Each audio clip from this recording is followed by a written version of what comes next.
Oh, hello. Oh my god. Oh my god, I joined the Discord and Moot joined. Oh my god.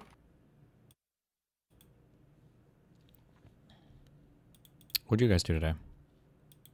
I had a fucking headache all day, so I didn't stream. But now, I'm working on my Lego Death Star. And I'm close.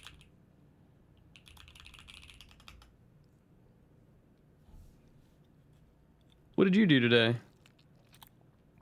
I You ma'am. recovered on my sleep so well.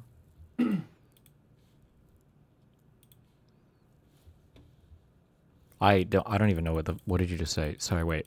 What did you say? I asked what you did today and you said now you're doing Legos. Wait, did you stream this morning? I Oh no, had a it's headache. Sunday. Oh. No. Yeah. Well, Sundays I usually do, but I had a headache. So. And now I'm doing Lego. Guys, okay. Quick thing also, all right? We got gaslit, all right? We all got gaslit. Vote blue no matter who was like to defeat MAGA. It's like vote blue no matter who, okay? They decided they didn't want to do that, and then we lost. So Trump won. True. But that was it. Vote blue no matter who does not mean that, like, every single Democrat will always be preferable to every single Republican infinitely into the future. It's fucking retarded. Especially because the people who are all trying to do the vote blue no matter who thing are people we lost. Who didn't vote blue? Well, we lost the MAGA thing. I don't know if people are aware of that or not. We lost that. We're at like the end of Infinity War. That was a loss. The Trump won the second election. We're moving on to the next movie. Yeah. Now we're in a different. Now it's just vote blue no matter who can't be used to scare us away from because of like MAGA. MAGA already won the elections. That's over. That's done with. So I don't know. Yeah. God, they say it so smugly too. You said you blue no matter who. Fuck you.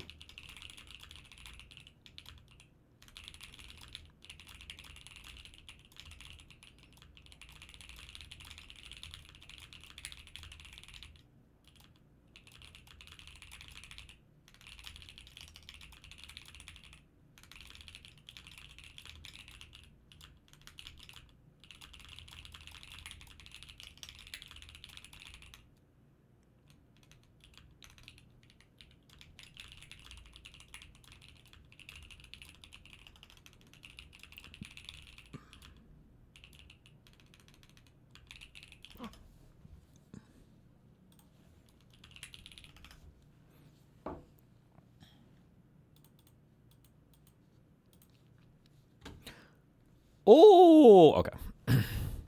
Children. Finally, about to get some real ass fucking health advice up in here. Dr. Mike? Oh. RFK? Oh yeah. Hell yeah.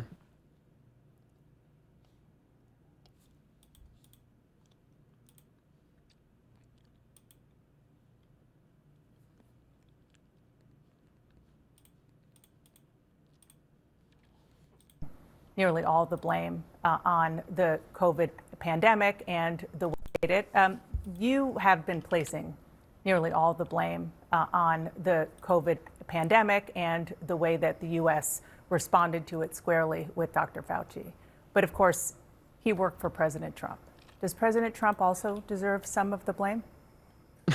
Well, President Trump, as you recall, wanted to end the lockdowns. I think the thing that did the most damage to our country was the lockdowns that shut down 3.5 million businesses in our country with no due process, no just compensation. All of our churches closed our schools, and our children are still paying the price for that.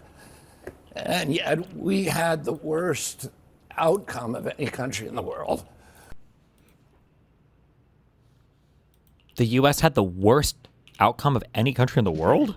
Didn't what was the first European country that showed up in? Was it Italy or Spain or France or something? No shot. I don't believe that. How so? We have the highest death rate from COVID of any nation on earth. Well, So let me just say, because I've heard you say that before on the death rate from COVID. That's not accurate because public health experts say that there is a combination of factors that went into that: higher rates of chronic illnesses, which I know you would agree with, gaps to our healthcare system, and misinformation about vaccines. You just said what I said was inaccurate. What I said was accurate. We had the highest death rate from COVID of any. Well, I thought this was Fox News for a second. There I was like, are what? other countries that had higher, but You can go ahead. argue about why we had that, but nobody can tell you. I mean, we have, as you say. Okay, hold on.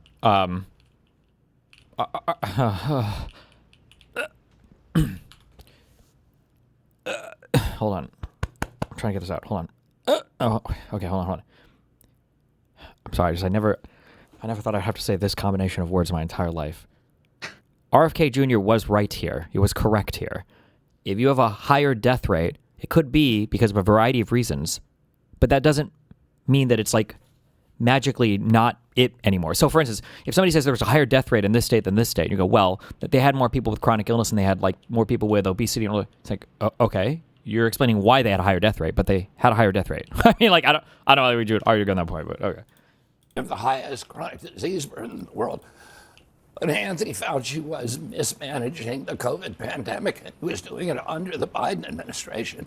President Trump wanted to end the lockdowns. And in fact, in Anthony Fauci's diaries, he talks about how President Trump is calling him every day, trying to get him to reopen the country. Yeah, well, the lockdowns were done by governors. I mean, certainly Anthony Fauci and the president had opinions, but the lockdowns were done by governors, and largely because they were hearing from hospitals saying that their ICUs were overrun and they needed some help while that was happening. Well, that's not true. That's just not true. It is what true. You're saying is not true. No, they were doing it because Anthony Fauci was telling them from the top, you need to lock down. There were ICUs that were empty all over the country, including in New York at the height. I'm asking that. you, I'm going to go back to what I asked you at the beginning, which is President Trump. And he was the guy. Do you think one of our charge. problems as Democrats is doing what you just did, where you're like explaining how these retards were actually kind of correct in their statements? Because I feel like the Republicans would never do that on their side. So like are you accusing me of just doing a bad thing? Is that what you're saying? No, because it's not a bad thing. I'm curious of like, we have the inclination to be like, oh, what this person's saying is actually correct. But we never get that faith on the other side, so I just don't think we should do that. I kind of understand what you're saying. I mean, like, I'll never be moved. I'll quit politics and do whatever before I move to a position to where I think that like we ought to lie in order to advance our political beliefs. It's just a thing that I'm so deeply uninterested in.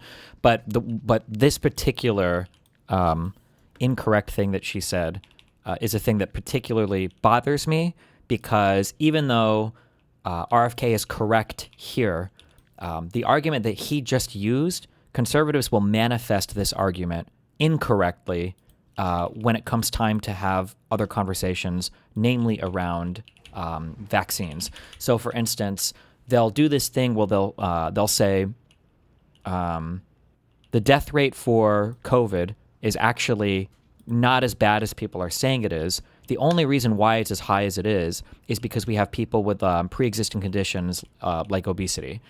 And so they try to use that to like hand wave the need for, concern over COVID and the need for vaccines or whatever, because like, well, they're just, these people have pre-existing conditions. But what you're giving there is a reason why you should be pushing people to get vaccinated, because they do have a lot of pre-existing conditions. Or else they'll die. Yeah, 80% of the country has, or they'll say things like, oh, well, the death rate in this state was only higher because the people there tended to be older. And it's like, you're giving an argument for why those people then should have had even more stringent, vaccines, lockdowns, whatever the fuck they needed, masking protocols, whatever, right? But so I'm especially interested in correcting her misstatement there, because conservatives will use that same bad logic in order to escape like all responsibility when it comes to vaccines or any other type of And you tweeted back in 2024 that he let bureaucrats like Anthony Fauci shut down the entire country. Again, the president was in charge. The president was trying to reopen the country when he left. The country was kept closed for another year, almost a year and a half after that. Let's talk about how to prevent the next pandemic, because there's a lot of litigating and relitigating that I don't think is really helpful to do with regard to COVID. And the question is about so-called gain of function, which for people who aren't entirely clear about it. It's so cringe that this it became like the fucking N-word of research science that like, I don't even know, like the idea that you can't do research on viruses now to determine, you know, they'll become more infectious in the future or whatever, and we're just gonna like mind fuck ourselves into never being able to do that research again is actually, it's so fucking stupid, dude. It is on a highly... like the mRNA stuff? On anything. So gain of function is basically you have a particular virus and you think like, if this virus were to gain this feature, I wonder if it would become more infectious to humans, and then if it did, what would be ways to counter that? So gain of function is you're doing some kind of experiment to add some kind of functionality to an infectious virus. Yeah, but people are like, well, that's going to be used to create bioweapons, and you know, and especially because a lot of people are really invested in the idea that SARS-CoV-2 was the result of gain of function research, which there's zero evidence of. Or there's very little not compelling evidence for it. But the yeah, it's just, but now we've like mind fucked ourselves on. Is this like banned now in the U.S.? I don't remember. I feel like they officially, I think it was even under Biden. I think they passed a bill like banning it. But just cringe, stupid. Risky research process that includes manipulating a virus to study how it behaves as it evolves.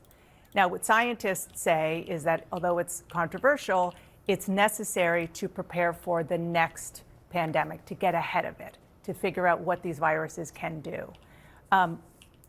You want to end this gain of function research. Some scientists say, isn't it better just to put better guardrails around it? People have been trying to put guardrails around it for generations, and it hasn't worked. And clearly, COVID-19 Ask him how you feel about guns. And many other global pandemics that we have come from gain of function research. Is that true? Fuck, I'm trying to remember if there has ever been a single example in the history of all of biomedical research of a virus like escaping due to gain of function research. I feel like I thought in my research that was a thing that had never happened in the history of all, but maybe I'm thinking of something different. The RSV epidemic that we have, that is the biggest killer of kids in this country today, came from these kind of experiments. The Lyme disease almost certainly came from this kind of research.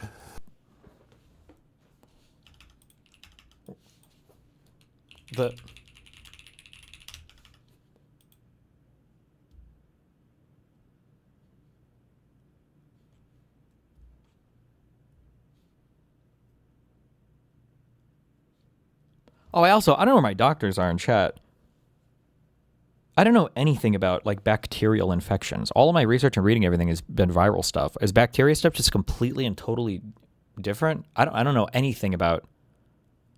Your body's immune system can fight bacteria, right? Is it just the same kind of process? It tries to identify certain proteins and it just...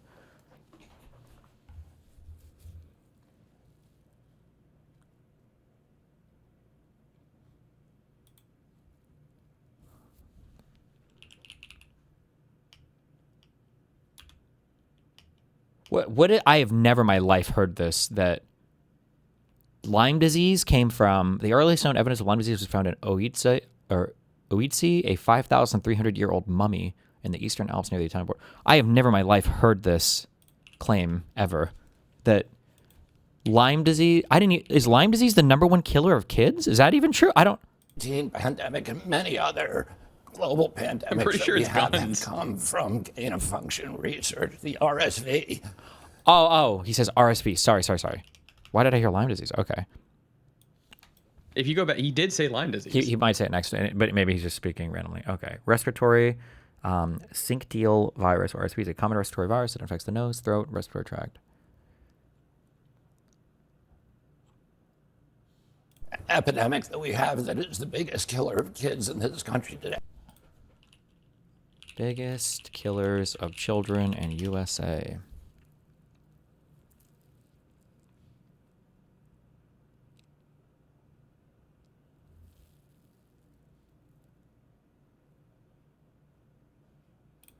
Top 3 are firearm-related injuries, motor vehicle crashes, and drug poisoning / overdoses.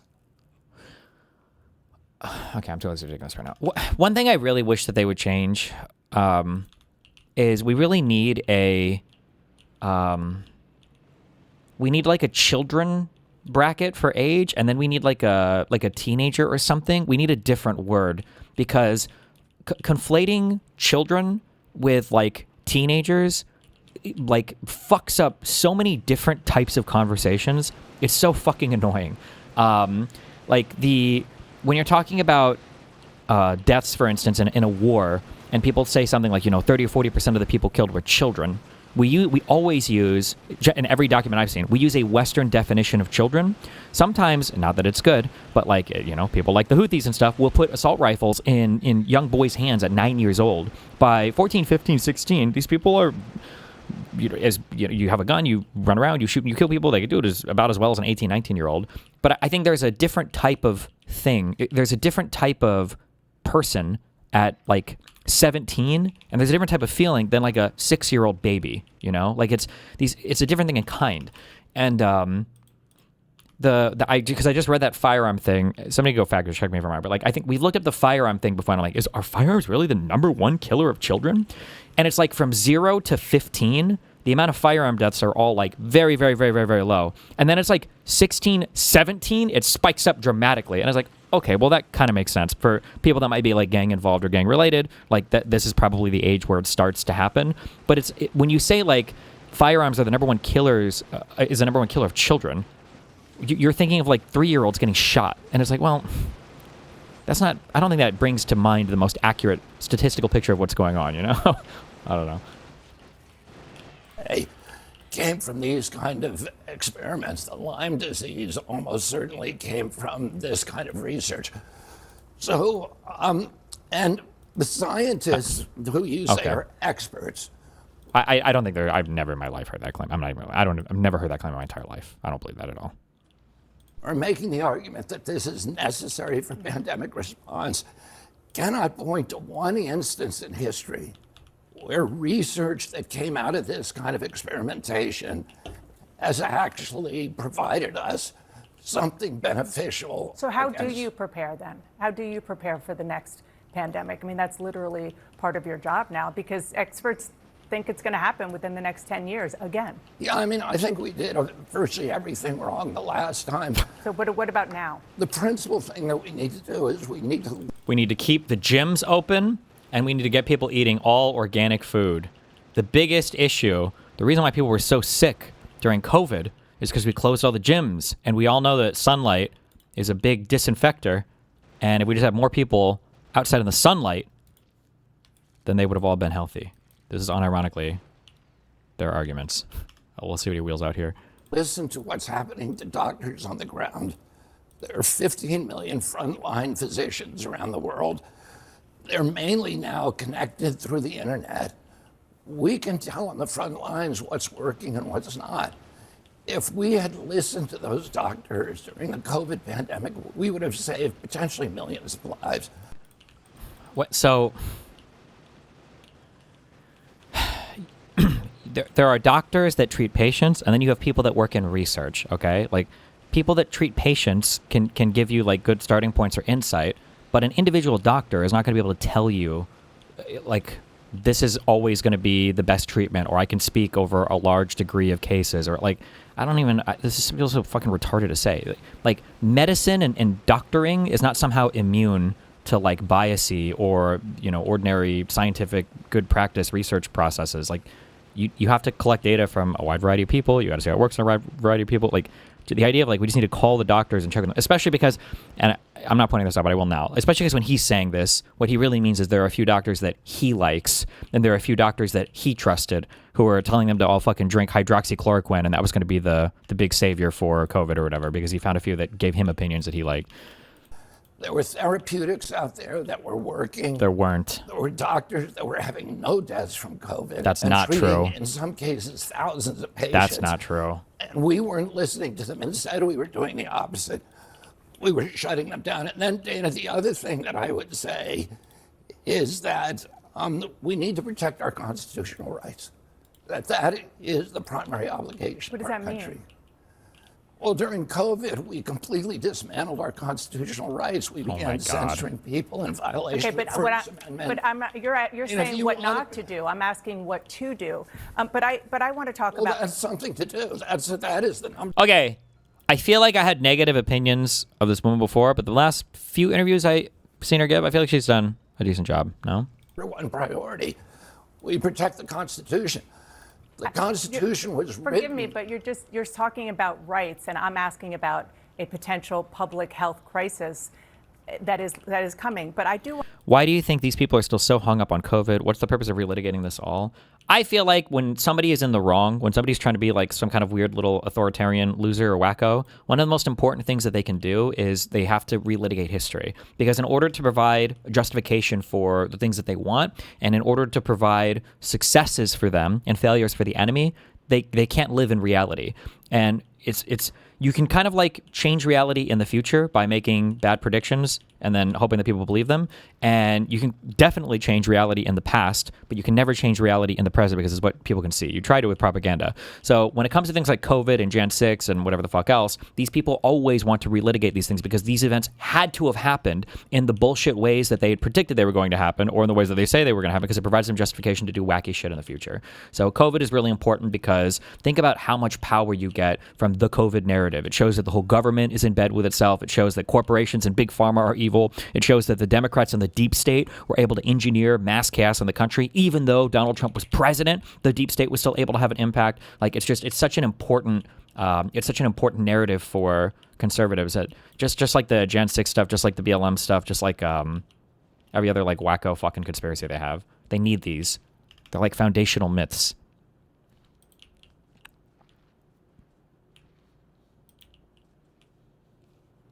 I agree with you with respect to rewriting history, but that is the exact same logic for why libs don't let January 6/false electors go. Well, what do you mean? Well, I don't think there's anything wrong with trying to accurately state history, and I would say that that's different than trying to rewrite history, no? And one of the mistakes we made in the last time was suppressing those rights so people weren't being heard. The doctors who were saying you're doing it wrong were being marginalized and vilified. Yeah, and because again, I really want to move on, but yeah, you were saying you were yes, you I were do. part of the problem. No, I wasn't part of the problem. There was absolute press malpractice.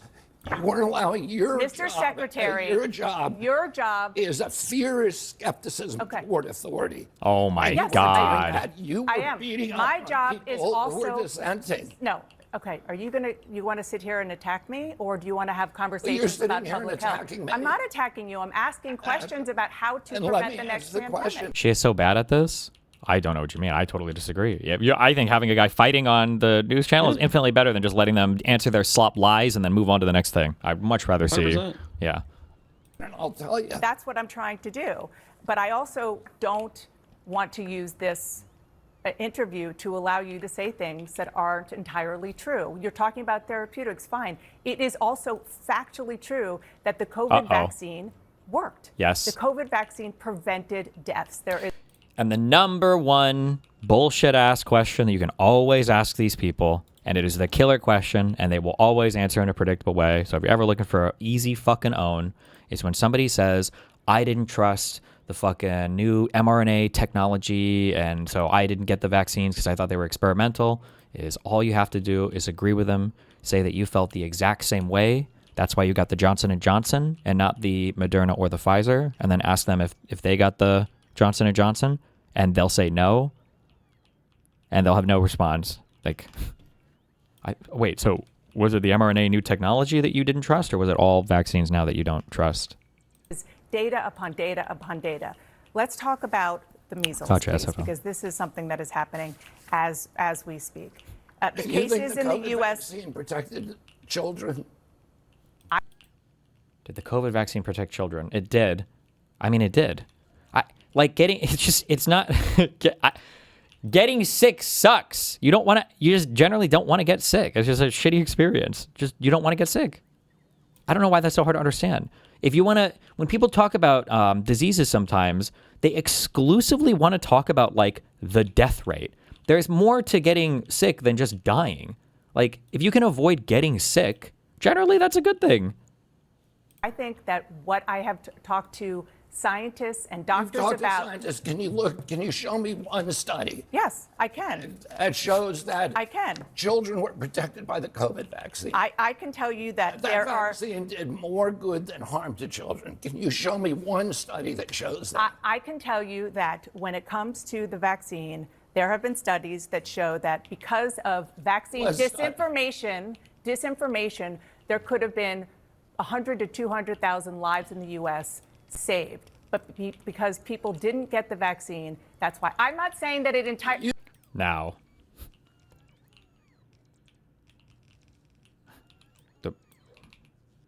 the really hot take is something. Never mind. You Let are me finish. saying There were a lot of people that died because they didn't get vaccinated. That is true. nonsense. You are saying something that you cannot show me Okay. a single study. I am that not says saying that. nonsense. You I are am talking what Excuse somebody me. told you. Excuse me. And you Let me. cite me the study. What study? No, what Cite studies me are the you study. talking about? You're talking about studies that actually don't exist. True! I wanna talk about, Cite me the I am study not- that you're talking about. If I am you not say here you've to seen defend- studies, cite me the study. This is not productive. I am not here to defend all of the. Let me You're finish. talking nonsense. Let You're me making finish. assertions you can't support, and then when I call you on them, you're telling me that I'm arguing. Okay, with do you want to talk about assertions that you can't support? I'll get there in a second. Let me just say, Got for him. the record, that I am not saying that the entire way that the COVID reaction was accurate. It was a scary time, and people made mistakes. Absolutely. Oh, thank you. One of the most important things that we've lost is people can never make mistakes. This is true everywhere because everything has been fucking amped up to 15. Like it could be my personal life, it could be a corporation or some platform, or it could be a politician or whatever else. Nobody ever can like make a mistake or be incorrect on something. It's always got to be some like fucking malicious, malevolent, evil, plan or whatever, fucking just horrible, terrible shit. You know.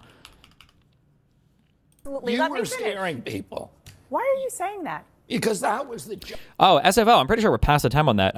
Do you recall that period of time from December 2020 to August 2021 where the vaccine was not yet authorized by the CDC for non-emergency use, and a bunch of people said when they fully authorize it, we'll take it, and almost all of them walked that back after August? I remember saying at the time, in 5 years, are you going to take it? Or in 5 years, would you trust this technology? I think 5 years is the thing I gave. And then, yeah, that came and passed, and yeah, people don't trust it. It's so stupid. Absolutely. You Let me were Just let him finish. not scaring trust it. people Yeah, well, yeah. Why are you saying that? because that was the job of CNN. Okay. Was to put Okay, the stop. chyrons up Okay, about how stop. many people are We dying. were trying to To be, get people we to were comply. listening to the leaders in this country, including the president, who had a daily press conference True. explaining what was going on and trying to listen. Were you listening I to want to the talk to scientists, measles. actually? To the vaccine skeptic retards, she will look dodgy and flailing. The only real way to talk to them is either overwhelmingly mog them with science while calling them retarded, or just calling them retarded and not engaging their conspiracy arguments. No, I mean, like, I think there are better ways that she could be handling this conversation, but the way she's handling it right now, even if she doesn't convince a single person on the other side, at the very least, people on the left can watch it and go like, okay, yeah, this RFK Jr. guy is like, they're kind of like screaming at each other. Rather than... She's fighting. Yeah, rather than him coming onto this show and then laundering a whole bunch of crazy right-wing conspiratorial fucking lies, and then her just like sitting there and passively accepting all of it. So I'd much rather the fight, even if you look wacky to the other side, than the tacit acceptance of all the insane shit that they try to say. Actually, were you reading the The science measles, yourself? the measles cases in the U.S. just reached a 35-year high. The second Measles aren't even bad for year you. in a row, 93% of these cases are among the unvaccinated. The outbreak is happening on your watch. And even before becoming HHS secretary, for years, you have been one of the leading voices questioning the efficacy. Oh, you of can't ask vaccines. questions now? Do you accept some responsibility for this measles outbreak? Absolutely not. First of all, this is an international outbreak. So Oh my and we're God. doing better at handling it than any country in the world. Mexico has 15 times the amount of measles per capita that we have. Canada has 4 times the amount of measles. England has 2 times the amount of measles. Did I cause those measles out? The funny thing is, the MAGA movement was infectious to so many different parts of the world. It wouldn't surprise me if a lot of the people, and I don't know this, I don't know, I mean wrong, but it wouldn't surprise me if the people in Canada that were more likely to get this are the fucking people living in fucking Alberta who are fucking Pierre supporters who are kind of on that like whole MAGA shit too, and they were happy to hop in their fucking trucks and clog up the border because they thought that Justin Trudeau was trying to illegally COVID vax them or whatever, or the lockdown protests or whatever. It wouldn't surprise me if that was the case. Right. You're the most famous. Did I cause 137,000 cases? You're the most famous vaccine skeptic on the planet. Let me tell you, because actually Anthony Fauci in his diaries. Oh my God, the diaries. Are you serious? This is the level of political discourse we're on? What was it? What were in the diaries of the NIH secretary? Give me a fucking break. Holy shit. Answers the question about why we're having a measles outbreak right now. The reason we're having a measles outbreak because of the COVID lockdowns, because people didn't, like children during that period, did not get vaccinated. And in his diaries, he says this is going to cause... Because children didn't get vaccinated during the lockdown? So it's the lockdown? Wait, what? Lockdowns. Because people didn't, like children during that period, did not get vaccinated. And in his diaries, he says this is going to cause massive outbreaks in measles and more children. He says this are going to die. Let me finish, because you could accuse me of something. Now, let me... No, I didn't. I asked you a question. Yeah, let me give you the answer. He says in his diaries, more children are going to die from measles because of these lockdowns than COVID. So if you want to know, and that age group that should have gotten the MMR when they're 18 months and didn't get it, they're the ones being infected. The people in this country, and we have stopped the outbreaks at record speed in South Carolina. Your experiences under lockdown and COVID probably dramatically changed based on your class. But were people who were in lockdown not getting vaccinated? Was that a big thing or a concern or a thing that was happening? Maybe it could have been. I don't know. Carolina and Texas and Utah and Virginia. We've done better than any country in the world. I dispatch immediately the epidemic intelligence services to those states. I get on the phone with the governor and we stop them in their tracks. Nobody else has been able to do that. You have a bully pulpit. Let me tell you just one last thing. Go ahead. The communities that are suffering from measles are almost all religious communities that just don't vaccinate. The Mennonites have not vaccinated since 1796, since Edward Jenner invented the smallpox vaccine. It's hard to blame that on me as much as you want to blame it. No, I don't want to me. blame you. I'm asking you because you have a... Wait, back then there was a cool down when you could get vaxxed if you had or have had COVID, no? What? Are there vaccine cooldowns? I'm not, maybe is that true? I've never heard that before. That might be true. I've just never heard that. But I guess actually, maybe because we have like an ordinary vaccine schedule, that's why you would never even run into those cooldowns. I guess it wouldn't make sense to go get vaccinated like once and then again in a week and then again in a week and then again in a week. That might be kind of taxing on your body, taking in so many poisonous mercury vials and everything over and over again. Very powerful voice on these issues for people who are skeptical. Let me finish. Let me finish. And I've never questioned the efficacy of the MMR vaccine. Okay, let me finish. What I want you to do is please use your bully pulpit to right now, as we're getting close to back to school, say... This is my biggest issue with a lot of these with the slopulous types, is it feels like they genuinely just want the country to fucking fail. They feel like fucking foreign ops. I don't know if I was just naive. Maybe I was too young to understand, because you got to be careful you don't fall into the trap of like, oh, this is the first time ever. But I didn't get the same feeling that like conservatives hated the country. I guess like certain parts of the country. Like Tea Party members? Well, the I don't remember who I had on before who was talking about the Tea Party, but the early Tea Party was significantly different than than what that became. Like, and again, maybe I'm biased because I was conservative growing up in it, but like the really early part of the Tea Party really was like, we need to be more fiscally conservative. Republicans are out of control for spending. I do think there was a bit of like anti-war sentiment that was kind of like bubbling up there because the Iraq stuff had gone so bad. But that Tea Party movement, it was like Gamergate for conservatives. It got hijacked real quick by the most loony fucking people on the planet. But even the loonies, I don't think they hated America. I don't know. Point with them. When I listen to these people, the problem is that like it's just like it is such. Like people thought we lived in an idiocracy, and then as a result of that, we like voted in an actual idiocracy. Like RFK Jr. is I'm sorry, he's not even retarded. He's a fucking scammer. The guy serves as like an expert witness for people on like bullshit pharmaceutical cases, and he's done this for like decades. The guy goes to fucking the island of the American Samoa or whatever the fuck, and he does anti-measles vaccine speeches there, and then like 2 years later, everybody's getting the measles there. Like he's a fucking charlatan. He's an actual degenerate piece of shit. And the fact that these are the people leading the country, I don't know, like sometimes there's like people where it's like, God, I really think you have fucked up ideas for the country. And then there are these other people that are so ideologically driven, and it makes me feel like they fucking hate this place. And they're like not, I don't know, they're like either trying to loot or they're, I don't know. It's a crazy, like being on this team it doesn't feel good. Are you willing to say to parents who have not vaccinated? How much money have you sunk into your political activism for canvassing? For all together? I don't know. The upward estimate that I gave was like $1 million after everything, after time, after all the different events we did, after all the over like 5 years or whatever, maybe between all the hotels we booked, between between everything, I would say, between the payments to people, but I don't know. I have to go back and tally them all up. It's probably closer to like 500K, but I don't know. I have to go back and check it out. Their kids, that they should vaccinate their kids for measles because it is safe and it will help them save their children's lives. We tell people on my websites, my public right now, I'll look into the right camera. now that parents should get their children vaccinated for measles.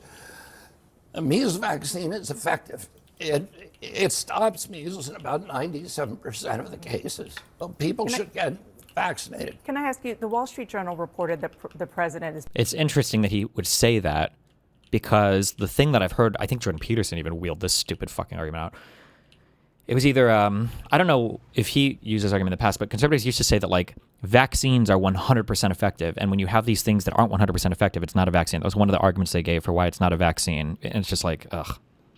It's the same with Hassan. He tells his reason not to vote because he hates America and wanted to give Trump the best chance of winning. Well, Hassan is a different breed because I'm assuming for a lot of it, it's like psychologically driven, like narcissistic would be my guess. For like DSA voters, for like the average socialist voter, I would assume that these people are trying to do what they think is in the best interest of the United States. And then for high-level DSA people, my assumption would be, my default would be that they just think that us switching to like a socialist-style government would benefit most people. I don't know.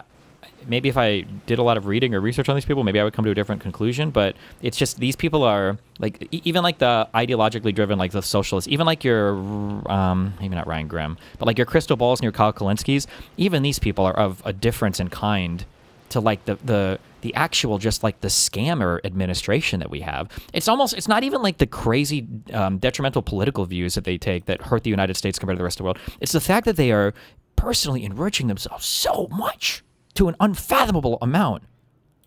Hassan is literally hate watching Hutch and Live and Learn clips right now. Is he actually? At this point, that just means you want to vote for Jeffrey Epstein. God. That's it. That's your preference. You're just pro Jeffrey Epstein, like pro voting for him. Maybe you're pro his platform, which I suspect is... Goes from talking to Francesco Hong or whatever to, to watching Live and Learn clips in Wisconsin. Good job, buddy. pressuring you to conduct studies probing the link between vaccines and autism. Is that true? Did you say probing? It's got to be especially hard too. One of the things also that we have to give ourselves credit for, and it is difficult, is that like if you're fighting on like the lib left side, you're not only fighting against. In some ways, you know, the terrain is beneficial because I do think that being honest and having the best ideas is a benefit. But in other ways, you're fighting from behind because in some ways institutionally, like your MAGA people and I think your lefty people have some benefit. I mean, institutionally, obviously on Twitch, all of your social media platforms seem to heavily skew in their direction, right? TikTok was like blatantly Chinese propaganda driven for a long time. You have obviously Twitch, I guess, as a huge favorite given to the weirdy, tanky types. And then you've also got like foreign propaganda as well. Like people in China or Russia obviously love to see people like Hassan succeed. It wouldn't surprise me. I'm sure there are like pretty big bot arrays that work to boost their messaging and everything else. I was going to go over a thread earlier. I don't know if it's the case in every one, but there was a thread here. What was it? I think it was this Professor Dave post. And it's so interesting that when you look at some of these people,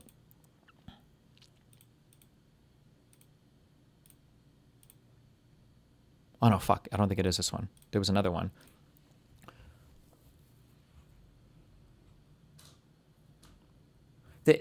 One of the top comments I remember seeing in a thread was it was like, when you think the Majority Report is doing anti-Semitism, that means you guys have lost the plot. But when you click through to these people's accounts, so many of them are either hidden or they're like, or when you dig through and you look at where they're posting on like r/Palestine, they're posting on like the deprogram subreddit. Like the amount of infectious spreading and brigading and shit that these people do is fucking crazy. It's insane. And then it's funny because if you're supportive of me, it'll show up in your background. It'll say, oh, you're a Destiny Dick Rider. But whenever you call them out, like, aren't you like a tanky or don't you support something? Like, no, I don't even know who that is. Has a what? I don't know who that is. And then they like post on all the tanky subreddits. Like, really? Yeah, I don't know. It's wild.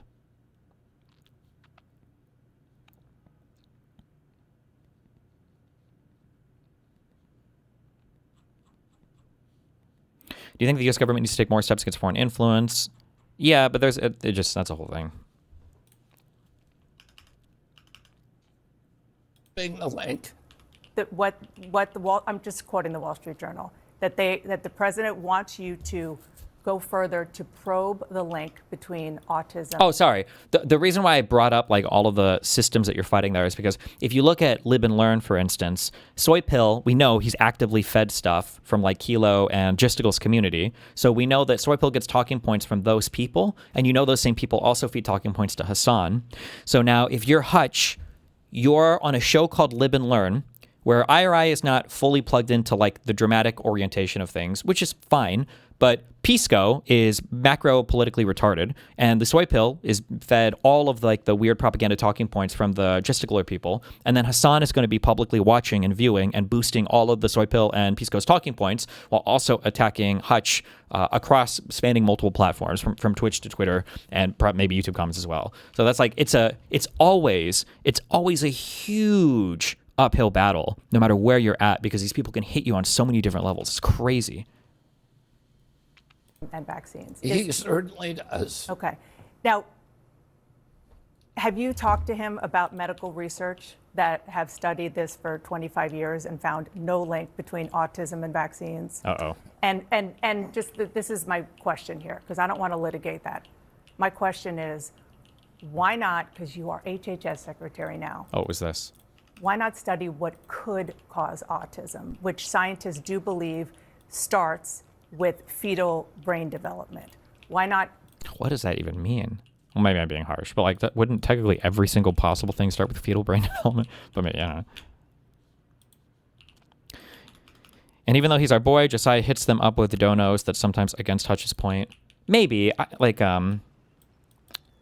I just don't know how to convey like different macro political ideas very well. Maybe because I'm not like an ideologue, I guess. I'm saying that like as a slur, but like there's strength to being an ideologue sometimes.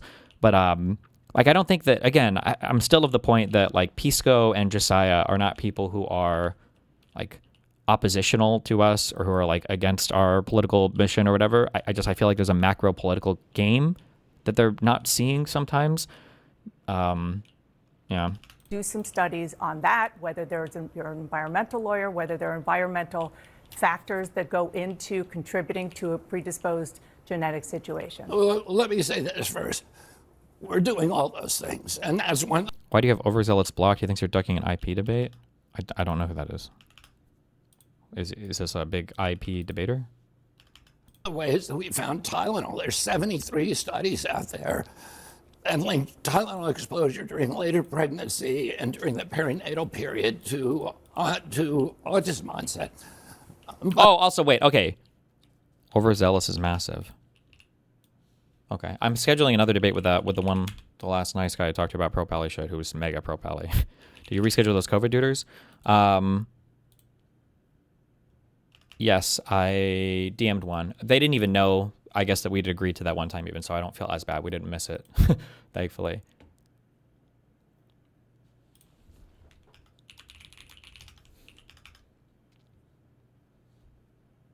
Oh, overzealots?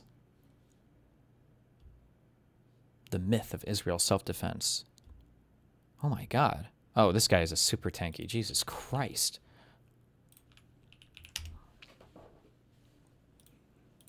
We've got the myth of Israeli self-defense, with my blue hair and everything based. How capitalists put words in Che Guevara's mouth. In defense of Cuba, you really don't despise NATO enough. Why do horrible people keep winning Nobel Peace Prizes? The ADL's dark past. Every current Zionist talking point destroyed. Jesus Christ. ContraPoints. Liberal apathy in the face of crisis.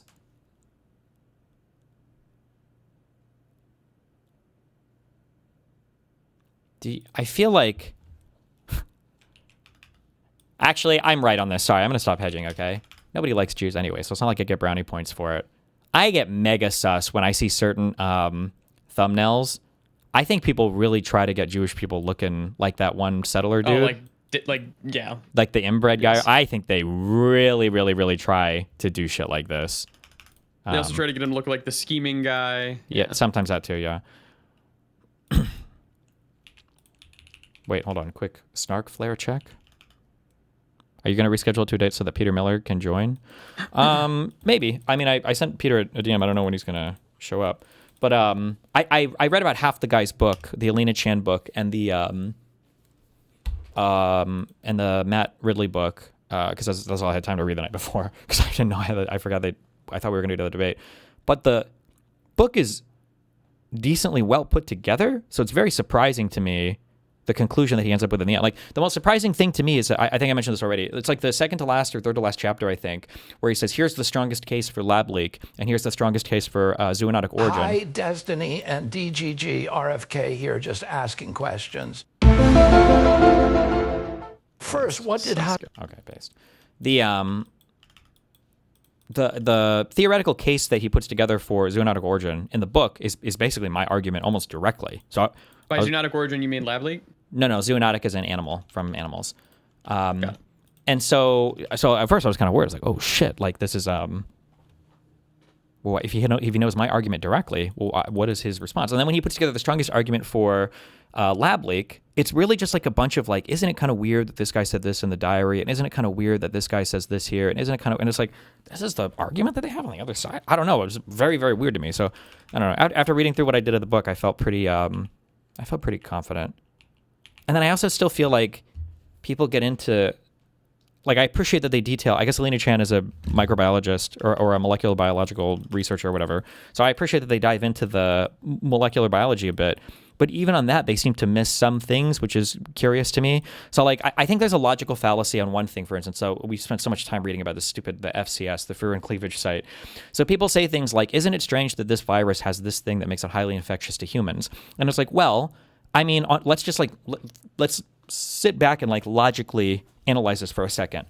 If you have all of these viruses that are going from animal to animal or trying to evolve or whatever manages to escape the animal population into humans is going to have something that makes it exceptionally suited to infecting humans, right? Like, we would expect that. Like, it'll be quote unquote odd compared to the totality of these viruses, but like, we would expect there to be something odd, because if there was something normal that could infect humans, we would just be getting infected by it all the time. So I think that argument is a little bit strange. But then it's also, one thing that would be mega sus to me is when people dive into the specifics on things and then they selectively mention things. So they detail a lot about how there were no other, in the taxonomic thing, I think the most particular taxonomic class that SARS-CoV-2, the virus belongs to, is the SARS-CoV virus family, and they go through painstaking detail to point out that there are no other SARS-CoV viruses with a furin cleavage site that bisect the S1 and S2 junction, blah, blah, blah. So this is like a really good argument for why we think that this could have been engineered in a laboratory, despite all of the other problems with that argument. But they never seem to bring up the fact that that the insertion of that furin cleavage site is done like out of frame, like it's out of the 333, the codon framing. It's inserted out of frame, which you would never, ever, ever do in a lab. But then they're very keen to bring up like alternate ways to code for arginine that only show up in humans, or 20% of the time they show up in viruses and they're more likely to show up in humans. But they'll bring up these things. So I don't know, when people dig into like really specific arguments about things and then they leave some things out, then it makes me feel like there's a little bit of bias going on. So like I would be curious, why did you leave out the out of frame insertion stuff? Or there's parts in the book where they talk about how the early research papers for SARS-CoV-2 leave out some distinct characteristics of the virus. But then when you look up the two early research papers that they cite, the papers seem to be like focused more on an epidemiological thing, like how does it spread, or what do we think people should do to try to, make it so this virus is less infectious or whatever. And they're not really diving into the architecture of the virus as well. So I don't know. There's a lot of, but these are like really, really in the weeds things on the debate. But I would like to have the conversation with them. I think it would be interesting, and then I could finally fucking use all this stupid viral shit that I've read in the past. But okay, hold on. Bat signal? What's this? Continued building these massive private settlements right. Okay, I was probably going to try to do this by myself. I'm doing like a call to action here, okay? I need anything you got on anything. I'm saying anybody who's followed the Destiny shit since the beginning. Anything you've got of Destiny harassing Jerry or Pixie or any of the people who reported him. Okay, anything you got on that, I need that sent to me. You can send it to my email. You can send it to me on Discord. You can join the Discord, try to put it in one of the channels, okay, the Gen Chat, or tag me in content links or whatever. Anything you got on that, any instance, looking for clips specifically because the YouTube was taken down, or all the YouTube VODs were taken down, can't be searched anymore, okay? I need all of that stuff. What else do I need? Any clips you can find of Destiny talking about what he knew with regards to the Rose timeline. Anything you've got from basically like before this year, okay? Continued building these. Okay. I like how they still think there's some like huge, obvious, like horrible thing here that wasn't uncovered in Discovery, that didn't come up with the 50 million other people digging through this, that didn't come up with his community harassing the victims in the case, that didn't come up, but somehow there's still some huge thing. He's probably trying to make some big thing for Professor Dave, but okay. Glad that Professor Dave has jumped into the drama arena. But you are wrong when you say that this issue has been studied. It has been studied, and you're rolling your eyes, Dana. But I am, because I don't want to have you use our air to say this. There have been more than 40 studies involving 5.6 million people to conclude there is no link between vaccines and autism. This is the head of the Committee of Infectious Diseases for the American Academy of Pediatrics. And now let me tell you what the Institute of Medicine is. Oh, and then also, okay, and then final question. Okay, show me, why should you not belt gears? Tell me a reason why. Oh my god. What? Shut up, you're retarded. Factorial questions, man. Yeah. Which is the National Academy of Sciences, which is the ultimate arbiter on vaccine safety, and which it does not have an interest in this debate. It says that none of the 8 vaccines that are administered during the first 6 months of life have ever been studied for relationship to autism. It found 2 studies, one on the DTP vaccine that showed that it does cause autism, and one on the hepatitis B vaccine that again suggests that it does cause autism. The Institute of Medicine dismissed those 2 studies because they were based on CDC's database. Why do we say, people keep saying it doesn't have as much throughput as iron does, but it's 2 gears per 1 iron, no? Studies that you're referring to are all for one vaccine, the MMR vaccine, or one ingredient, thimerosal. So you are using CDC's database. The studies that you're referring to are all for one vaccine, the MMR vaccine, or one ingredient, thimerosal. So you are actually looking at. Like, I wish that they would invite panels of doctors to have debates with these people. Like, actually, He just wouldn't agree to it, no? yeah. Wait, did I just get that throughput wrong? Am I retarded? Wait, he just wouldn't agree to it? Oh, maybe. Well, but then at least you could say, No, I'm sorry. It's 1 gear for 2 iron plates. So shut the fuck up. If you don't know what you're talking about, shut the fuck up. No. The reason why you don't belt copper wires is because 1 copper plate makes 2 copper wires, but 2 iron plates makes 1 gear wheel. Motherfucker.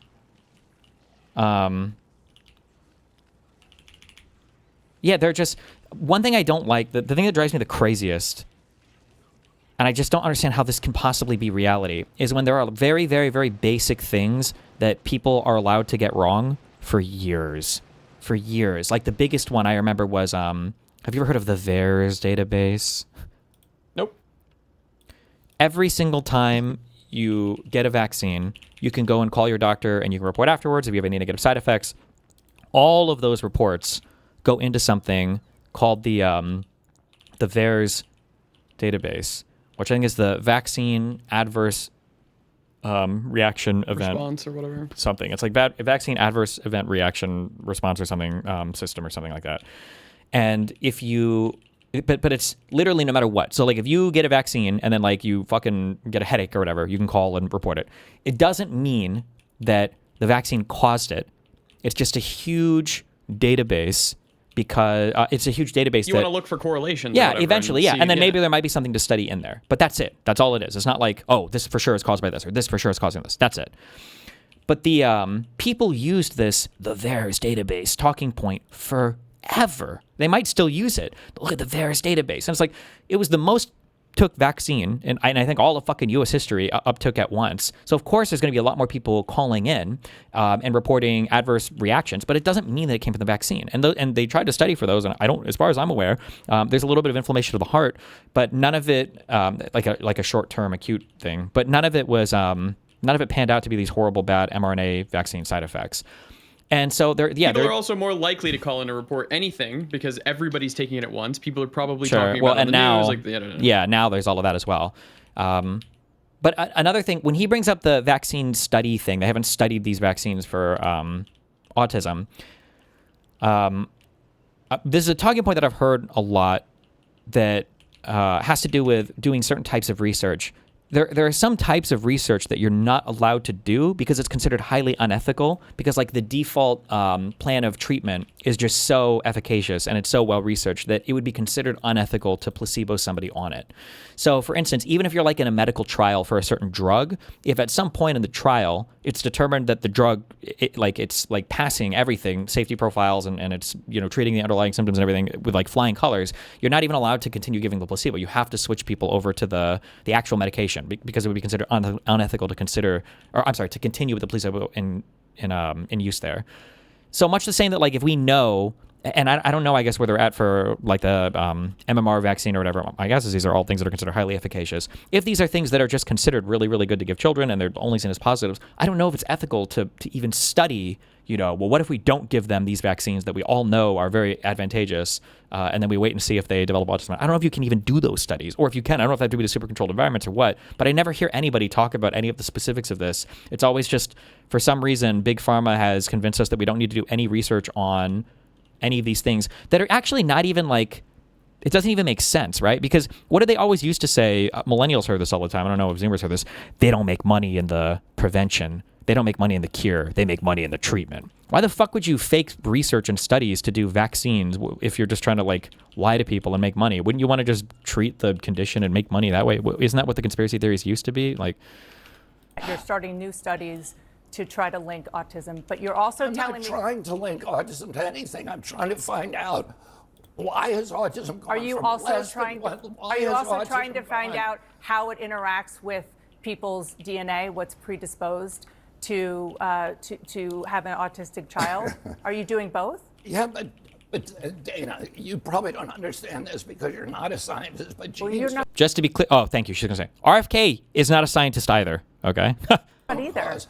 Genes don't cause epidemics. I understand. Genes, they can provide a epidemics. vulnerability. A gene provides... And this because you're not a scientist, but genes you're not don't either. cause...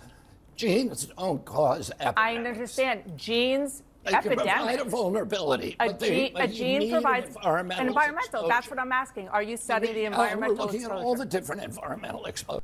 I don't know that, like, he says, like, he claims that she's not a scientist and then says genes don't cause epidemics. Like, this would be the type of statement that we would say the statement's not even wrong. Like, that's such a statement devoid of content. I don't even know how you would analyze such a worthless statement. Like, different genetic things might make you more or less susceptible to a particular thing, which could factor into whether or not a thing becomes, epidemic or not.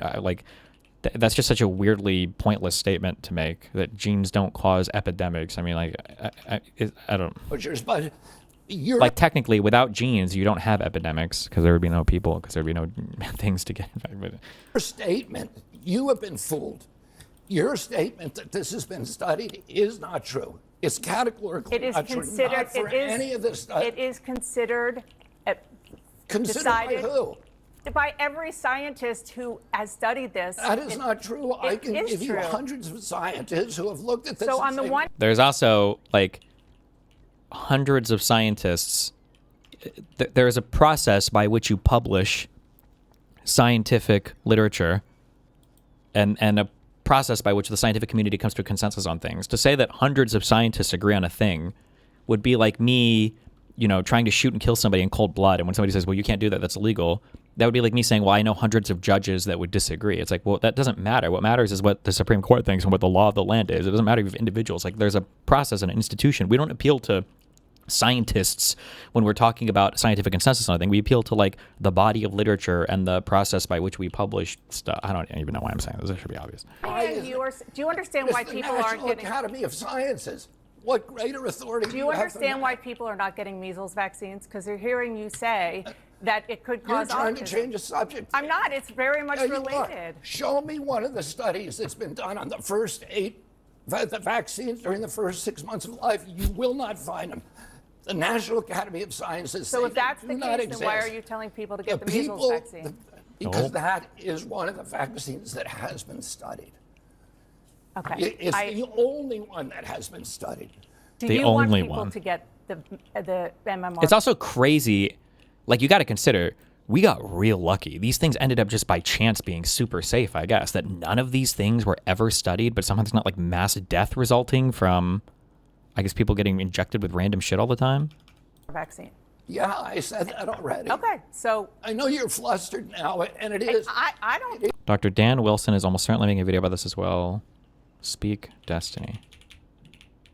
I don't know what the speak at the end means, but I hope that guy doesn't hate me because of Professor Dave. But I'm not frustrated at all. because I people am have frustrated. not been She's honest. not The reason frustrated. I'm frustrated is because you repeat you things are and the the experts say HHS. yes. You are the HHS secretary. I also, it's funny to me, like, how woke anybody can be, how internally woke anybody can be if it's like their side, because this guy, RFK Jr., would be subject to endless fucking ridicule if he was a Democrat and this was his voice and he was supposed to lead us on medical shit. It would be endless ridicule. But because he's a conservative, they've all, like, found their inner wokeness and realized that they need to come together and defend this guy, and that making fun of his voice and everything is mean and unethical. It I'm is not frustrated at all. because I am people have not frustrated. been honest The with reason you. I'm frustrated is because repeat you things are and the the experts say HHS. yes. You are the HHS secretary, and you are talking about things that lead to vaccine hesitancy True. in this country. True.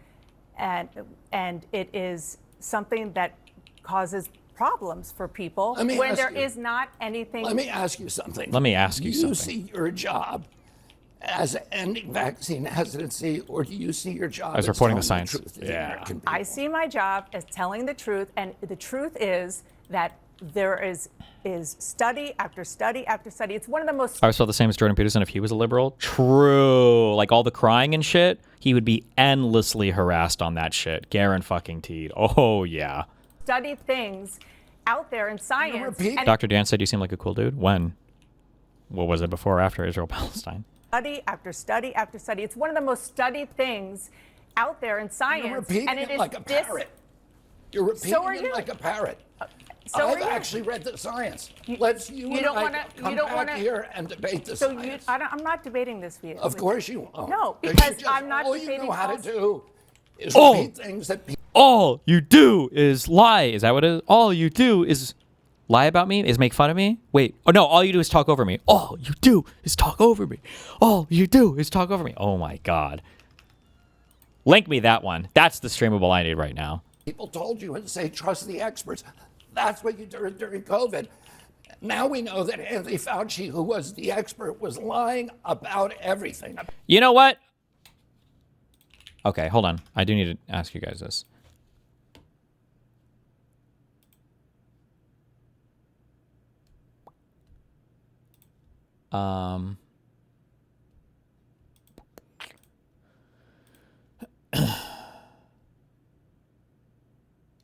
Wait. Have I said if I'm doing any... What debates have I said I'm doing soon? You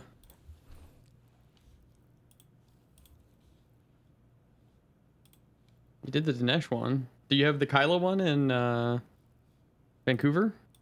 That's in September, right? I don't remember. Fuck yeah.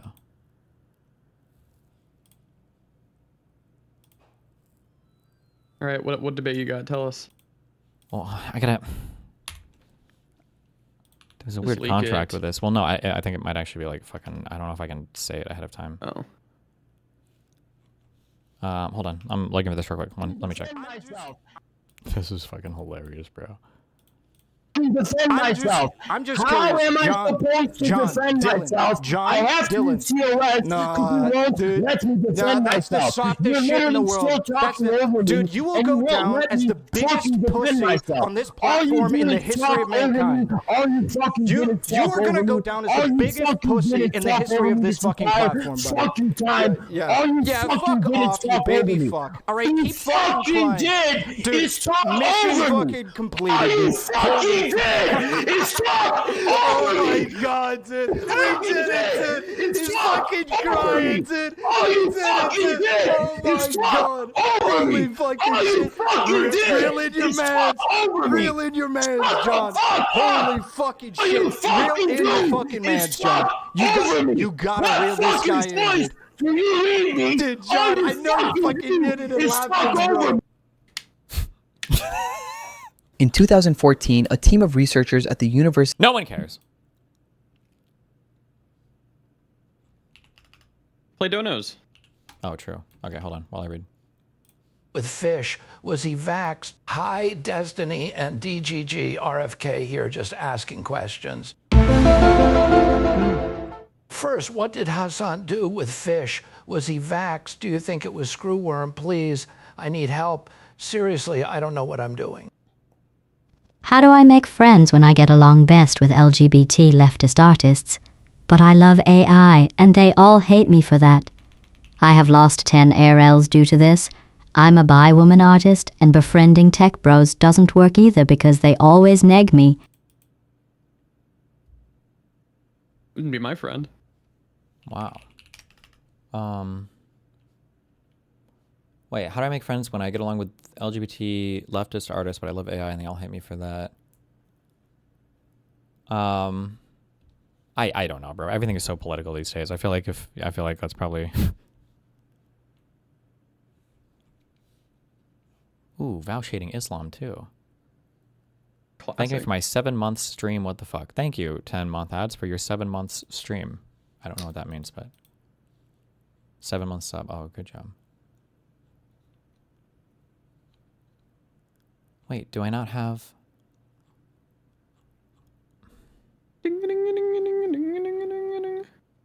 Shut up!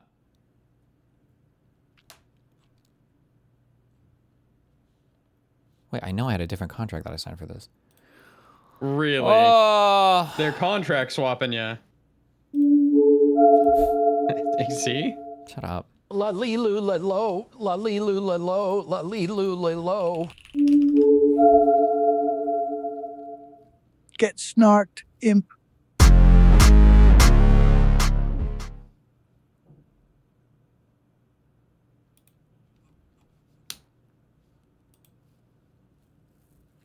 Okay, let's assume that I have a big debate with a conservative figure. What are the prompts that I should want to use for that debate? What's the debate over?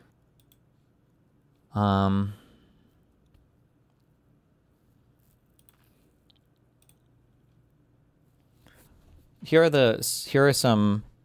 They gave me suggested prompts, or to give me an example of like the types of stuff they're looking for. and they wrote that. Hey, Precious, it seems like you don't want me anywhere near you.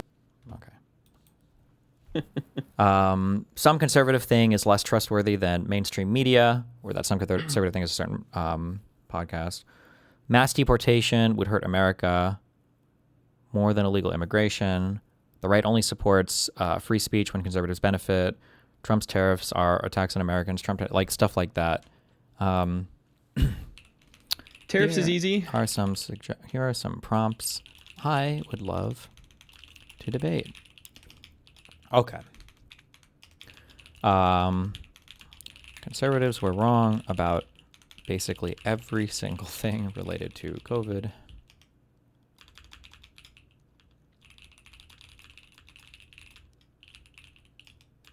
What else do we got? Iran?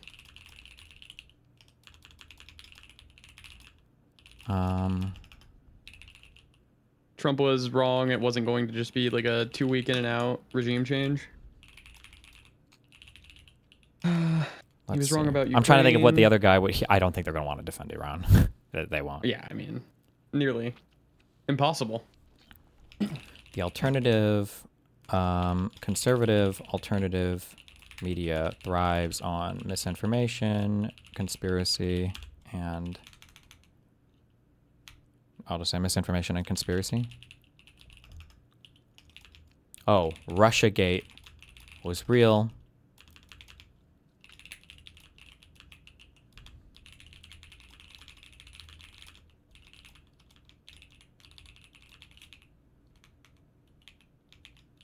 Hit him with the Obama, or sorry, the Biden was the best president of our lifetime.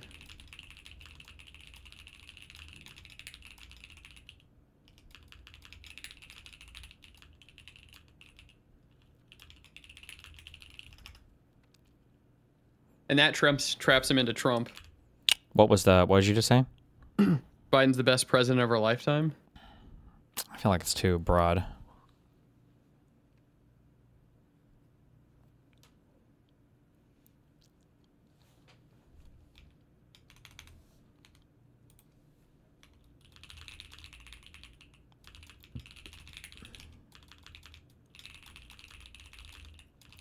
Oh, voter fraud in 2020.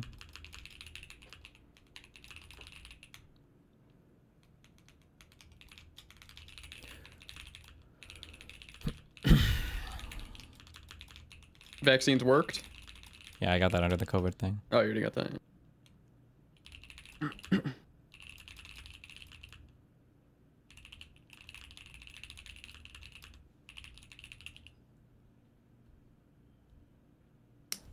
One, two, three. Okay, these are 4 big ones. Let me know if you need anything else. Oh, did you see the reflecting bullshit? No, what happened? Janine Pirro or whatever dropped it. Oh boy.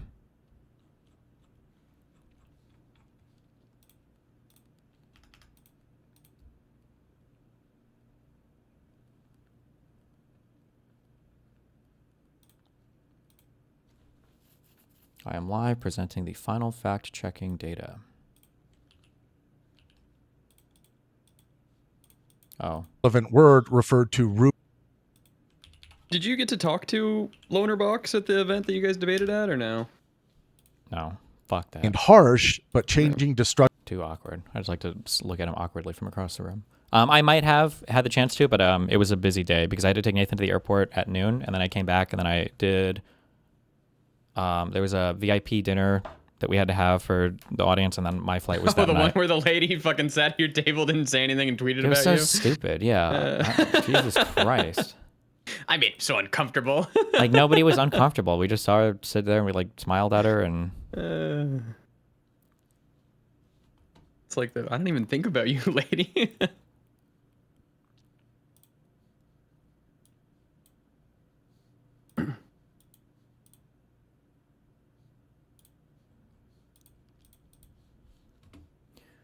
Okay, boom, boom, boom, boom, boom. Okay, Jesus. Wow. Good one.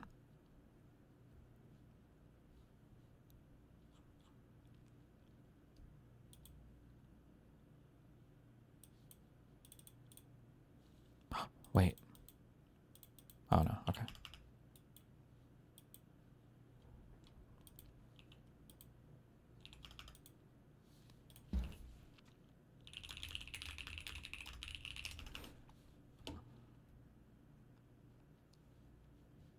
Fuck.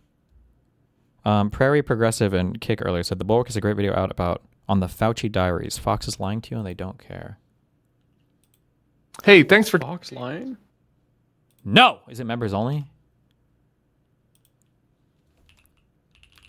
Oh, Fox knows they're lying to you and they don't care. Hey, it's Will Sa- What up? I only watch my guy JVL. Good.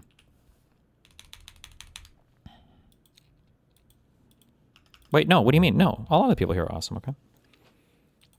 I like Sarah and I like Tim.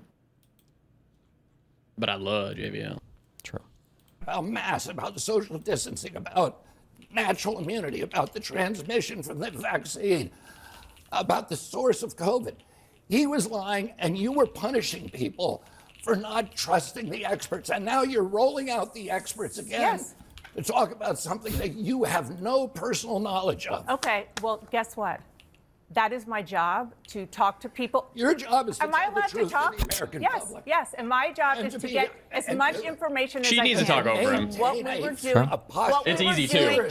Skepticism. What we toward were government doing authority. in COVID and still, with regard to these vaccines, is getting the best information, the best science that we can, and putting it out there. And sir, what you are doing is causing getting the best information science to from be out somebody there who that was is lying to not you. accurate. Who was lying to The you? National Academy of Sciences, which you just cited in November, He said said. we support He the said. statement that vaccines do not cause autism. Damn. This is the National Academy of Sciences that you just talked about. Look at the National Academy of Science most recent report. Okay.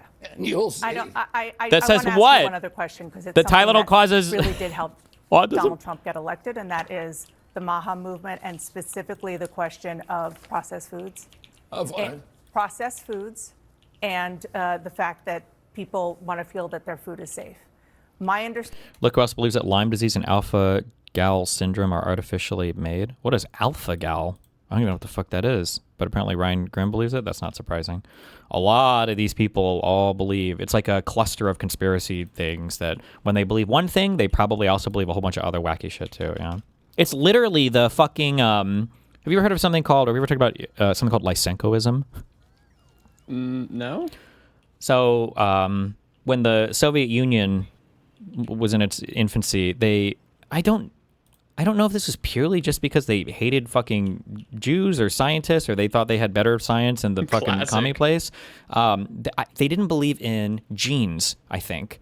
And there's this guy called Lysenko, and they tried to develop like an alternate explanation for like how crossbreeding in plants worked and how traits were inherited, but they didn't believe, I think, that genes were real things. And some people point to this for some of the reasons why the Soviet Union had issues early on with famines or whatever, because they had poor understandings of crop cycles and everything, because they just wouldn't believe in the science. But I don't know. It's like sometimes I feel like some of these people like reject like capitalist liberal science because it's like it's built into their ideology. Like when I look at somebody like Ryan Grimm, that's just like crazy to me. I don't know. Understanding is that you're pushing for reforms on food safety and ultra-processed foods that have been slowed, in some cases blocked, by people in the administration who are working on behalf of the industry. Is that true? No, that is not true. So you feel that you'll be able to get these reforms done without any problems? I think the grass, the two big reforms that you're probably talking about is ultra-processed. Were all these people like Ryan Graham, Anna Kasparian, have they always been retarded, or were they activated like retard sleeper cells? I'm not sure on that. Again, this is one of those things where I said before, it'd be nice when we all die and go to heaven if we can like sit down at a round table and just have a conversation. Like, the fuck was going on there, man? What was actually happening in that head of yours? I'm very curious, but I don't know. Food definition. Mm-hmm. Exactly. I'm gonna play League in Hell. Yes. And they've both gone through extensive interagency process. I'm very confident that we will get them both out there within probably a month. Well, I'm sorry that this, and that's good news for people who are very moms, and I'm one of them, who are very worried about making sure that our kids eat food and we eat food that is healthy. I'm sorry that this turned into a very contentious conversation. Don't apologize. And, Don't apologize. My job is It's his fault to try to get the best information out there, and it does concern me when you come in and say things that have take what you're saying have been call them out. People who have scientific backgrounds. Not you. And who I know have tried to talk to you as well. Oh. Up next, he helped lead the Biden administration's COVID response. I like the camera on him. Hell yeah. Be mad. Now we're talking. Mad.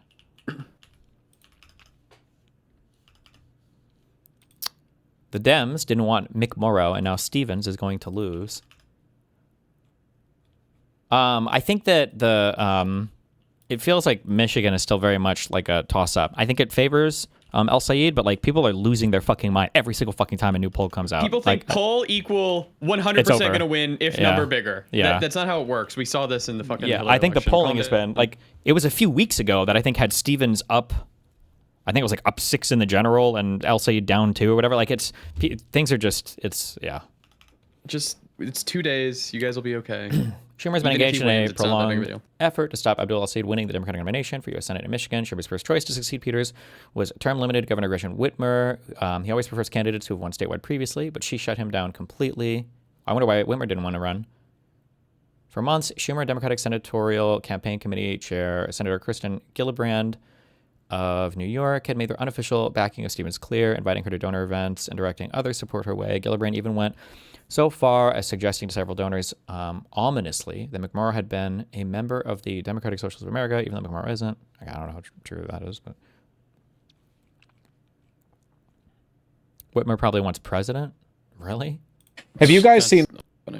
Wait, was this my second stream yesterday? Did you watch the Voosh stream that I watched last night? I wasn't awake. No, bro. I heard that Vegan Gains came in. Oh yeah, for a little bit. Dude, Voosh is like on Voosh? another planet of fucking wild, like racist shit. Dude, when the black Does he hate the stuff? Jews? No, it's about black people. Ooh, you think they hate Jews? Black people are like fucking kryptonite to the progressive socialist What, because they people. don't vote their fucking way? Yeah, and oh my god, the Democratic National Committee or whatever, I think it's the DNC that makes these choices, moved the primary so that the first state is going to be South Carolina instead of like New Hampshire or Iowa, and whoo, they're not happy about that. Oh no, because now you got to get through. Start saying it, man. You got to get through the black voters. Yeah. In this clip making the rounds. Vouch bashing Islam here too. I feel like the timeline graced me with it after I got in an argument with you guys over religiosity the other day. Muslim girl goes viral for respectfully refusing to shake hands with men after she collected her prize. Ah, that's loud. We hate religion? We do. Damn!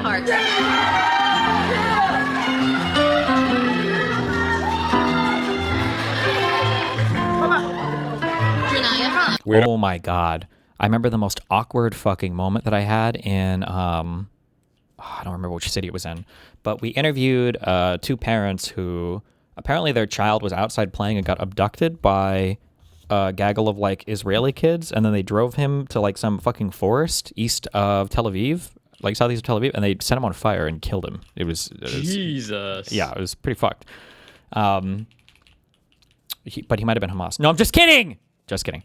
But one of the most awkward interactions I've ever had in my life was after we finished the interview and then we were outside and we were saying our goodbyes, was I went to give I gave a hug. Runs up. I gave no, Jesus Christ.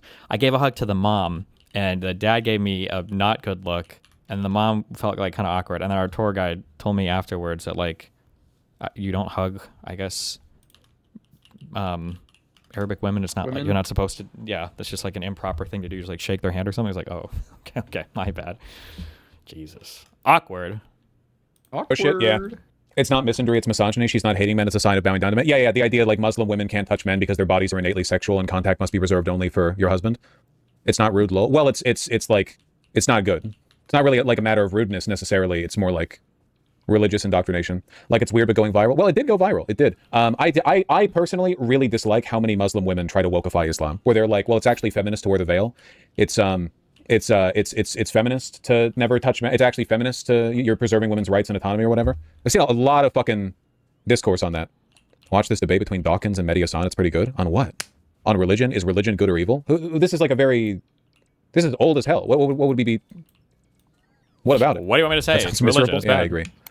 So it's okay to not like Islam? Yeah. This goes back to the thing I said before about like you can have a good understanding of an issue, or you can have like a very surface level memey understanding of an issue, and then it's just like you're never gonna have like anything good to say about it. I think that there was this weird time where there definitely were people who were being Islamophobic in the United States. It's undeniable. But people went way too far. Like, I agree with Voosh. People went way too far to the other end of this, where they were like, actually, Islam is actually super fucking woke. And it's like, no, no, that's actually really retarded. And like, yeah, hijab is actually super woke and awesome. Now, I will say, I don't think you have to be of the mindset that, like, you know, wearing hijab is always this horrible, insulting, terrible thing that women are, it's thrust upon women and they should never have to do it. Like, I think it's fine if women want to wear hijab or whatever, much the same that if Christian women want to wear dresses or whatever the fuck people think it makes them look proper, I think it's fine. But yeah, people did a little bit too much Islam apologia, which triggered the fuck out of all of you, the atheist bros. But yeah. I like what Quebec does. If you're working in a federal fucking building, taking federal goddamn money, you can't wear any religious iconography. Damn. Even a cross. Get fucked. Well. Yeah. Saw people in the subreddit unironically recommending Richard Dawkins videos, lmao. God almighty. They all make it so hard for me. They really do. Feminists being mean to men for no reason to miss the point. This isn't feminism. This is Saudi Arabia shit. This isn't feminism. It's not about being mean to men. It's the idea that women are temptresses, innately sexual objects who must be veiled and protected from exposure to men because it degrades them. It's not feminism. It's just like insane. Well, but they frame it as feminism. It is funny you know? Seeing like lefties have to fight their more radical audience. It brings me a chuckle. Brings me joy. Like this. 38K likes for saying a Muslim woman is socially regressive because she chose not to touch a man. Weird how consent, personal boundaries, and bodily autonomy suddenly become controversial when they're rooted in Islam. Dog, it's Islam. It has nothing to do with consent, personal boundaries, or bodily autonomy at all. Not even remotely. It has nothing to do with the bodily autonomy. It's a religious... Like, fuck. There's so much on this shit. To say that, like, a woman must wear hijab, otherwise she's, like, a slut or a disgusting piece of shit is... I would argue, like, you're on some weird religious zealotry and you're on some weird, I would say, like, anti-woman stuff there. But on the flip side as well, like, there are some women that just, they consider it a celebration of their faith. They consider it a celebration of their womanhood or whatever, much the same that somebody might wear a fucking bonnet or whatever dumb shit. I don't know what the fuck religious people wear. Bonnets, I don't know. Like, it's not, just because somebody wears hijab doesn't necessarily mean that they're, like, anti-woman or sexist, or it's a woman who's perpetuating sexism or, whatever. Mandate to protect women from men's temptations. It has nothing to do with bodily autonomy. If it was about bodily autonomy, then it would be a personal choice for the women. But it's not. It's why Islam mandates that. Well, depending on what branch, it's always like religious people, right? Some Christians do this, some do that. Is it rage bait? I mean, I do see... Have you guys not seen, like, this trend of Western Muslim women trying to frame it as though it's politically progressive? Because I see it a lot. Like, a lot. It's happened in America before, too, right?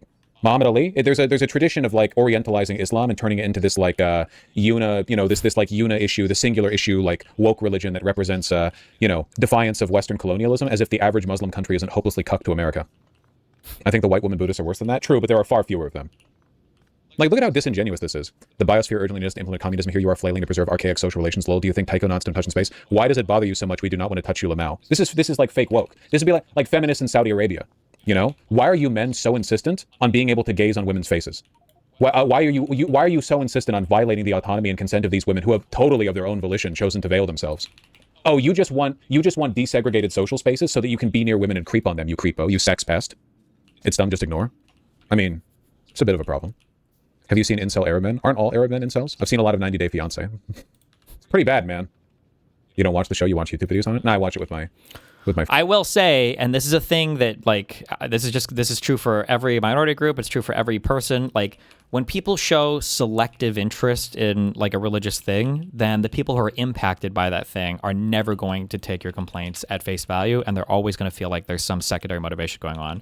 So if a woman feels like, for the most part, men don't give a fuck. Like, for instance, if there is a man who's saying that the hijab stuff and the Muslim stuff is all, like, disgusting and sexist, and that women not being able to touch men is, like, a horrible thing, but these same men support, like, anti-abortion laws, then women are going to look at you like, okay, so you just don't like it because in this case, like, the religion keeps you from, unfiltered access or unfettered access to our bodies. Is that what's going on? Like, that's how they're going to view that. And like, I understand it, because it seems like it's like when, like, men got so fucking mad at the health at every size thing. Men got so mad at health at every size stuff, and it's like, so you guys really do care about women's health? That's like a big thing now, because I've never heard any of you guys ever show any concern whatsoever for women's health ever in your entire lives, and now it seems like all these men are super invested in women's health. Or is it more that you just want to make sure that their bodies are, like, nice and fuckable for you at all points in time? Because that's more what it feels like. It doesn't feel like the it doesn't feel like the concern is being offered in good faith. Friends, slot PV. Got to shout over something. I mean, that's not valid in a country where that religion's legally enforced. However, in the West, Islam can be whatever it chooses to be because it doesn't have the backing of the state. I mean, for one, like, Mormonism doesn't have the backing of the state, but people who grow up in Mormon communities and Mormon families face, like, really severe ostracization when they leave. Like, if they choose to leave the cult, they get, like, blacklisted. That happens to a lot of Muslims in the West, too. It might not have the backing of the state, but there's still a fuck ton of social pressure. You have, like, super far-right parents and uncles and aunts and stuff. And also, like, let's take this another step forward. I think that this is just bad, even if it's totally her choice. I mean, how would you feel if a person refused to shake hands with black people? Or just keep it to men. Also, this is another thing that like wokies like fuck up because they're just because we all get in our woke feelings and then we want to be woke on everything. When people say like, well, it's not okay to be racist, so why would it be okay to be sexist? Okay, this is it demonstrates a severe lack of thought on any issue ever. Okay, because on the aggregate, as far as I'm aware, different races of people. There's no reason why they are like insanely biologically dissimilar. Like more or less a black person should be able to do more or less what a white person should be able to do more or less of the time. Okay. I say for maybe some pretty specific things or whatever, but like generally speaking, we can say that. Okay. When you try to map that over to like men and women's issues, men and women are not the same. On the aggregate, men and women are quite different in quite a few ways that give both of them unique sets of concerns. When you try to say like, well, you can't be racist, so why could you treat men and women differently if you shouldn't be able to treat black people differently? It's like, well, because this is not at all the same thing. And when people try to pretend that it's the same thing, it's mega ultra super cringe. Don't do that. And women, how would you feel if a woman chose to belong to like a super duper like fucking crazy Christian Amish community and they were like, well, women belong to their husbands, so I don't have the right to touch other men? But she's like, no, I chose this. Would you respect that because it was not backed by the state? It's just reactionary political beliefs. I disagree with their choice. So yeah, it's just reactionary behavior. It has nothing to do with wokeness. What if it's her kink? Well, then she should stop pretending it has anything to do with feminism. Jesus. Is Darkwood the game Destiny played? And like Darkwood is one of the best games of all time. And I think it's a Ukrainian game maker. I don't even want to say studio because I think it was like one guy who made the game. Or is it Polish? There are 2 billion. What do we do? Just hate them with no solution then? What the fuck are you talking about? It's just backwater religious shit. Doesn't matter. It's Islam, Christianity, Judaism, Hinduism. What do you mean? Just be anti-theist. Like an adult. Hate on them with no... Not hating on every individual Muslim. I think it's really rude. She keeps walking up to do it over and over. Yeah, that's a little bit out of pocket. That she keeps cycling back across the stage. Yeah, for sure, for sure. Do Hindus do shit like this? Dog, Hindus have a religiously mandated caste system. They literally, for like thousands of years, think that people are born to be like poop people.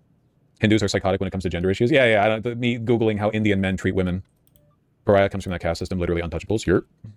Voosh, my ex was Muslim. She would have literal breakdowns over dating me. Religion's a plague. Yeah. So many billions of people with like religious trauma over going to hell for doing nothing. Chat doesn't know many Asian revolutionaries literally looked to Christianity as a liberatory force. Yeah. Because it's genuinely like less doctrinal and authoritarian than in many cases Hinduism or like, you know, it's fucked up. The caste system is not religiously mandated. No religious text explicitly mentioned the caste system as a rigid hierarchical system. I mean, it seems to be pretty well integrated into Hindu beliefs. I'm pretty sure that, if at the very least, it's used to justify heavily. But yeah, you can justify anything with religious texts, obviously. It's kind of the whole point. It's all like fake. Japanese Buddhism / Shintoism seems fine, though. No? Buddhism was used to justify a lot. No, it's just mysticism, man. It's just religion is used to metaphysically justify pre-existing biases, you know? Before, you just thought, like, women are annoying, which, like, yeah, but now God's telling you that more women are more likely to go to hell for not listening to their husbands or whatever.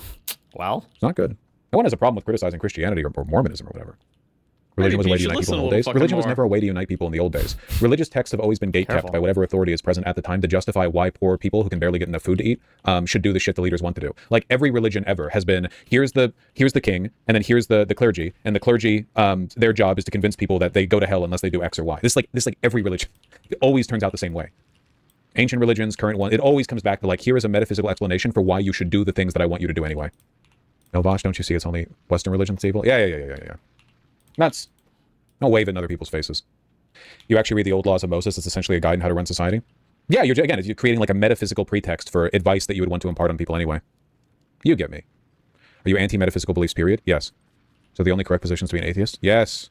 Your arguments that feminism good and Islam is bad by research. Western feminist women are a lot less happy than Muslim women. Well, Muslim women are like fighting the Iranian government and dying for the right to not have to wear their veils. So I don't know like by what metric you're measuring that, but I'm pretty sure Mormon women on average are happier than agnostic women in the United States. It's not really like a commentary on the correctness or incorrectness of their positions, right?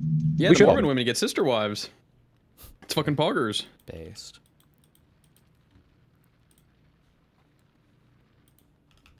Salatan from the Bulwark. So you may have heard that Hey, it's Will Salatan from the Bulwark. So you may have heard that Republicans got a hold of Anthony Fauci's diary. And this week, they dragged him into a hearing in the Senate. Did you see Hassan and the Francesca talking earlier? No. Oh.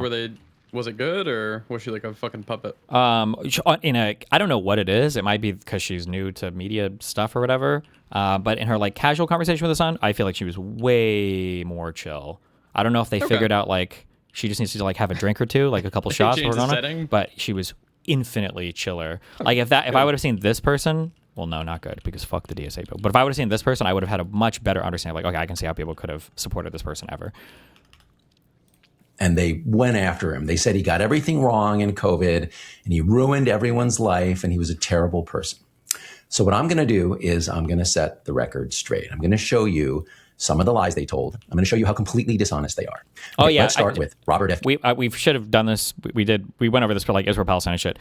Anytime somebody is trying to make an argument and that argument relies on one or two quotes or whatever from a person's book or diary or whatever else, they're probably fucking lying to you. It's just real life just doesn't usually work that way, where you can boil down complex or complicated positions with like a single quote or something. It's just very rarely is that ever going to be the case.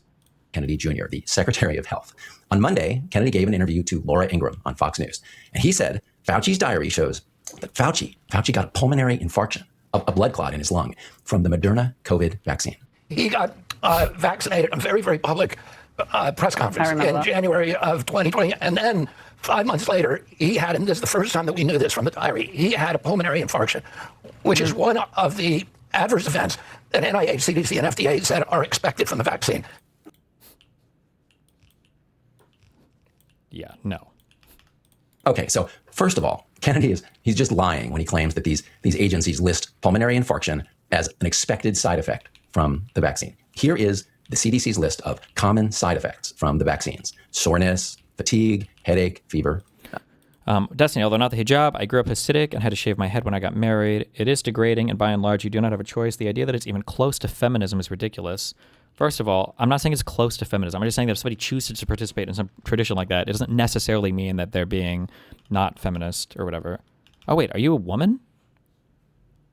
I grew up Hasidic and I had to shave my head when I got married. No, what religion? Wait, do Hasidic men have to shave their heads? Are they the ones with the weird tassels?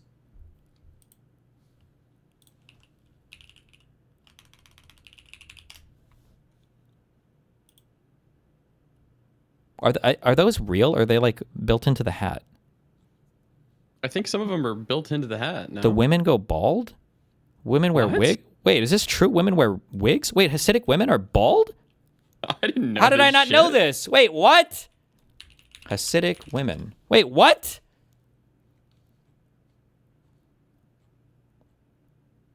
The hell are the Jews doing?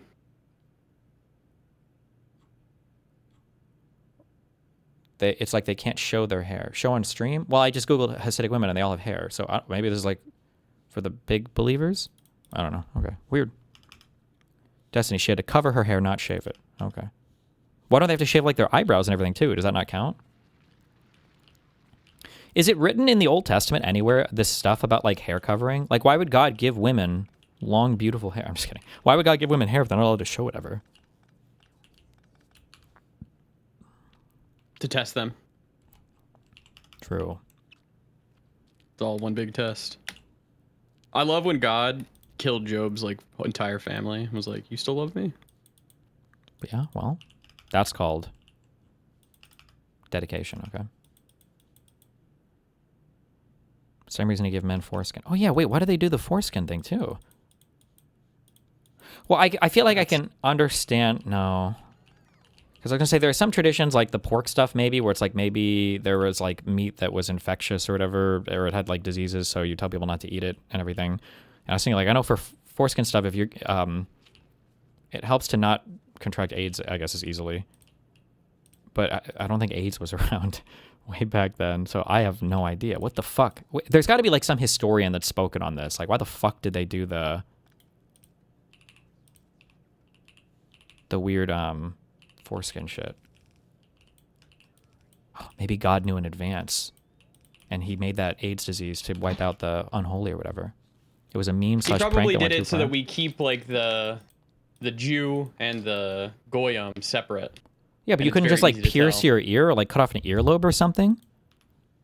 Like I feel like way more people probably died from like early botched circumcisions than would just like getting a. We used to do that growing up. Where That's just business. Baby girls would get their ears pierced like right after being born. I don't think they do that anymore or as much anymore, but. Oh yeah, that's like I would assume that's still like a big thing where like they go and to Claire's and do their ear piercings as like a fucking baby or whatever. I don't know about you, but I got a little bit of fever from one of my vaccinations. That happens a lot. It's part of the reaction sometimes when your immune system responds to a vaccine. But here's the point. There's nothing about pulmonary infarction on this list. Kennedy told you there was, but there isn't. In fact, pulmonary infarction is not an expected adverse event from the vaccines. Why did Kennedy say it was?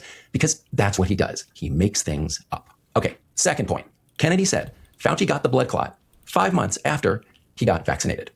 You don't get a blood clot from a shot 5 months after you got the shot. There's tons of research that shows that vaccine side effects, when they happen within hours or days or at most weeks. And this is really important because... Oh, this is true. I remember this anti-vaxxer talking about a long time ago. Melina used to have her ex would argue with her on on Instagram. The first vaccine and COVID research I ever did was when she would give me her phone. She'd be like, I need you to tell this guy he's fucking retarded. And then I have to do all this reading on random shit that this guy would bring up. But I remember that talking point. And I think that of all the vaccine research that's ever been done, it's like, I think 3 months is the longest you would ever see a side effect. I think it was 3 months, 90 days maybe. But this idea that you could have like some adverse event, this like bad reaction happening as a result of a vaccine that's like waiting in your body for years to show up and then finally it strikes is like, I don't even know what the mechanism would be for that. One of the things that you're going to hear over and over from Kennedy and Laura Ingraham and other people who oppose the COVID Really? shots. You've never heard of is that anything- shingles? Bet you feel like quite the fool now. Nice. Wait, do you think that or are you memeing me? Memeing you. Okay. What is how does the shingles work? It's like if you've been infected with if you chicken get pox before. Chicken pox, you can have the shingles later on in life, yeah. Wait, are you sure? Or is it if you don't get infected? If you get oh no, yeah, it's if you get infected early, then you could get you can develop or have shingles later or something. I don't remember how that happens. Hold on, now you make me look it up. But I think it's considered preferable to have chicken pox when you're younger, because Well, yeah, because chicken pox can kill you later on, apparently. Damn. Die. Did you ever watch Avatar: The Last Airbender? No.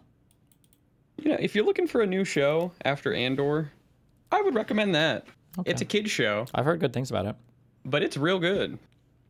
Oh, also, this isn't a vaccine too, yeah, but okay. No, Shingles is caused by a virus that does remain dormant. Ooh, this might be one of some viruses can do, I don't know if RNA viruses can do this, or if they have to be a DNA virus or something, but I think some viruses can, is it reverse transcription, can write themselves into your DNA. Like, I think there's sections of the human genome that are theorized to have just been like old viruses that are just like, that's like a lot, some of our genetic code is just like, it expresses that or represents that, yeah.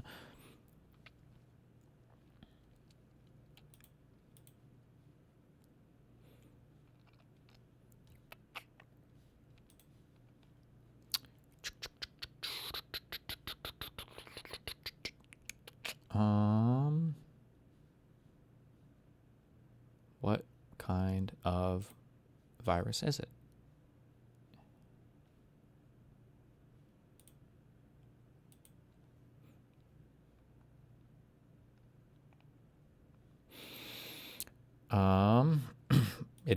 It has DNA. It is a single linear double-stranded molecule.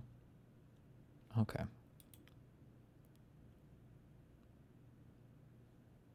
Damn. How do I'm not going to read all this right now. How does a DNA virus work? I understand how the RNA one can use the ribosome to print stuff for the first time.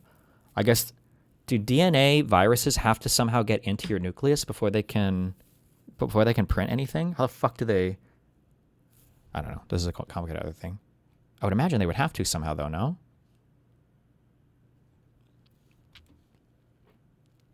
Breaking news, I'm on my last bag. Oh, shit. You've been smoking a ton. Good job. Mm-hmm.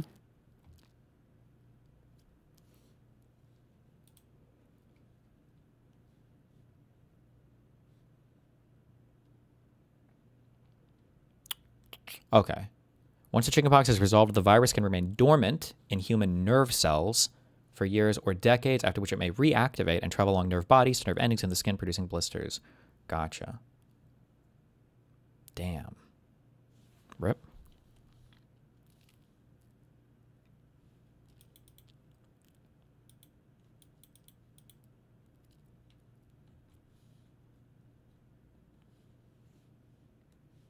Bad that happens to anybody anytime after the shot was caused by the shot. They think that's proof. You talked about the Hank Green AI thing? No, but I'll give you a bunch of videos. We'll check it after, I think. That the shots are dangerous. And this example, where Kennedy confidently tells you that a blood clot 5 months later after the shot came from the shot, illustrates why you can't trust these people. Depends on virus size. The small DNA viruses tend to need nuclear access. Really big ones can code their own polymerases and replicate in cytosol. Oh, sure. One thing that I thought was for the RNA viruses, I thought the RNA viruses used the bodies, because you always say hijacks the cell, that they use the body's ribosomes to print off more viruses, but that's not actually true.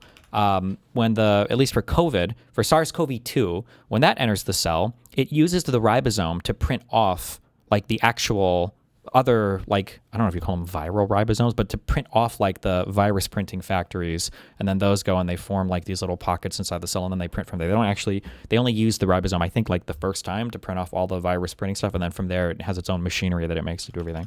It's kind of interesting. Blood clot, anytime after the shot was caused by the shot. They think that's proof that the shots are dangerous. And this example, where Kennedy confidently tells you that a blood clot 5 months later after the shot came from the shot, illustrates why you can't trust these people and anything they say about so-called vaccine injuries. And by the way, in case you thought that Kennedy knew anything about health or science, let me show you what he told Sean. Can somebody tell me what happened to Hank Green? I don't know if he's just not aware of where audiences are with AI stuff, or if he miscalculated or something, but basically he made a mistake in a video. He had, I know another thing that happened to his brain that he didn't quite understand for what happened, and I was kind of surprised. He has openly stated on Twitter before that AI is part of his workflow, and I thought it was really fascinating, and I actually have some respect for it, because he said something along the lines of I do a lot of writing and research on AI stuff. So I figure I should, be familiar with the technology. So yeah, I do use it. But it never really blew up much on Twitter. But I'm going to guess that in his mind, since he'd already spoken publicly about it a little bit, he probably thought that people kind of know and they just don't care that much. But something happened recently, and there was a mistake in a video or something, and people accused it of being an AI mistake. He goes, no, I do use AI, but it wasn't for this thing. This is how I use it. And then everybody has lost their mind now, and he had to make a huge public statement and everything. And yeah. Did you see decoding? Did he say how he uses AI yet, or no? Yeah, he did. He gave a big whole ass thing. Okay. But it doesn't matter. It's just that's a AI bad. I wish that some of these people, I'm not telling everybody that they have to be as brave and powerful as I am, but I wish sometimes that people would stake a moral position on a topic and would fight for it a little bit, understanding that it's not going to be popular initially, and they might even lose a little bit of an audience, but they want to stake a position and kind of push for it instead of just capitulating to the audiences always. Yeah, it's so annoying. I'll go over this later because we have to start at the beginning. I'm just curious. He hasn't lost a ton of audience. It's not a huge subscriber exodus event, at least, I guess. Not yet, maybe. We'll see. Okay. Sean Hannity on Wednesday about Fauci and his blood clot. Then he got one of the primary, most expected adverse events, which was potentially deadly blood clots in his lung, myocardial infarction. Now, I don't know where to begin with this. There's no such thing as a mitochondrial infarction. Now, there are mitochondria in your cell to begin with this. Adverse events, which was potentially deadly blood clots in his lung, myocardial infarction. He probably meant to say, is it myocardial? Would that be heart? Or am I making that up? I think myocardial infarction is a heart attack, but just said fancy so you can jerk yourself off. But is that? Yeah, he probably meant to say that. He misspoke, I guess. Now, I don't know where to begin with this. There's no such thing as a mitochondrial infarction. Now, there are mitochondria in your cells. That's a completely different thing. And there's something called a myocardial infarction, better known as a heart attack. Sure. Anyone who knows anything about medicine would know that a pulmonary infarction, which happens in the lungs, is different from a myocardial infarction, which happens in the heart.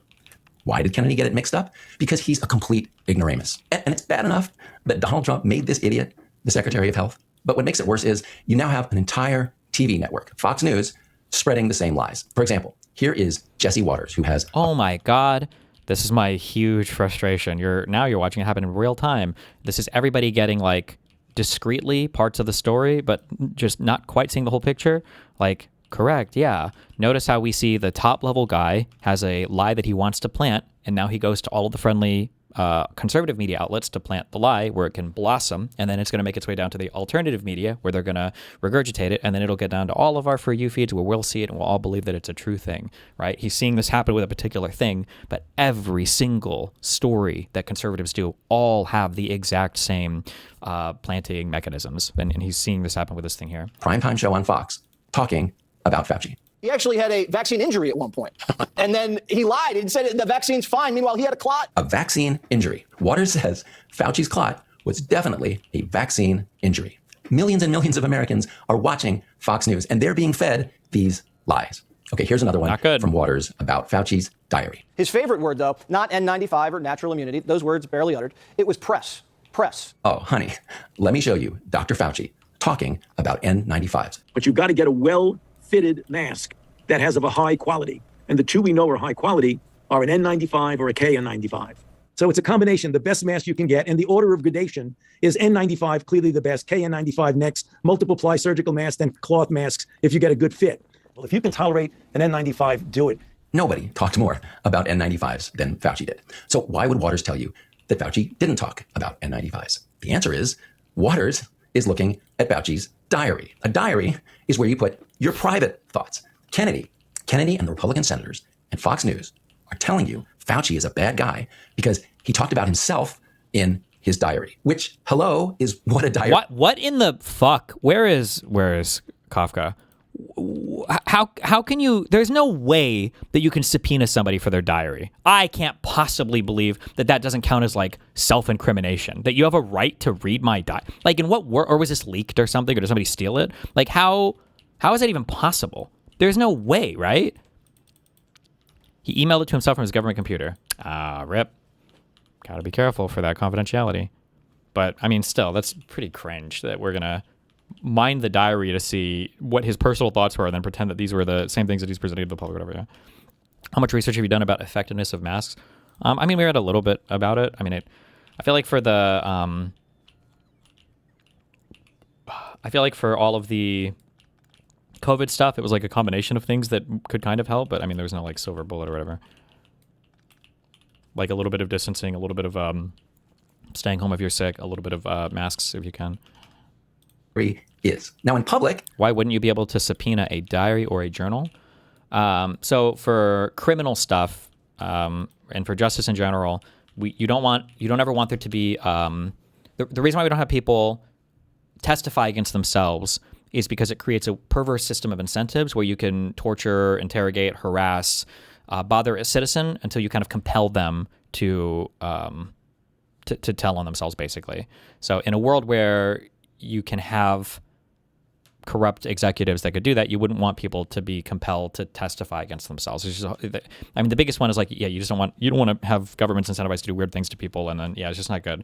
I wonder if your diary is covered by the Fifth. I would assume only like it must be. I would imagine so, that a diary is your personal, like it's your own personal thoughts. Like, yeah. I believe that what you say to like your wife or husband as well is considered like confidential. Like these are covered by your Fifth Amendment right not to self-incriminate. I don't know why I'm guessing that. We can just check. Is diary covered by Fifth Amendment right? Generally, the contents of a personal diary are not protected by the Fifth Amendment because they were written voluntarily. However, the physical act of producing the diary under a court subpoena can sometimes be protected if handing it over forces you to admit guilt. The Fifth Amendment only protects against compelled self-incrimination because you chose to write your diary on your own. The words inside it are not forced statements. The government can use them if they obtain the diary legally. I guess that can be true if they obtain it legally through some other means. But otherwise, like I feel like when we search warrant for your diary, I feel like there's no way. And this says it seems like that's not. If the government demands you hand over a diary via subpoena, the physical act of turning it over can act as a testimony that the diary exists, is yours, and is authentic.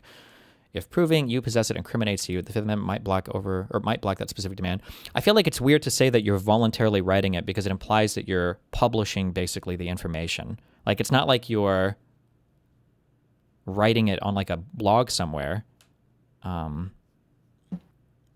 Whereas you like writing something privately doesn't feel the same as like voluntarily writing something that is ever meant to be shared, especially for a diary. Like, I mean, definitionally, diaries are supposed to be like private things, you know? Yeah, I don't know. Well, like if I went to the cops and I told them like, oh, hey, Steve admitted to all of this heinous shit in his diary, and then they get like I would call it probably like a bogus search warrant from like a judge, and then they go in, they get your diary, it has that stuff. Would they be able to use it because it's like technically a legal search warrant? Would you just like fight the search warrant? Well, if you got something from a search warrant, and the search warrant is legal, then whatever they find is going to be good, assuming they serve the search warrant in the manner dictated by the court or whatever. He didn't talk about himself. In public, he talked about stuff like N95s because that was his job.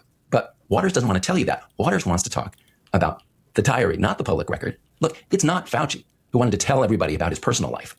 It's these scumbags who dug up the diary and like if you had a conversation with somebody in the past and you told them something incredibly personal, they couldn't call on you to testify, or they couldn't compel you. You could if you wanted to, but they can't make you testify to a conversation that you had in the past. So I don't know why they would be able to compel you for a diary. That seems strange to me. I wonder if there's like Supreme Court law on this or something. I don't know. Plastered it all over TV. The dishonesty on Fox is just incredible. Let me show you another example. Here is Ingram on Monday. America's doctor was a liar, a megalomaniac, a phony. Wouldn't it be obstruction? No, they can't call you to testify on yourself. Another example. Here is Ingram. Well, in a criminal case account. On Monday. America's doctor was a liar, a megalomaniac, a phony, and a total narcissist all rolled into one. Take what he said about the virus's lethality. The stated mortality overall of this, when you look at all the data, including China, is about 3%. 3%? That's really bad. But in his private diary only 5 weeks earlier, he admitted that the virus was not that lethal. 3%. She says, Fauci said 3%. Surely things can't change in 5 weeks. Well, and also it just depends on, so much depends contextually on what we're talking about, right? If somebody's talking about Ebola and then they ask me about COVID, I'm like, well, COVID's not as lethal as COVID. It's far less lethal, actually. But it's also highly infectious, so it can, hit a lot more people. So I don't know. Have you seen the Egon Chalakian video Next Book posted? Not yet. Part of his statement, she cut off. The stated mortality overall of this, when you look at all the data, including China, is about 3%. It first started off as 2 and now 3. I think if you count all the cases of minimally symptomatic or asymptomatic infection, that probably brings the mortality rate down to somewhere around 1%. Well, how about that? He was quoting the 3%. So he could explain why that number was way too high. But Ingram wanted to pretend that Fauci exaggerated the mortality rate. So she clipped out just the part she wanted. Another example of why you can't trust anything these people say. Not good. And while we're on the subject of taking things out of context, check out what these guys said about schools. They claim that Fauci is the guy who kept kids out of school long after it was clear that children were the people at lowest risk from COVID. Now, first of all, that is one of the biggest falsehoods of the whole pandemic. Fauci constantly said that kids should go back to school. Here he is in June of 2020. This is before school districts made their decisions about whether to bring kids back in the fall. Those are the kind of things that we need to consider, but also importantly, always make the goal that it is very important to get the children back to school for the unintended negative consequences that occur when we keep them out of school. I could show you dozens of other times Fauci made that point. But Fox doesn't want you to know about it. They want to talk about an... By the way, also, and listen, if it was a deep state operative controlling him, then fuck it. Good job on you for finding the deep state operative for controlling him. Wait, Mootin, do you know why they haven't arrested Fauci? Why he's not in jail or anything right now? Any idea? You got a pardon? Yep, that's right. That's why he pled the fifth at the congressional bullshit-ass fucking hearings they're trying to put him through. Fucking A. Good job. Good job on Biden for pre-pardoning him, because they knew Biden. They were going to go after these people for the most ridiculous fucking shit on the planet. So good job. A+ there. Hell yeah. Is it possible that a rogue Republican state could still come after him? I don't even know what standing or how they could do it, but I mean, anything's possible. Saying, anything's possible. I mean, they could say like, you harmed people in our state, we're coming after you for murder. I mean, it's bullshit, but if you truly set your mind to it and you're a Republican, you can do anything you want. So theoretically, they could try. Yeah. Entry in Fauci's diary where he wrote about closing the schools. In his diary, he was bragging about shutting down the country. I spoke with Bill de Blasio, mayor of New York City, and convinced him, based on what I was saying publicly and my conversation tonight, to close the NYC schools. Did you notice something missing there? Did you see a date on it? Tonight, to close the NYC schools. Did you notice something missing there? Did you see a date on that quote? No? And did you hear Waters mention the date? No? Well, maybe that's because Fauci wrote that on March 15th, 2020. That's not when schools were deciding whether to open for the fall or for the next 2 years. It was at the very beginning of the pandemic, when everybody, including Trump, agreed that we should shut everything down for 15 days to see if we could stop the spread. But then within a couple of months, as I showed you, Fauci was telling Congress we should do everything we can to get the kids back to school. Now, probably it's just an accident that Waters forgot to show you or tell you the date on that quote. If Fauci is pardoned for all this, why can he still claim the fifth? Nobody really knows, actually. That's like a legal theory that hasn't been tested, really, and I don't even know how we would begin to test it. But there's a theory that, let's say I know that a guy was helping Trump do some illegal shit, and I want to bring him in on like a criminal thing and force him to answer questions about it. Well, obviously, you can plead the fifth on almost everything, but what if I strategically pardon him, or I get the executive to pardon him before I bring him in for questioning? Now, theoretically, shouldn't it be impossible for him to claim the fifth? How could you possibly incriminate yourself in any crime if you've already been pre-pardoned for any crimes you might have committed? But that's like a theory. The but pardon is specific, though, right? Like he could be like, oh, well, you I think pardoned Biden me for is the shit first related one. to. I think Biden is the first one who has done broad pardons that are. So if Fauci raped and murdered someone, he's good to go. I don't know how broad it was, but I think it was like I don't know. Somebody go find it, but it's like in his capacity to whatever. Well, sure, but even if it was just for a portion of time, he could say, "I'm claiming the fifth because me answering this could expose me to, when I murdered a child 20 years ago." Right? Like that. So I mean, theoretically it could, even though I don't think it gets bullied or it don't gets pushed on too much.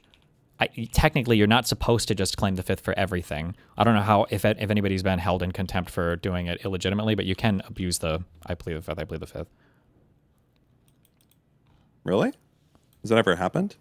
I don't know. I don't know if anybody's pushed the issue or if anybody's held in contempt for it, but people are saying this has been tested. Yeah. I've never heard this before. Somebody cited a Supreme Court case from 1896, so I don't know if this is like something that would hold up today or what. The other thing I was going to say on the diary shit, I think the reason that you're thinking it's more private than it is like you wouldn't imagine if you sent an email to yourself, obviously the government could go and get a subpoena and get that information, right?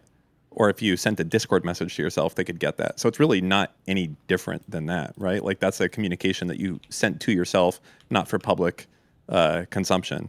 They don't give a shit. There's no distinction. I think that you're just putting some weight on the idea of, oh, it's a diary. It's for me only. But we do a lot of stuff that's for us only, like our password manager or other shit. Sure, but it feels a little bit different. Like if I want to send a DM to myself for myself only, I'm firing off that information through the internet to Discord servers for it to be routed back to another thing that's hosting the message for me indefinitely in an online manner, even if it can only be accessed by me. I feel like it's different than like I'm writing something on a piece of paper that I'm putting in my drawer that no other eyes should ever come across. Well, I mean, they could, right? Anyone else who opened up the drawer could see it the same, right? Yeah, but I mean, much the same. Somebody could like try to eavesdrop on a conversation and hear you say something that you would never testify to publicly. I mean, I don't know. True. I mean, Fox wouldn't try to do that again, would they? Fauci was bragging in his diary about his role getting lockdowns implemented. Here's what he wrote, quote, I spoke with Bill de Blasio, that was the mayor of New York at the time, as you may know, and convinced him, based on what I was saying publicly and my conversation tonight to close the NYC schools. Oh, so now they're willing to tell you the year, 2020. You could see it right there at the top of the screen. But they still won't show you the date, because that would show that Fauci's advice to close the schools was temporary, at the very beginning of the pandemic. Instead, they keep telling you that Fauci tried to keep the schools closed for years. Schools were shuttered for years, based off Fauci's recommendations. They're just liars. Damn it, And they've got plenty of friends in the GOP. Here is Ron DeSantis, the governor of Florida. He's talking about Fauci on Fox News on Wednesday. He would come down to Florida and do TV hits on local news, attacking me for mandating that schools be open. He came down to Florida. I've heard DeSantis say this a bunch of times. One time somebody tried to clarify that DeSantis was talking about Fauci literally traveling to Florida. And DeSantis played along and implied that, yes, Fauci went to Florida to attack him, to attack DeSantis. That never happened. Fauci didn't set foot in Florida till June of 2021, a year after DeSantis opened the schools. I mean, it's a small thing, but it shows you how they just make stuff Is it a small thing? And then they make up stuff that's a lot more serious. His diary does suggest, though, that he didn't want the vaccine approved before the election because it would help Trump. and he may have played a role in... Really? That's a really big claim, but okay. Do you think Fauci could sue Fox for defamation? I mean, maybe, but he's a public figure, and this is... Like defamatory stuff is going to be, again, at its height when we're talking about like political speech and everything. So I imagine it's probably very, very, very, very, very difficult to win on these cases. And also, I don't know how much it would matter because like it takes so long for these cases to go through. Fauci is like fucking 93 years old anyway. That would just be a whole ass, like the court process and everything is not. It's not It is one of the things that passes per se defamation is something that's said that discredits your career. Yeah, sure, yeah. Dang it. Now, there's a reason why Waters doesn't show you a quote to support that. And the reason is it's bullshit. Fauci never tried to delay the vaccines for any political reason. In fact, can we see that picture one more time? Look over there on the left. See that cute little fake... Is that a real picture? Picture of Fauci in pajamas with his diary. You see what he's holding there? It's a syringe. The vaccine is trying to tell you simultaneously that Fauci tried to delay the vaccine and that he constantly pushed vaccines on the public. In fact, Waters says Fauci wanted to stab people. Fauci downplayed natural immunity and over-the-counter so the vaccine companies could keep stabbing and jack up their stock price. So apparently, Fauci wanted Big Pharma to stab you, but not till after the 2020 election. And the other thing Waters said in that clip about Fauci downplaying over-the-counter drugs, that is a big Republican talking point. Okay, here is Senator Ron Johnson talking about what he says Fauci did about that. Sabotaging early treatment with effective generic drugs so he could get immersed. Do you see Luke Beasley say Cenk is in the coalition in his call-out video? Wait, we watched that call-out video. Did he say that he was in the coalition?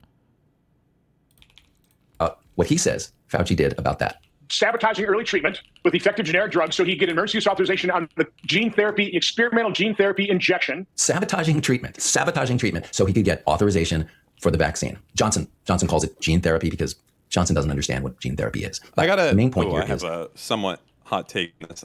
I almost kind of wish we have another COVID because all these people hate fucking vaccines so much and they're all the worst people. They really are. Like these people that like make up fucking lies and everything else along those lines of as far as what happens there, it's just, I don't know. It's just, they let so many fucking people die with this misinformation. It's so fucking frustrating. Like so many people who didn't know any better were lied to by these fucking people saying that the vaccine was going to kill them and people died because of it. And no one was like really held accountable. It's like the real life version of Contagion where you have the guy going around being like, don't take it, take Forsythia instead. And no one gave a fuck and people fucking died and nothing happened. Nothing fucking happened. And now to this fucking day, we have Trump and all these dick sucks in power that are still like Trump did so few things that were good when he was in office. And one of the only based amazing things he did was this fucking vaccine. And now he won't even fucking take credit for it because he's such a fucking weak bitch. It's like so fucking annoying. Like them getting the vaccine out, everything that they did to do it in such a period of time was fucking amazing. And he's like, yeah, fuck that. Fuck Fauci. Fuck vaccines. Fuck all that. And it's like, okay, bro. It's just so unbelievably. So many people should be in jail for that shit. Like unironically. So many people should be in jail. And nothing will happen. Nothing will happen, right? I mean, will we ever see it or no? I don't think so, but who knows? We'll see. Yeah, this is the JVL take when people asked who they thought the best new secretary was, or new cabinet member was under Trump, and he said he thought it was RFK because the people who will listen to him will be the people who probably won't be voting much more in the future because they'll be Garbanzo. Yeah. Johnson is accusing Fauci. You know, the worst part is the people that push the shit, they will take the vaccine and they'll just fucking lie about it. Yeah, a lot of them did. Fucking cunts. Fucking. A lot of the Fox. Oh my God. That should be the death penalty. That should be fucking immediate death penalty by like fucking putting you in a fucking vat of acid. If you go out and you tell people not to take the vaccine and then you secretly take it yourself, death penalty. That should be written to the fucking books. I don't even know if Trump's people would disagree with putting that as a law. I don't know. Of deliberately withholding medication. Well, I mean, Trump's people, like the voters, probably wouldn't because the voters get conned by it and they think that these guys are believers like they are. So the voters would probably be okay with it because they wouldn't think it would affect their people, yeah.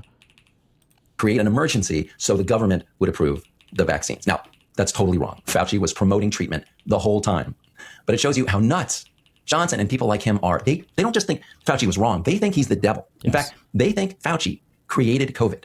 All of his lies were basically a massive cover-up of his involvement in the creation of the coronavirus or created pandemic. Please, God, if they mention eco health, I'm going to come. You fund research that create a pandemic, and then the countermeasure kills and injures untold numbers of people. Wow. So Dr. Evil, Fauci, created the pandemic, and then he also created the countermeasures. That's the vaccine, which killed untold numbers. It's so diabolical. And if you think Johnson is alone in this nutty idea, think again. Here is Roger Marshall, another Republican senator. Anthony Fauci funded this virus, and it was leaked from the Wuhan laboratory in China. Roger Marshall is a doctor. Crazy how Destiny just doesn't listen when Dan talks. Well, I don't know how to say when I agree with people. I mean, I agree with everything Dan's saying. I've said as much. Yeah, I agree 100%. That's why I only debate. He has to keep his. Well, he also has to keep his YouTube channel in check. Can't be out here. True. Wishing for other pandemics. Wild and wacky. Went to medical school, but apparently they didn't teach him genetics, because the number one problem with this conspiracy theory that Fauci created COVID is that the virus on which Fauci funded research in China is so genetically different from the COVID virus that no amount of sorcery could have turned one into the other. There have been multiple fact checks on this, like this one. Look, the viruses were 1,000 nucleotides apart. They were just too different. The whole lab leak debate is an endless source of bullshit. It's not that the lab leak theory itself is wrong. It could turn out in some form to be true. The bullshit is what these senators and their buddies on Fox pile on top of the theory. Here's Waters telling you with a straight face that there's no dispute about the lab leak. We all know the virus. Keep in mind another thing to consider. Obviously, nobody will debate this, but or unless I talk to that one guy. As time has gone on, right, and we kept thinking we were going to get more information and more stuff would come out. Literally, people keep saying that as time has gone on, the lab leakers were proven true. I don't know how conservatives get away with this. As time has gone on, literally, absolutely no new information has come out ever to make the lab leak argument convincing. Nothing. Not a single shred of evidence has come out to make it more convincing. But for some reason, they keep thinking it gets stronger and stronger over time. Came from a Chinese lab. There's no dispute over that. And here's Hannity telling you that Fauci in his diary endorsed the lab leak theory. He also seemed to believe that COVID-19 was more than likely man-made in a lab in Wuhan, not created in a wet market with exotic animals, despite stating the exact opposite on television to the public. No, nowhere in his diary did Fauci say that the virus was more than likely made in a lab. That is just another lie. So if these senators and their pals on Fox don't like the vaccines, don't like Fauci, what do they think we should have done during COVID? Well, actually, the only thing that changed was the USA Intel switching to low confidence that lab leak is the leading theory. They didn't give any information. No, they did actually, but it was so stupid. Is because they cite like 3 people who got sick. It's always these 3 mysterious people who got sick, or it's not mysterious. They might have been people that worked at the lab. But the when they say they were sick doesn't match the timeline for them potentially having COVID, number one. And number two, I don't believe any of the 3 sick people had pneumonia-like symptoms. I think if it's the same 3, 1 broke their leg, and then 2 had I think fever and cold. I think it was fever symptoms and colds, maybe like a sore throat or something, but that was it. But these people had their blood tests and blood work done after COVID and everything else. None of them were positive for COVID antibodies. No, and then the most important thing is nobody else around them seemed to be getting sick from COVID. The biggest issue, in my opinion, the number one epidemiological issue that the lab leak people have to deal with when they're trying to make arguments for why the lab leak theory is true is you have to try to explain how is it that a few people got sick and no outbreak happened until magically one of these people visited the wet market, and then that's when it all started spreading. 6 of the 7, I think, of the first batch of people that came and sick, all of them were from the wet market directly, and all of the spread of the virus is seen from the wet market. It's never from Wuhan's lab. Nobody at the Wuhan lab tested positive. Nobody had all their blood serum levels were kept after they were sick. Nobody tested positive anywhere. There's been no evidence ever. The best you can do is isn't this kind of weird? That's the best you've got on any of it. So they have a solution. Why does MAGA care where the virus comes from? What's the point? Because they can use it to attack the deep state and Fauci and claim that the government is trying to kill you, or Democrats are evil and they try to kill you, or whatever bullshit. What do they think we should have done? But have you considered that China lies? Well, so that's the most frustrating part of all, and I've said this multiple times, that China does lie. And when people talk about there was a cover-up. There was a cover-up, and it was China trying to cover up that it came from the wet market. When the researchers went in to test the animals, all of the animals have been killed, and I think their bodies bleached. That's why none of the people will just say none of the they weren't able to test any of the animals as positive for the virus, which is true, but it's because they were all killed. They killed them all. That's why they had to test all the drains and everything for it. So it's whatever. He say that the virus was more than likely made in a lab. That is just another lie. So if these senators and their pals on Fox don't like the vaccines, don't like Fauci. What do they think we should have done during COVID? Well, actually, they have a solution. Here is what Laura Ingraham recommended while she was attacking Fauci on Monday. Why is it so hard for you to accept the fact that when it comes to public perception of literally anything, facts are a lot less important than rhetoric/biases? Why are you always pounding the facts when not even big political figures and pundits hardly give a fuck? Because this is my channel and that's what I enjoy talking about the most? What do you mean? I'm not a politician. I'm not necessarily like a public communicator on these particular issues. If I was going to go give like a speech at a school or like do a persuasive essay or something, then maybe I would focus more on it, but... Don't like Fauci. What do they think we should have done during COVID? Well, actually, they have a solution. Here is what Laura Ingraham recommended while she was attacking Fauci on Monday. As the Angles Medicine Cabinet said repeatedly in 2020 and 2021, natural immunity through infection was the best way out of it. Natural immunity through infection. Great idea. Let's do the math. So the population of the United States in April of 2020. I hate this. Does anybody in chat know the best way to not have a foot ache? There's one answer that is better than every other answer. Okay, never mind. There are two answers. Die. But the best would be to chop it off, right? And then it'll never hurt again. Like, to say that natural immunity is better than vaccine-conferred immunity is like, you're talking about a person who has to go through the disease first to acquire the natural immunity. Why would you ever compare these two different things, these two different set of circumstances? It's such a mind-numbingly stupid fucking comparison. Was a little over 330 million. COVID had a documented fatality rate of about 1%. Let's be generous. We'll assume that a lot of cases were mild. They were never detected. So maybe the real rate was more like 0.5%. If 330 million people get an infection with a 0.5% risk of death, that is more than 1.6 million deaths, which is about 500,000 more than we actually had. So if we had listened to these geniuses at Fox and their buddies in Congress, 500,000 more Americans would have died. And if the fatality rate was like 1%, that would mean an extra 2 million Americans would have died. That is what Fauci and his cute little syringe, that is what he prevented. And what do these guys, these Fauci haters, what do they want us to do now after they throw Fauci in jail? What do they want to do about, the diseases that we're dealing with now? Well, the first thing they recommend is don't do anything that public health officials tell you to do, because it's all a conspiracy to take away your freedom and kill you. Here is Ron Johnson. If we don't hold these people accountable, they'll do it again. You can see they're trying to do it with what's monkeypox, or this hantavirus, what's other bird flu, whether it's Ebola. Oh my God, yeah. And then every single new viral thing that came out now was like nobody. It's so crazy, and it's so fucking frustrating because I remember calling this out so much back in the mRNA vaccine days too, and I don't even know if conservatives fought me on it. I'm sure some of them did, where it's like, you guys are functionally going to become I'm sorry, not functionally. You guys are just becoming anti-vaxxers. Like, all of you guys are going to become anti-vaxxers. And like, they would get so mad when you call them anti-vaxxers. We're not anti-vaxxers. We're just vaccine skeptic around the mRNA technology and also any other COVID vaccines, even if they didn't use the mRNA technology. And then what happened? They became they became skeptical of every single fucking part of the medical system. Like, that's exactly what happened. It is so stupid. They create fear so that they can force these countermeasures on us. And by the way, the whole issue of creating countermeasures, bioweaponry countermeasures, to me, it's a smokescreen to do bioweapon research itself. Look, I know science is... Countermeasures and defensive things are always going to be one and the same. Is that ever not the case? Is it even possible for that to not be the case? What do you mean? Complicated, but these people are nuts. They are delusional, they are dishonest, and they are extremely dangerous. The lies that they're telling you about Fauci are just a prelude to all the lies they're going to keep telling you about Ebola and hantavirus and all the other threats that are coming at us. If everyone had listened to them instead of listening to Fauci, hundreds of thousands of Americans who are alive today would be dead. And if we listen to them next time, God knows how many more will die. Not good.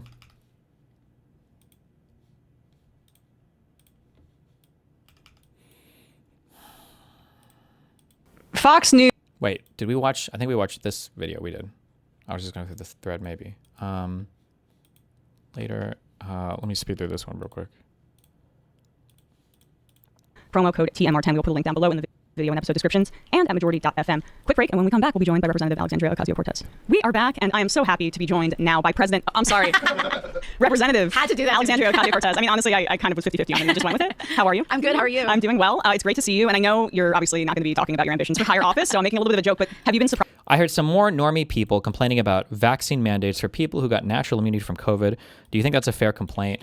The answer is that that's complicated. I don't even know what the right answer is there, but like these are my issues with like the natural immunity people. Is one, you would still need to show an antibody test to show that you had that you actually got infected, I guess, and then you had antibodies from the infection. Number one, but number two, my biggest fear is that if you say that natural immunity is something that you're allowed to use, people would just run out and try to get infected, unironically. Like, I think people would start having fucking COVID parties, like people used to have chickenpox parties, thinking that like, oh my God, if I get the infection, I don't have to get the diseased vaccine. And yeah, I don't know. I don't know about that one, man. Natural immunity only lasts about 6 months, so guidance is that you should still get the vaccine. Well, I'm pretty sure natural immunity and the vaccine immunity, I think conferred, it was about the same protection, I think, when all was said and done at the end. It was either natural might have been slightly longer to the same. I think it just depended. To see, you know, how excited people are when there's these polling numbers showing this buzz, as they say, about you and your candidacy. Yeah, I am surprised by it. You know, I think sometimes people would talk about it, and I was always candidly like, yeah, okay. Yeah, whatever. But then some of these polls came out, and I'm like, what is happening? Was the last booster you got? I don't know. It was before I went to London, I think. Maybe 6 months ago? I don't know. I was in Memphis, and Justin Pearson, you know, we were campaigning for him, and there were some folks actually that joined up from Arkansas, and they were talking about like the straw polls out there. And I'm like, in Denmark, having been infected gave you the same rights as a recent positive test, and no corona parties or stuff like that was reported. Okay, but there's a huge issue in Denmark, and that when I go into the countryside and I talk to a lot of people, they don't speak English. Why are you telling me stuff about your country? Like in Denmark, you guys might not have a huge population of raving lunatic anti-vaxxers. So I wouldn't make the same assessment about Denmark as I would for the United States. I have no idea. I don't know what you want me to do with that information. Thank you. I don't, you know, but I think people are pissed off. Yeah, right. People are pissed off. And I want to talk about what people are pissed about as well. Specifically the data centers. I mean, you mentioned Memphis and your trip down to the south. You went to Georgia as well. You know, I was kind of going back and looking at stuff from 2018, 8 years ago when you just won your primary. And like, you know, one of the through lines in your career has been environmental policy because there's this trajectory from the Green New Deal. I like that we've gone from like AI to now it's just like data centers in general. One of the big issues that I have with a lot of like the Marxist type people, I don't know if it's going to come up here, but when it came up in that Chernobyl show as well. These people have a disdain for not just capital owners, but I feel like they have a disdain for white collar or for like tech related work as well. That's another like weird overlap that they have with the slopulist types on the right, is I think that they don't think that like computer engineering and software stuff, that they don't consider that to be like real work. Like a laborer is like doing real work.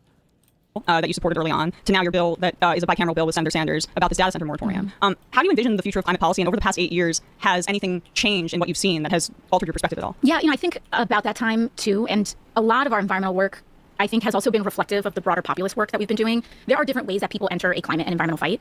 Some of it is from a more scientific perspective. They're seeing the numbers and the data on climate change and trying to keep below, well, you know, 8 years ago, trying to keep below 1.5 degrees Celsius. Now we're in a much more grave. Yeah, we fucked that. We lost that one. Goodbye. The climate. That's just a thing that now I guess we'll deal with all the ramifications of that. But thankfully, most people that were massive climate change denialists won't have to deal with that because they were all fucking old as fuck and they're not going to live that much longer anyway. So thanks.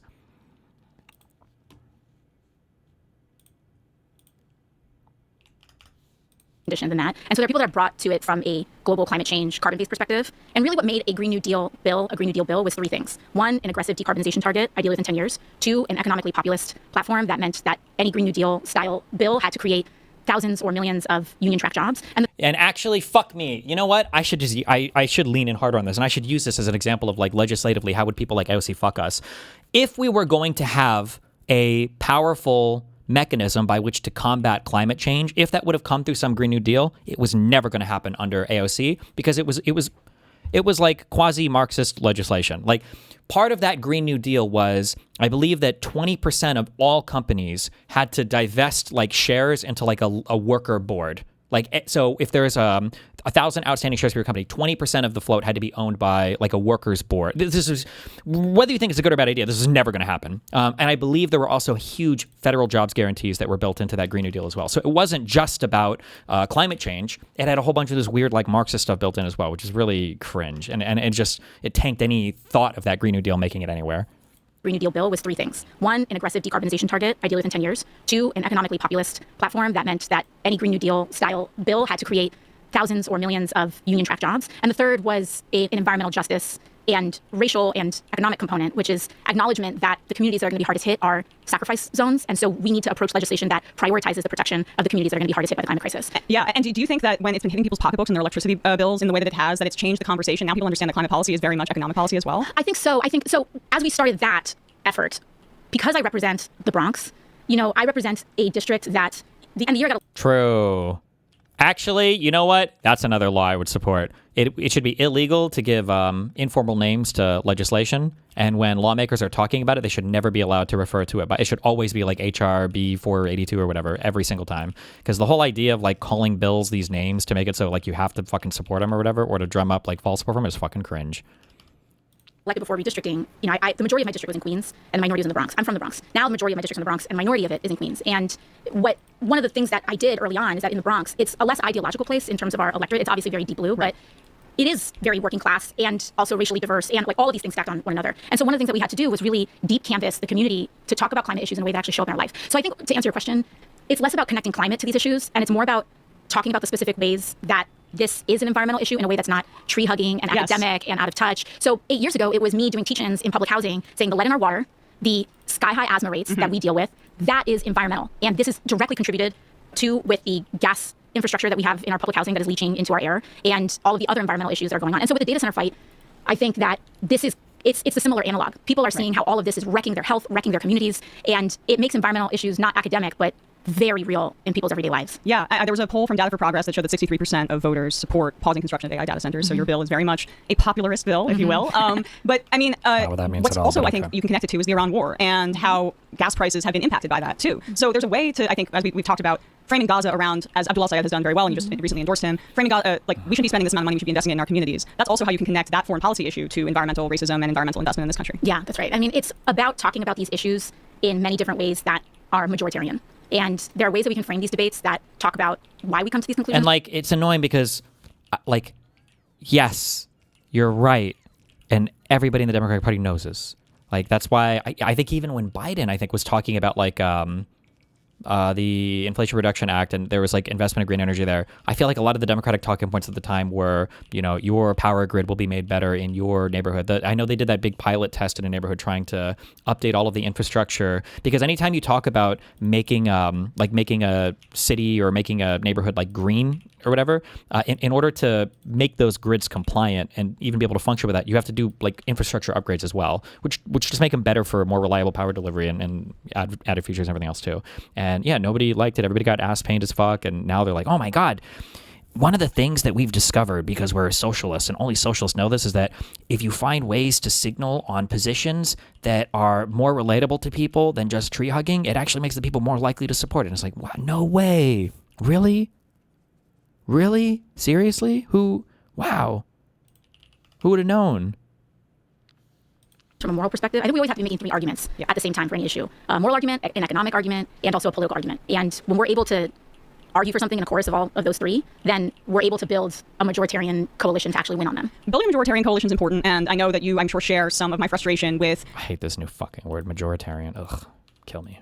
Efforts that felt like they were narrowing the Democratic coalition, the focus on affluent suburbanites over a more working class coalition. But something that I don't think gets talked enough about is where Democrats lost credibility was on the issue of democracy. And when you say majoritarian bills and things like that, that's a way to demonstrate some sort of democratic responsiveness. But on the genocide in Gaza, many Democrats still aren't listening to their voters, although it's a lot of progress in the House with 103 Democrats that voted to block that $3 billion shipment. But Gaza, Biden running again when a lot of people wanted a more open primary process. Like, these are choices by the Democrats that box out the voters and make them feel unheard. And so when Kamala Harris was going around and talking about democracy with a banner behind her, they didn't have the credibility that they needed to fight this fascist threat. And I'm curious what you think about that and how the party can be more responsive and demonstrate through action democracy. Yeah, I mean, I think you brought up a lot of different points. One is, on this Biden issue, it was interesting watching it happen in real time. What I find very interesting about that moment and the people who talk about that time is that I think that some, not all, but some of the Democrats that are most aggressive about getting their narrative out about how they wanted to push Biden out were also the same Democrats that were most aggressive about closing the wagons on a primary process when we had a chance to have that in a presidential election. Right. And so I feel like a lot of them are compensating. Because, and you hear sometimes there's these like consultant class and like some of these folks that want, who backed Biden when it was time to step down as like some sort of litmus test. Gotcha. Okay. But those folks were part of the establishment that were closing the ranks around Biden before a primary process would have even started. So you're saying these people just wanted to be the decider, to use a Bushism? Well, I think it's not just to be a decider, but they saw at the end how unpopular their actions the conclusion that their actions had led to how unpopular it was. So then it became a race to distance themselves from it. Gotcha. So if you run the tape back, right, like there was a moment when the press was asking, do you think Biden should have a primary challenger? And there were some Democrats, many, if not most, at the time that were saying, no, I support him, etc. And there were some that were open. Like, I was pretty. I mean, I will never. Because of the way I got here, I can't. Yeah, I defeated an incumbent, so I just feel on principle I'm never going to say we shouldn't have a primary. But a lot of the Democrats who said, no, we're sticking with him at that time were the same that I think oftentimes are very loud about that litmus test after the fact. So, but I do agree with you. I think that she was one of the few that was like very big on like if Biden's a candidate, we should support him. I guess it's not necessarily the same thing, but I really wish that we could be more honest. That like this was a really difficult and confusing thing to deal with. Like there was no, everybody pretends there was such an easy answer that like, oh, well, we should have obviously just primaried our incumbent, who got the most vote. Because like, again, everybody wants to counterfactual. Like obviously we had a primary, we would have won. But if we would have done a primary and lost, do you have any idea how many people would just be screaming from the rooftops? Like you primaried the very same Democrat that just beat Donald Trump in the last election and got more votes than any Democrat and any presidential candidate in all of U.S. history. Why the fuck did you primary your own incumbent? That's like never been done before in U.S. history. Like it would have just been such an outrageous thing. But people are like, oh no, well obviously common sense. We should just try this thing because we lost. It's like, voters and the electorate. I think there's this tension, especially at that time, between what the establishment thought could defeat Donald Trump and the mood that the electorate was actually in. Mm-hmm. And I think when we fast forward to today, the reckoning that we're seeing in some of these primaries, is that what is different between Trump 1 and Trump 2 is that I think your median Democratic voter desperately wants to do everything to get Trump out of power and get Republicans out of power. And in Trump 1, they trusted the establishment to do that. Yeah. And in Trump 2, they do not.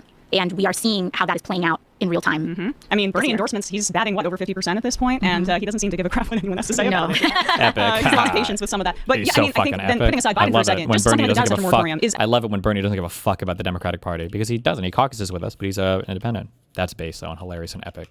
As you say, a majoritarian bill. It's responsive to the mood. And I wonder on the inside if you can shed light on why so many of your colleagues are resistant to that. There's almost like a kind of distaste for the messiness of populism that should be anathema to the Democratic Party right now, in my view, because we're fighting a real threat, this fascist in office.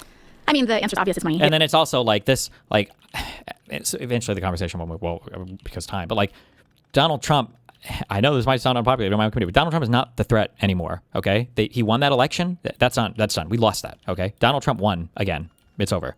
Now we have to worry about what comes next. And that should be the focus, not like the MAGA. No, MAGA won. He's going to be in office. He's going to be president for the next 3 years or whatever, 2 years. We can try to get in office and block things or whatever, but like it doesn't really matter if you block his shit because he doesn't try to do anything with Congress anyway, right? He can't. Even his own Congress doesn't pass any of his own fucking bills because they don't give a fuck about Congress. So like that fight is over. You can't keep hearkening back to MAGA as a reason why you want to fucking nuke the entire Democratic Party. Yes. I was lobbing that up for you. Yeah. In the past couple cycles, when rightfully, there's a ton of concentration on APAC spending. And also, if you look at the top 3 spenders, it's APAC, AI, crypto. Right. AI being the largest singular source of campaign financing, not just to people like Donald Trump in many cases, but oftentimes in many House and Senate political campaigns. These folks know, and we look, you go back to 2012, you go back to any other kind of cycle. Like we throw back to the Great Recession during that time, it was Wall Street, it was financial firms. Now it's AI that are kind of the top contributors to our political system. And they know that the game is that you need to bankroll both political parties in order to get your agenda passed. And so the good news is that in the moratorium, I do think that the revolt that is happening in these communities is very palpable and powerful, and it is working because Why do you think these people have a hard time skating to where the puck is heading? It seems like they only live in the moment. For libs, I don't know. It's just a thing. That's just a human thing you tend to do. But for these people, it's an intentional strategy. They're just invoking MAGA because they don't like it when moderate Dems are ever critical of them. So it gives them infinite excuse to be critical of moderate Dems, but then whenever moderate Dems talk about them, they can say, whoa, we got to focus on MAGA. We got MAGA. So it's an intentional strategy on their end.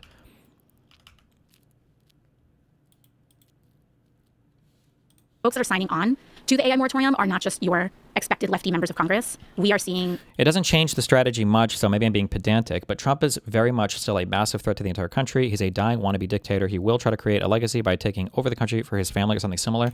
I mean, maybe not. It depends on what Vance sees his role as who knows what that infighting is going to look like. But there is going to be something after Trump, unless you literally think like we're at the end of U.S. history and it's just Trump is going to nuke the country or something at the end. And we do need to be focused on what comes next.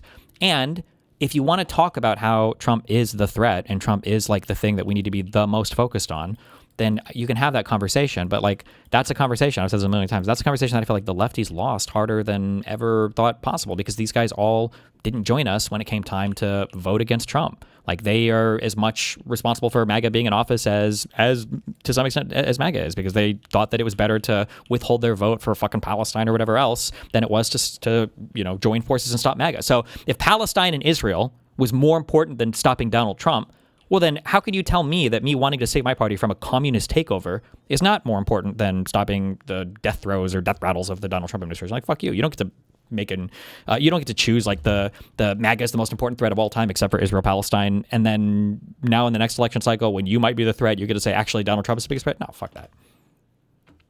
Democrats that are more moderate sign on to the moratorium, because the outrage among the electorate is also cutting across ideological lines as well. And so I think that despite the fact that there's a lot of resistance and people not signing on to it, there is also increasingly across ideological support for it too. I wanted to ask you a little bit about your strategy and how that's evolved, because it's safe to say you've become a bit of a fundraising juggernaut, and that gives you this war chest that can help vulnerable Democrats when they need it, and that's valuable for you when you need to ingratiate yourself to members, because you've spoken about how you were treated when you got into Congress in 2018. A lot has changed since then, and on our show we've talked a lot about the importance of building an inside game. Should Kamala promise RFK a position in the Environmental Protection Agency to win his and his camp's support during the election? It seems like he would have done much better in the environmental protection issues than this healthcare stuff. No, RFK is a fucking fraud and a scam artist and a conspiratorial nut job. No, RFK shouldn't be anywhere near any government office. Fuck making any concessions to him. No, fuck that.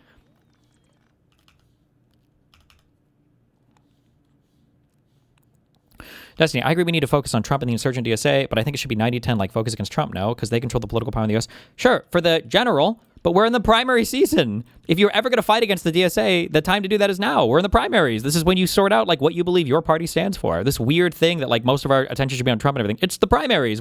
Primaries are literally, that's politics speak for infighting. This is when you're sorting out who your candidate's going to be. With outside pressure campaigns. It feels like you've been very conscious in trying to do that. How conscious has that strategy been for you, building power internally? I think it's very conscious. My motivation is winning. Same. I love to win. I'm pretty, forthright about that. And I think that you need a lot of different players on the field, right? When I first got there, you also work with the tools that you have. So when I first got there, I had support from my district. I had the ability to set narrative and be able to communicate. We were building kind of digital tools in a time when that was not common in the Democratic Party. But also didn't have much else. I didn't have internal support. That's putting it mildly. Yeah. It was like, you were treated with hostility. Yeah, open hostility. And that hostility shows up in ways that... True, but that was also because AOC was very hostile as well, to be fair. Although I do think Pelosi maybe fucked her a little bit too hard at the end there, but she was. You're not even aware of when you get there. There's open hostility, and then there's also secret hostility. Subterfuge. Yes. And also, we did not have the fundraising ability at the same... it was robust, but it wasn't the same as it is now. And we were able to do really powerful things and really punch above our weight with what we had. And we were able to then take that and build on that. And in New York, part of my immediate focus was not just national, but local. We had to change the city's politics, because one thing that I don't like to be is alone. Right. And I was very aware that I was surrounded by people who wanted to politically kill me. Andrew Cuomo was governor, a term in, Eric Adams was, elected mayor. And so our immediate focus too was also how do we support down ballot candidates and cultivate the next generation of people that were going to help govern this country over the next 10, 15 years. And so that's when we start getting, that year Julia Salazar got elected. I will say that it's kind of funny. We just all skip past this, but like people hate the idea of super PACs and PACs and campaign finance reform and everything. And one of the biggest suggestions that people always give when it comes to campaign finance is like, we should have publicly funded elections. Like that would help so much if the public were funding some of these things so that there wouldn't be as much independent money. Like the whole Eric Adams scam shit, that all started as like with the Trump government dismissing the charges and all the weird shit that they tried to do there. That all started with Eric Adams scamming the city's public fundraising apparatus by, I think that somehow he solicited like Turkish guys were donating money to basically it was like for every dollar donated, the city would match like $9 or something like this. But he was using foreigners in exchange for favors. They were kind of like getting more public money thrown at him through false donators, something like that. But it's funny that system was scammed and nobody really talks about that. But in 2018, after my election, because at that time the primaries were separated. Yep. That was Cynthia Nixon's year too. Cynthia Nixon's year. You get Jabari Brisport. You get, and then we start putting these pieces on the board. Term layers. Zohar Mamdani, assemblyman from Astoria. We've got, so on and so forth. We built the DSA SIO program on the Assembly and Senate level. You have it on the City Council level, and that has. I just also think it's crazy. In a way, I'm proud. In a way, it's devastating. In a way, it's fuck me. Some of the most talented and intelligent voices right now in our political scene, like sometimes are like brown women. And it's just crazy to me, like how you have like the genetically and culturally superior evangelical white race in the Conservative Party that are like unironically fucking all just the most retarded, knuckle dragging, incest bred, retarded fucking people on the planet. It's just crazy to me that you can listen to, you know, AOC, a Hispanic woman, like obviously stupid, meant for nothing, blah, blah, blah. You listen to her talk for, you know, 20 minutes and she's obviously and she's half of RFK Jr.'s age. And it's really more like a fourth, right? Because you don't even start aging until you're like 18, 22 in the real world. And yeah, God, oh my fucking God, bro.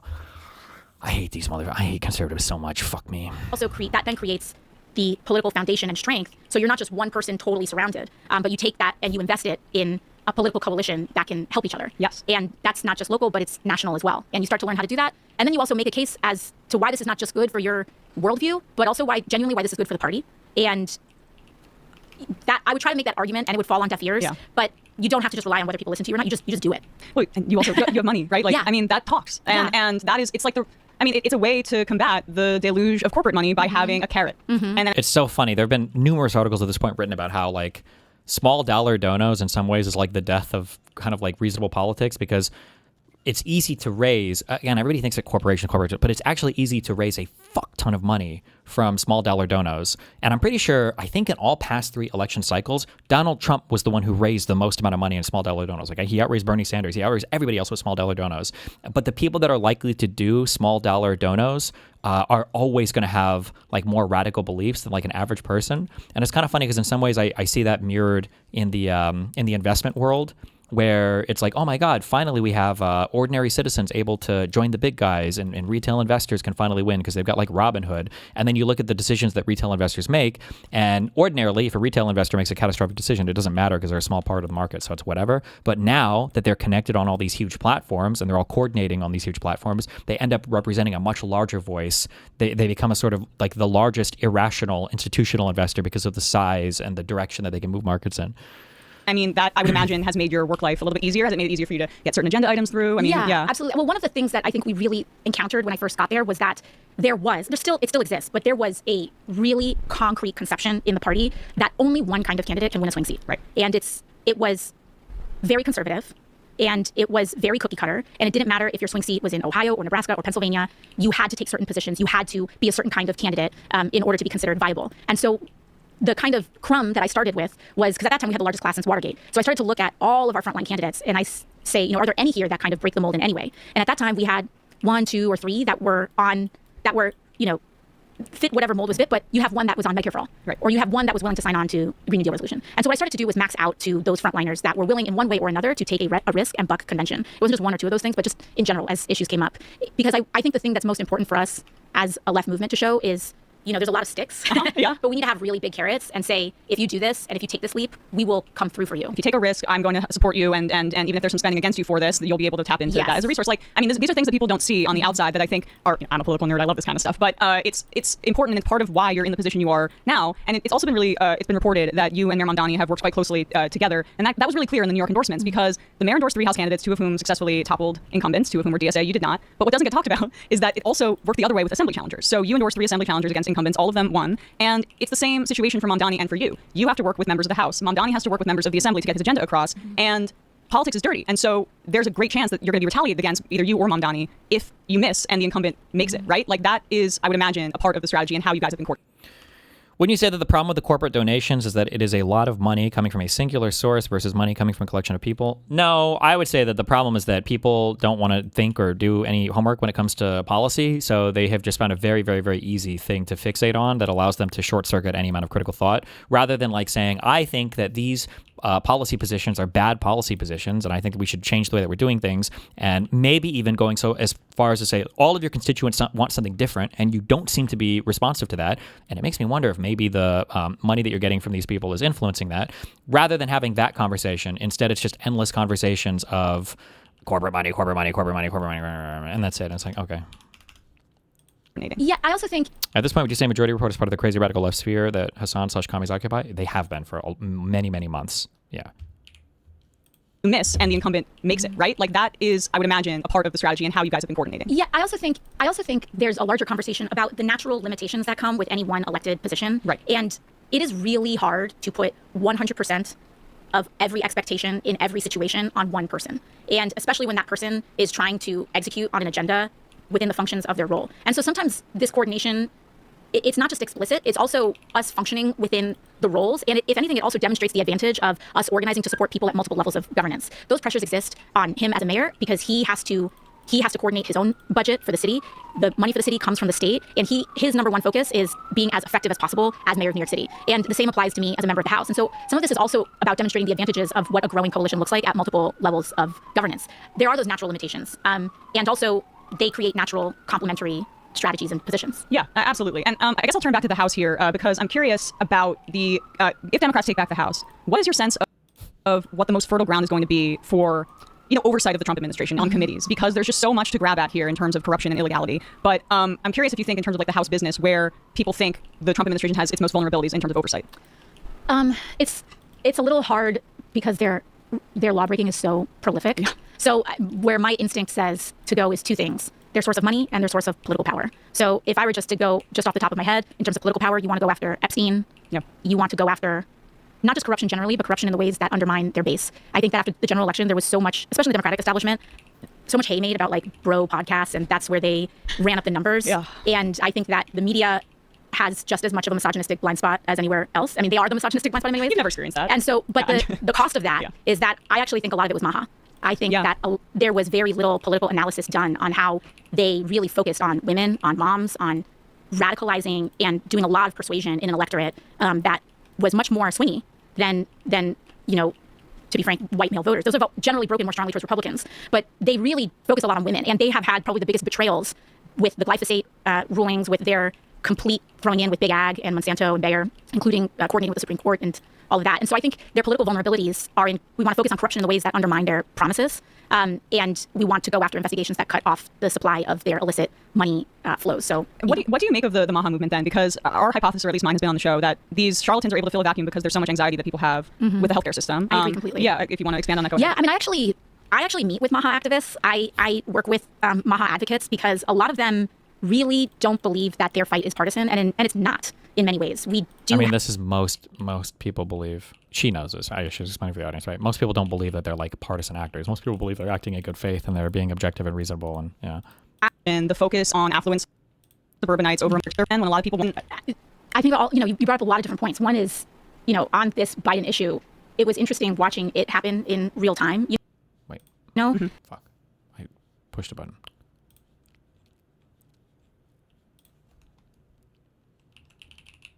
Do you think the massive donations and funding might have played a significant role in Stevens massively outperforming McMorrow? I don't know. I don't know Michigan well enough to know why they didn't seem to vibe with her. Yeah, I mean, I actually meet with Maha activists. I work with Maha advocates. I do pass the Epstein files or whatever thing. Even if person don't view the crimes as that bad. What? Do you at least see value in making a wedge issue for fascist voters?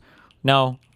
And I feel like fuck you guys, because it was an unpopular position at the time, and it might even still be slightly an unpopular position. But I feel like I've been totally vindicated on that. There was nothing chargeable in there. There never will be. If you guys want to focus on it again on the next election cycle, then I guess fucking go for it. But there's never going to be anything that comes out of that is just There might be people that are in like weird circumstances or weird situations, but like it's just going to be weird stuff. None of it's going to actually be like chargeable, crazy shit. Because a lot of them really don't believe that their fight is partisan, and it's not in many ways. We do have extraordinary corruption in our agricultural system, in our big corporate system as well. And this is an area where both parties in our entire political system has been compromised. It's like one of the first things I did was be part, when I first got to the House, was be part of these congressional investigations on PFAS dumping. Right. And you have companies like 3M and others that, and this goes back decades, where you have a big company that is doing manufacturing of some kind, and they just dump whatever cancerous byproduct that they have and poison communities around them. And then they just pay off our political class to ignore it and to let it continue to happen or to shield them. Do you think it's because those individuals would have been charged by now from the last admin? Yeah, I think for really bad shit, I feel like it would have leaked by now. That's just a feeling I have. I can't really prove that. But I feel like really bad shit would have leaked by now, is the first thing. And then the second thing is, I think if there was something that was like chargeable in there, I think that somebody would have, I think that some Justice Department or somebody internationally, some other place, somebody would have charged something. I feel like we would have seen something come out, but nothing has, and I don't think anything ever will. legally, like with glyphosate, from everyday people trying to get that back. And you're right, also, it's because there's a ton of anxiety around our healthcare system. His radar coffeezilla is so fucking ardent in his pursuit of the Epstein files case. He's an intelligent guy. Feels like his energy is wasted on the issue. I mean, like, it's really hard for people, like, when there's a pattern that you think exists, you can start to see everything is fitting that pattern. It's very, very hard to not be in that. I remember there was that one email that we read. Somebody was like, Dusty, you need to read this on screen. And it was a guy saying something like, I need you to send me the 9-year-old or something. I don't remember. It was like that. And there was like a little apostrophe before the 9. And people were like, this is a smoking gun. Like, he was asking for 9-year-olds. And I remember looking at it, I was like, I don't know, a lot of these emails look weird. Maybe it's like an artifact from the email. And everybody in chat was spamming COPE. And then I'm pretty sure it was like a month or two later, I saw that same thing being discussed somewhere. And there were a lot of emails that had like weird glitchy artifacting where there would be like a comma or something instead of like a number. And that is exactly what it was. It's like a 19-year-old related to some modeling or whatever. But so I don't know. If you want to see a thing there, you can read emails and read into whatever and find whatever piece of information you want. So byproduct that they have and poison communities around them. And then they just pay off our political class to ignore it and to let it continue to happen, or to shield them legally, like with glyphosate, from everyday people trying to get that back. And you're right, also, it's because there's a ton of anxiety around our healthcare system.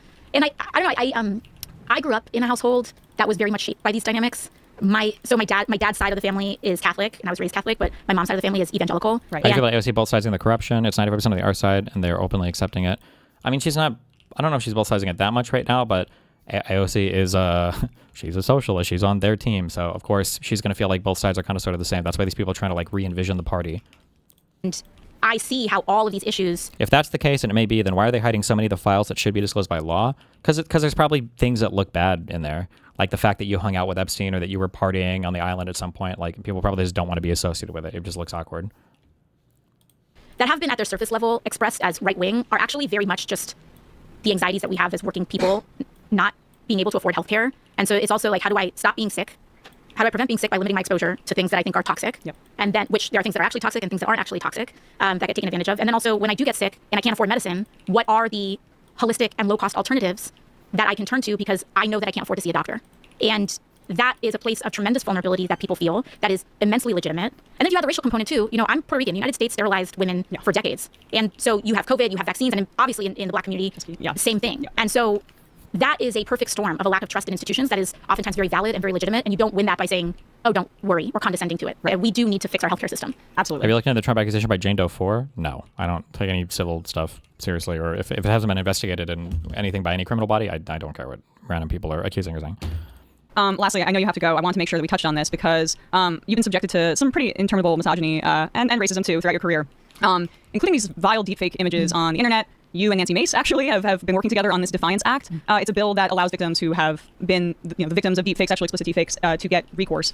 It passed unanimously in the Senate. It has a bunch of bipartisan co-sponsors, and yet Republicans apparently don't want to pass it because it will give you specifically a win. What's going on there? So I will say that this is not the first time that we've encountered that roadblock, frankly, in both Republican and Democratic majorities.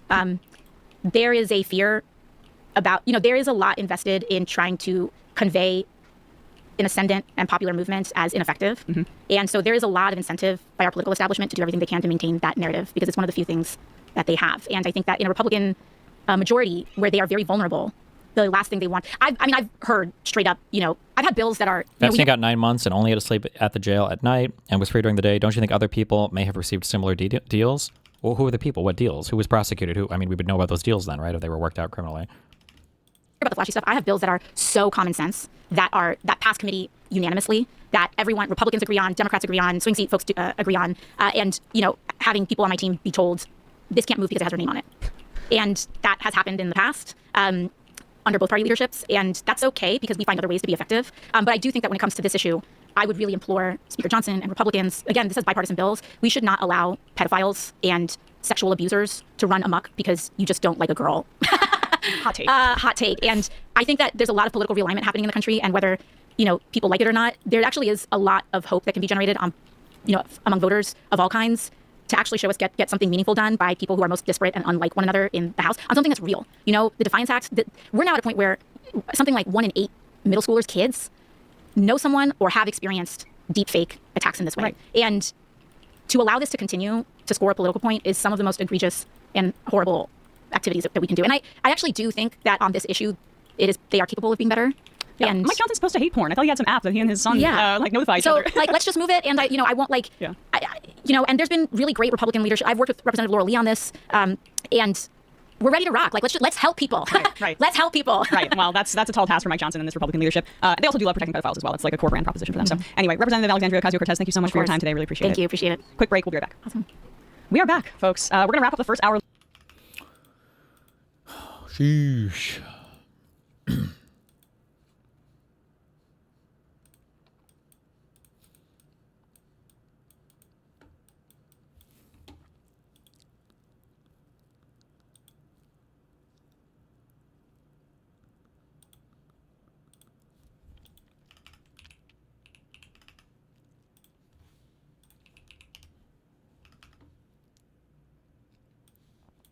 Fuck. The original post isn't here.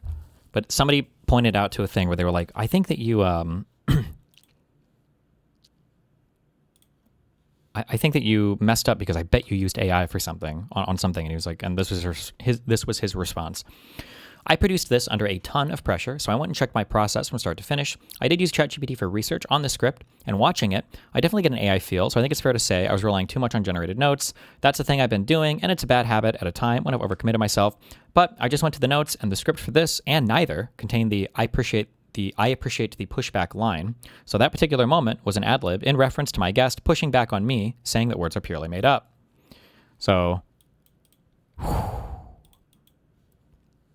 Big mistake. Not good. This is the Hank Green clip. Matter. There's a thing in there that matters, and that's very cool. A better way to say it, and I appreciate the pushback, is a word is a human invention, and human inventions are made by bodies and brains working together.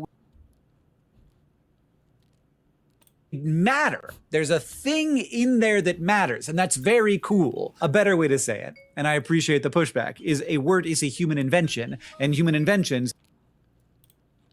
So it was just a thing he said, but people think he was like reading an AI script there, basically. But him admitting that he used AI, oof, not good. So here's Hank. Post shows up on Nerd Fighters. I'm struggling so much with this admission as someone who's followed him for nearly as long as he's been making videos. I know I'm not owed an explanation for this, but gosh, I would love one. Or barring that, just some perspective from Nerd Fighters. 3 things to start. 1, I'm mortified that I've let so many people down, and I think I understand how that happened. 2, I'm going to change things about how I make stuff. And 3, Complexity's AI policy is public and well considered and adhered to by the whole team. I think it's worth reading. Complexity is the non-profit that makes Crash Course and SciShow and a bunch of other shows that I do not write for. The thing that everything we do is based on is that you know that what I'm saying are my thoughts coming from my brain and the way I decide. I have made that harder, and I'm sorry. I've been relying too heavily on AI as a research aid. It can be very useful for this task, giving me access to a lot of papers that I didn't know existed really fast, but I think that has been to the detriment of my work because it has not given me the freedom to find all of my own ways into and around a topic. But for clarity, the origin of claims in my videos are not ChatGPT said this. I have been using AI to locate papers and other resources for learning about topics. You're still getting my takes based on what I read, know, and learn. I think what people have said in this thread about me diluting myself is spot on. Ultimately, what I am most scared of is ruining myself for people. But I have not been managing my impulses well. What I am most scared of is ruining myself for people. Okay, but I've not been managing my impulses well. You need to know that my words are mine. I don't think that this hasn't been true, but I've been moving so fast that my own process isn't actually clear to me, and I want to have it be a guarantee moving forward. What I can't guarantee, though, is that we will agree about this technology or what to do with it. I think that's good. We need a lot of kinds of folks critiquing this technology. I'm not a pure AI hater, which people in the AI industry know. So when I say that the way these models were trained deeply disturbs me, that lands differently. When I say that I think that the speed at which these companies are trying to consolidate economic power should freak out everyone in the world, that's coming from someone who has nuanced takes. When I say blah, blah, blah, blah, blah, it is very likely that you, the reader, and I disagree on how or even whether AI should be used, but I think it makes sense for that disagreement to exist. As for the, why don't you just make less? No one is making you do this. I'm not sure that's how I work. I've been feeling the pressure of, oh, I have this little video idea. I need to get it out real fast so I can get to the more important stuff. And I create when I feel that pressure. Why can't you hire a team of people or get more people to work with him or something? Do you think Hank loses fans over this? I think 10K unsub from his channel, so not like a huge exodus or anything. I don't know how much of an impact it'll have or not. I want to make videos like the one I made yesterday on Hank's channel where the writing was the whole thing, and I felt it all the way down, and I've been so enriched by people's responses to it.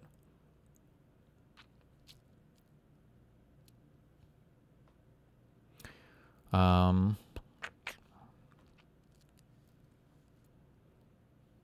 was talking about this with Catherine last night, and she did not pull any punches. Frankly, neither did John. Neither of them think I've been being healthy. I need to readjust.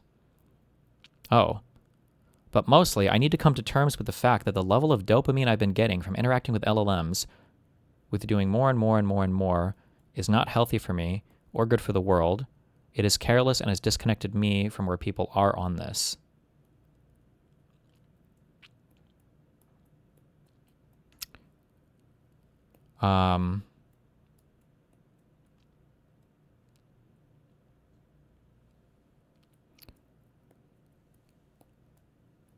We've got another Eric Weinstein on our hands. So I think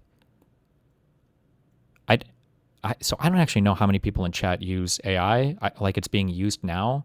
I'm sure there are people that. So I think the issue is, okay, I'm being a little bit charitable to him, and I'm not sure how much people understand this, and maybe I don't understand it because I'm not an AI user at all because I'm a Luddite. But like, when people say I use a lot of AI, or like I use AI every day, or maybe even some people say I use AI at work, oftentimes what those people mean is they use AI as their new form of like Google search. But there are some people who I think have excelled at utilizing AI, especially like these agentic AIs and shit, that are quite literally able to like assemble teams of engineers to start doing things like all virtually. And it's like the amount of power and control and the efficiency that you gain is you're like 1,000xing your individual output on stuff that you would have never ever been able to even dream of doing in the past. Like right now, like I know personally people, it's not that hard right now with zero experience whatsoever in programming where you can like have an idea for a program and deploy it in an hour with some finagling with an AI to get it to generate like simple programs. If you're somebody who's done like a ton of work or whatever, my guess is that's what I'm guessing he means here, where it's like, if I would have had an idea before, this would be like a few days of research and blah, blah, blah. But now like, you know, using AI is like, I can get this idea from start to finish done in hours or less. What I'm guessing what he means when he says the dopamine he's been getting from interacting with LLMs, it's just the amount of productivity that you can churn out is kind of insane.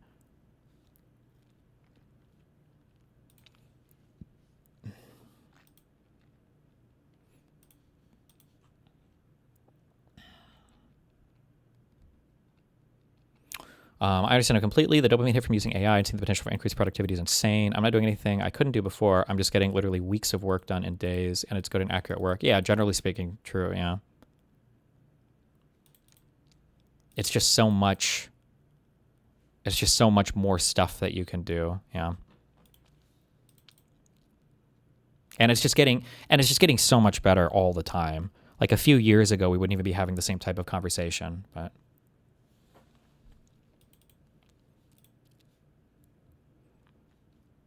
The Professor Dave tracker, that was made by AI entirely, yeah. How much do you use AI? Never. When the Google search thing comes up, I do, but at some point I'll probably learn to use it somewhat. Maybe I will, maybe. Definitely. Expect less Hank channel. It may need to pause for a while. It may be that Hank channel comes back with writing and research support. It may be that it comes back with just way fewer videos. I'm going to spend this time finishing a video I've been working on for ages that I think really matters.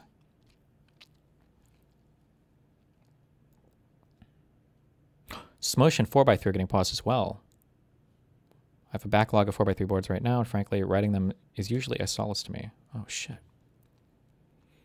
Oh, index cases in chat. I made the tracker, and it's true, except for the design. Can you name literally one example? Anytime I use AI, it sucks shit compared to just doing it myself? Well, I think anything with like programming-related stuff. Probably a lot of stuff with like writing and research. But what do you mean? What are you using it for where you feel like it sucks?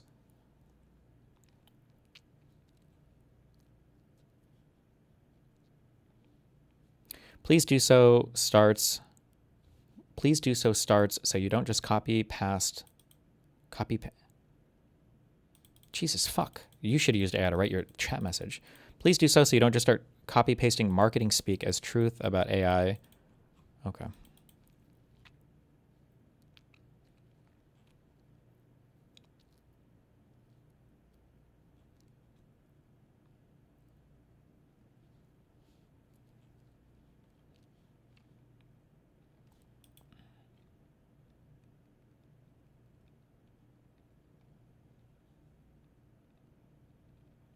Destiny, he's wrong. I'm an M3 medical student, and I can make outlines for so many diseases based on AI. It would take me a few hours a day. Now it takes me 15 minutes. Sure, I have physician friends who are all using, fuck, what was the name of this fucking thing? Is it Open Evidence?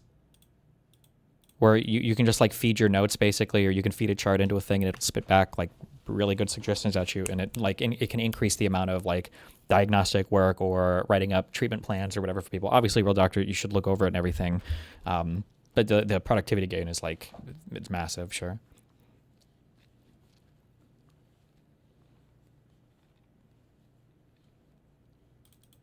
Doesn't AI tell one what they want to hear more so than like being objective?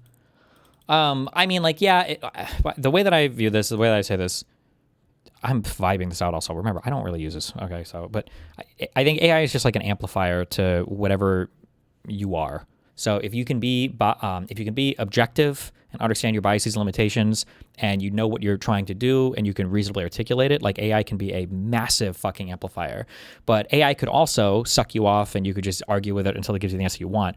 But to some extent, you got to understand there's no difference between that and an ordinary thing anyway, right? Like if I want to think like, okay, well, who commits more crime, illegal immigrants or I guess like native citizens? Like I could Google search proof that illegals commit more crime than, wait, what's the opposite of immigrant? Than citizens? USA. Like, I could just start Googling things in ways that, ooh, now the AI is fucking me up here, but you could, like, Google things or research ways in incredibly partisan ways to still come up with, like, partisan answers. Like, that's not necessarily untrue on Google or, the sources that you choose or whatever.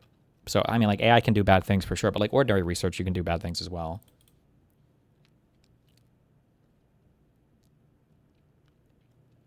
The paid reasoning models will actively push back on you now, even without prompting. Like, go to an AI and tell it that you don't believe how that vaccines work. 2 years ago, it would probably validate and agree with you. Today, it will actively push back and prove you wrong.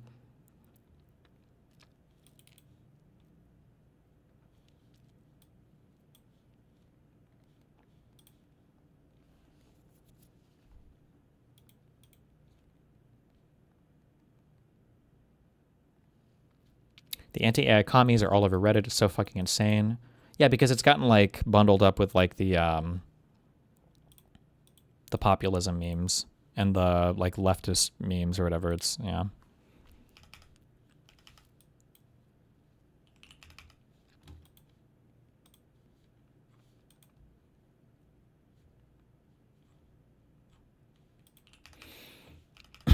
Hold on one sec. What else was there for this? Oh god, the anti-AI subreddit. Oh boy.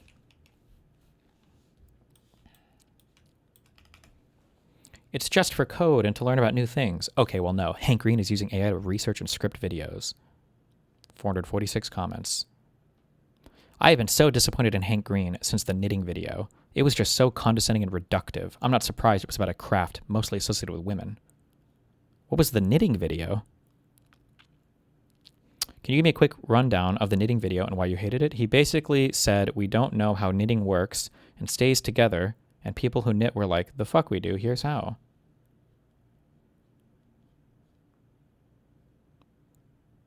Okay.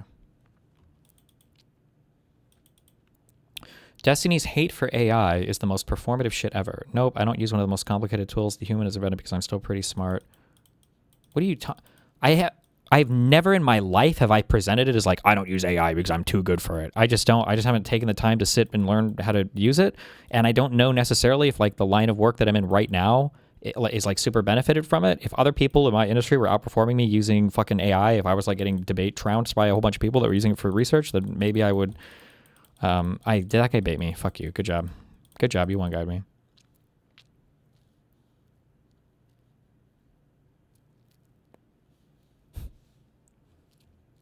I am too smart for AI. That's the problem. The problem is, it's like why I don't have a therapist or go to the doctor, because I know more than all of them about everything. Bro's brain is atrophying in real time. Seems to half notice it here. Yet stops short of doing anything about it because he's already relying too much on the slot machine to output content.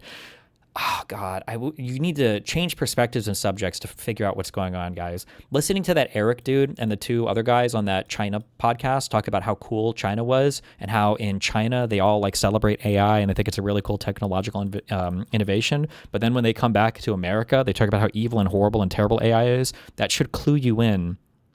It should clue you in on what's happening there.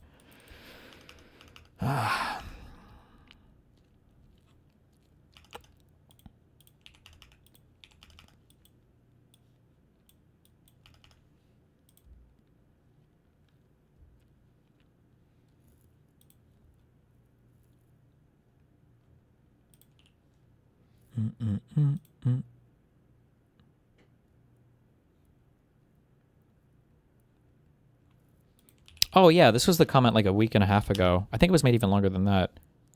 Or maybe not, 9 days ago. Where he talks, he's tweeting about using whatever, Opus 5 or whatever it is. So Hank Green just openly uses AI now. But I don't think there was, even though this is a 1,000 comment thread, I don't think there was a huge pushback then, or at least I didn't see it. But like the recent one, I think this is why he probably thought it was safe to tweet about it. He didn't think it would be a big deal. But this was a while ago. And it didn't seem to blow up.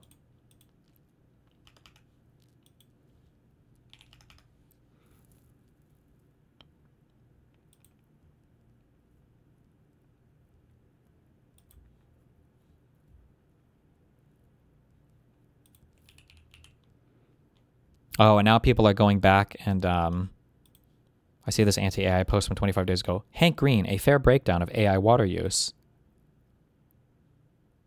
And so now I bet people are going to go back and look at all the things he said that aren't like super adversarial to AI as him just being mind raped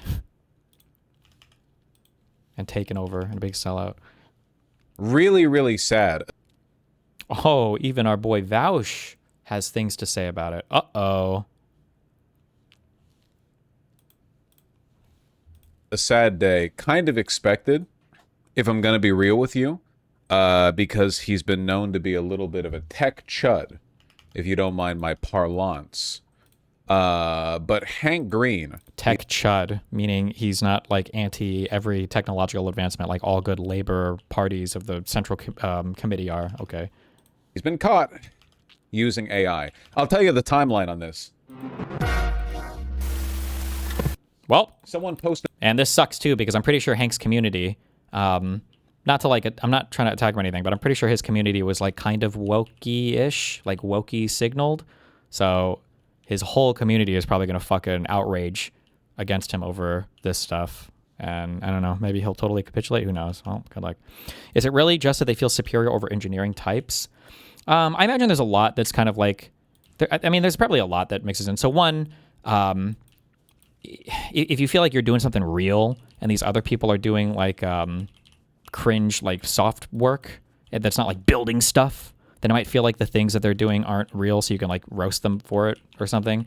I'm sure there's a bit of class envy, probably that goes both ways, where people that work kind of like white collar jobs have this superior air about them, like, oh, like I work in software or whatever, you're like a fucking dirty laborer, you know, fuck you. So there's probably like some legitimate antagonism coming from the wealthier workers to the poor ones too. I'm sure it's like a back and forth thing, but a clip from a Hank Green video where it, and listen, I don't know if this is actually what happened. I'm just telling you the inciting incident. There was a Hank Green video where he was reading from a script, and the script appeared to contain an artifact from a ChatGPT prompt contained within the script. Like he said, he was in the middle of a diatribe and he said something like nice, but try to be more confrontational or something like that. I don't remember the details. It's not important because he denied it, but then said in response to it, he said, he put out a post. Here we go. I produced this under a ton of pressure, so I went and checked my process from start to finish. I did. Hank is clearly a Dem, but not a DSA type, but his audience is filled with the lefties, but he's never been super explicit against this sort of stuff, so he's been sort of pure. Yeah, but this is how it happens, is that if you don't push back against it, it takes over your shit. Like, this is why every single fucking community on the left, online, every single fucking community online gets massively uber fucking progressive Marxist taken over. All of them do. Which is, and it's, I mean, this is the whole fucking disagreement that I have with people for why I think we should push back against these people more, because it happens with all of them. It used ChatGPT for. It is known as Robert's Conquest's second law. What?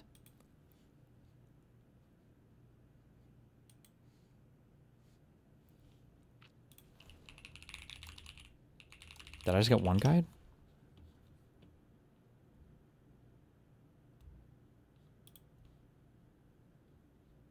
What the fuck is this? Conquest's second law, formulated by British-American historian Robert Conquest, states that any organization not explicitly and constitutionally right-wing will sooner or later become left-wing.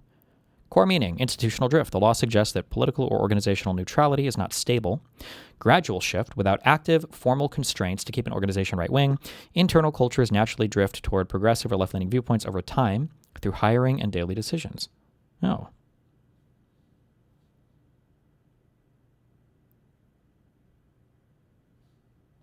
Interesting.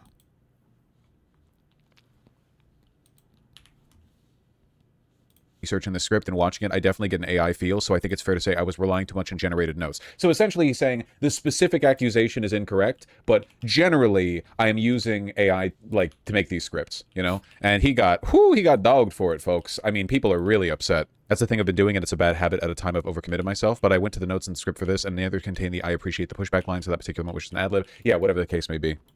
Who cares?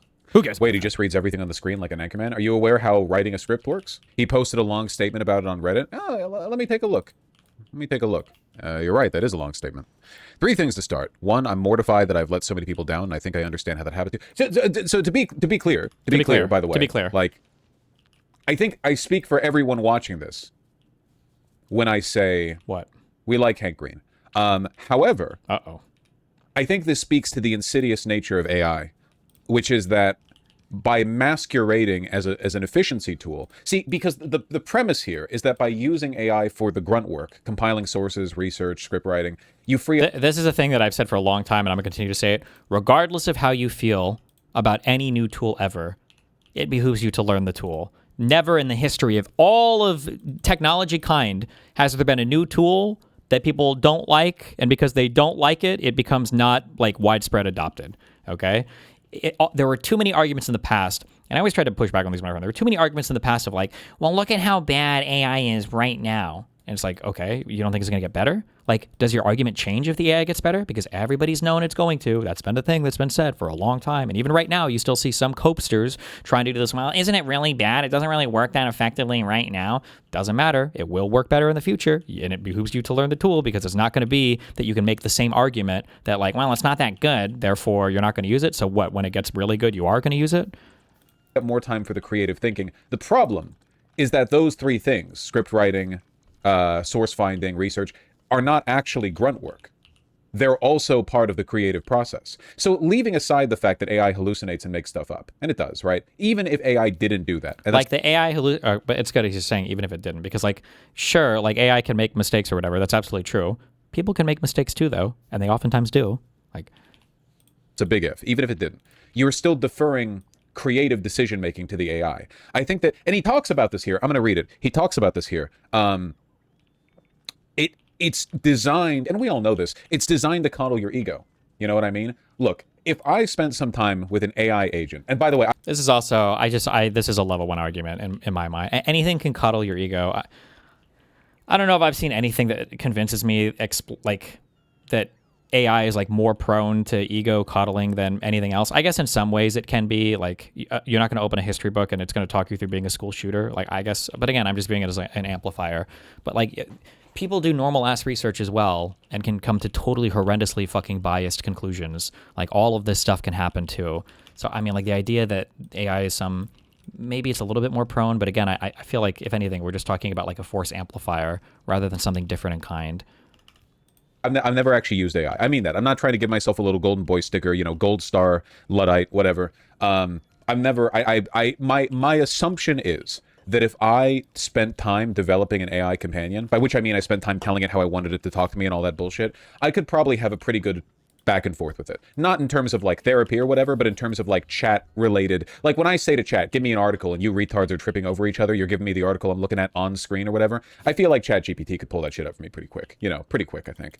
Compiling sources, getting info. If I ask ChatGPT, hey, could you find me this blah-de-blah? The problem, of course, is that So again, Mark. we're assuming in this hypothetical that AI doesn't hallucinate. The problem is that you're creating an echo chamber that's designed to coddle you and eventually erode your cognitive faculties. I think that Hank Green is particularly vulnerable to this. I saw a tweet on this, and I think By it's a him good point. particularly. Hank Green is he's one of those smart about everything YouTubers. I'm borrowing the tweet here. I'm borrowing the parlance. Smart at everything YouTubers. Nobody's smart at everything. If you're going to be smart at everything, it means you're getting help. And if the help you're getting is from LLM, you're creating you lose the ability to engage in the kind of editorial oversight that you might need to give it a bit of a personal taste after you've been using ChatGPT or whatever, because you're not an expert on every subject. You know what I mean? I feel like we're returning to base principles on this one, but I think that morally and socially, it's actually really important to be wrong about things. The pursuit of absolute truth is a good thing. It's genuine. It's good. It's laudable, But ChatGPT and other text bots represent the kind of like Faustian bargain. It feels like you're pursuing truth, but what you're really pursuing is the appearance of truth. You're pursuing the image of truth. You're pursuing the aesthetic. Sorry, the aesthetic of truth. You're going after. It feels like you're carving away at reality and getting down to the distilled core, but what you're really building is a feedback machine that makes you feel like the smartest boy in the room. And inevitably, it doesn't matter how smart you are or how creative you are, it will erode at you. In the same way, what's a great example of this? It's the exact same way that yes men erode dictators. Donald Trump's always been, really stubborn, but I swear to God, he's not always been this stupid. Being surrounded by like nonstop yes-anding for the past decade has genuinely cooked his brain. Elon too. I bet you that if you went back in time 20 years, Elon Musk would not be anywhere near as stupid as he is now. It genuinely, like cognitive, it's like getting kicked in the head over and over and over again. No one challenges you. Everyone just, yep. Same thing happens to every king, every dictator. ChatGPT is like a yes-and machine. Glazes you. So glad that hasn't happened to you. You're so right. Thank you, Chad. So wise of you to point that out, Voosh. Anyway, from Hank Green. I'm going to change things about how I make stuff. Complexly's AI policy is public, well considered, and adhered to by the whole team. I think it's worth reading. The thing that everything we do is based on is that what I'm saying are my thoughts coming from my brain and the way I decide. I've made that harder, and I'm sorry. I've been relying too heavily on AI as a research aid. It can be very useful for this task, giving me access to a lot of papers I didn't know existed really fast, but I think that's been to the detriment of my work because it's not given me the freedom to find all my own ways into and around a topic. This is true. So again, you know what this reminds me a little bit of? Your mom. It reminds me of how people misunderstand the point of a critic. People get mad at me for my media takes. People get mad at critics for being contrarian or whatever. The point of a critic is not to be right when they're critiquing a piece of media. The point is not for them to be correct. Them being correct is meaningless. What matters is that you're getting insight into a person's feelings, and they have the communicative abilities and the skill set to engage with the work and give you an insightful perspective. What really matters from a critic is not being correct, because what does it mean to be correct? Oh, you gave this game this rating and that game that rating. What does that mean to be correct? What's the correct rating? What really matters is consistency and authenticity. To understand their biases, you can disagree with their criticisms. You can do that all you want, That's fine. But you want it to be their perspective, because that's where the value comes from. Likewise, I think that, people... Look, I'm not saying that Hank Green's channel is for idiots. It's not. I'm just saying that, if you're interested in the pursuit of absolute truth, if you're interested in really getting down to know a topic, you're probably not getting that information from a YouTube video essay. Hank Green's videos are good for a starter on a topic. So why does he need to get so in the weeds? I think it would be better if he relied on the knowledge that he already has, the work that he can actually do, to preserve the authenticity of his curiosity and his opinion. To put it, from my perspective, I don't watch other creators as much as a lot of you watch me, just kind of how it works mathematically. I don't got a lot of time, unfortunately, as much as I used to. But I know that, I should say, if I'm enthusiastic about something, if I'm saying oh, I really like this, I really care about it, that's straight from here.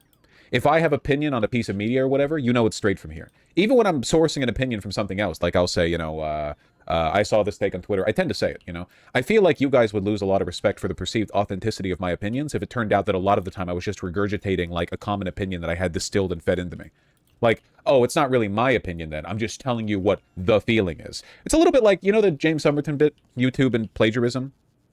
Obviously AI is just a larger plagiarism machine, but the problem with Somerton's videos wasn't just the plagiarism. They were bad in their own, on their own, because they were being produced by a person who didn't have the knowledge to engage in any editorial authority over the content of the videos. It went beyond just plagiarism. Even if nothing was plagiarized, James Somerton just didn't fucking know what he was talking about. So even if he was finding correct sources of information to pull it from, he doesn't have the skill set to tie it together. He can't put it together in a little bow. The most he could present is a series. I feel like for a lot of these guys, for like Voosh and Hassan, their takes are a little bit discredited by the fact that, sure, of course, you're not using AI as much for your stuff, but that's because you had me to generate all of your opinions. Just kidding. The most he could present is a series of disconnected facts. Obviously, he often pulled untruths as well, but I think the lying's not even the real issue there. It's one of the issues. The real issue is just he had no business talking about a lot of stuff. Just didn't have the knowledge to talk about it. There's no shame in that. Hank Green should stick to stuff that he knows about. Anyway. It can be very useful for this task.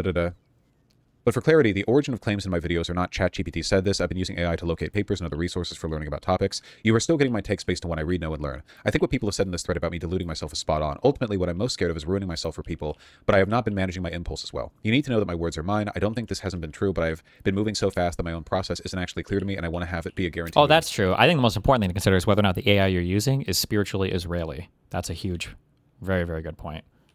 Forward. It sounds to me like Hank Green is struggling with having editorial authority over his own content creation process, which to me is quite scary.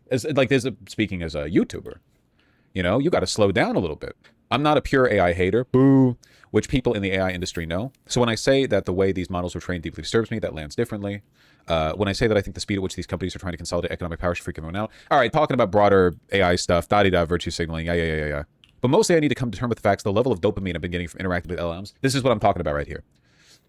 With doing more and more and more and more is not healthy for me or good for the world. It's careless and it's disconnecting me from where people are in this. This is what I'm talking about with like an echo chamber, like the yes men around you. You should not be getting dopamine from interacting with LLMs. That's very dangerous. They're designed that way. They're designed to coddle you. I think it's the big productivity gain, I think, is what he was talking about. Not like, I feel happy because it's sycophantically reinforcing, is my guess, is what, but... And to appeal to you, to make them fun to use. Like, you should get no more if you're merely using ChatGPT to curate sources, why would using ChatGPT give you any more dopamine than merely curating the sources yourself? Like, because every time you gain access to like a new tool or a new database that helps you organize what used to take you a long time to organize before, it's an incredibly good feeling. That's true of using new techs that are not even AI or whatever, right? What's the extra step there that's rewarding the dopamine pathways in your brain if all you're using it for is curating sources? No, there's flattery going on there. There's puffery, It's the feeling that you're a wizard. You feel like Tony Stark in Iron Man, He's like, he's doing Sherlock shit. He's like moving around the digital keyboard, assembling everything. You in ChatGPT versus the world, man. You're curating all the information, but you're... Destiny, it's fucking hilarious that Voosh was criticizing Clyburn for not knowing much about AI, and Voosh barely knows more than him. Okay, base. Just a guy. He might as well be Google searching.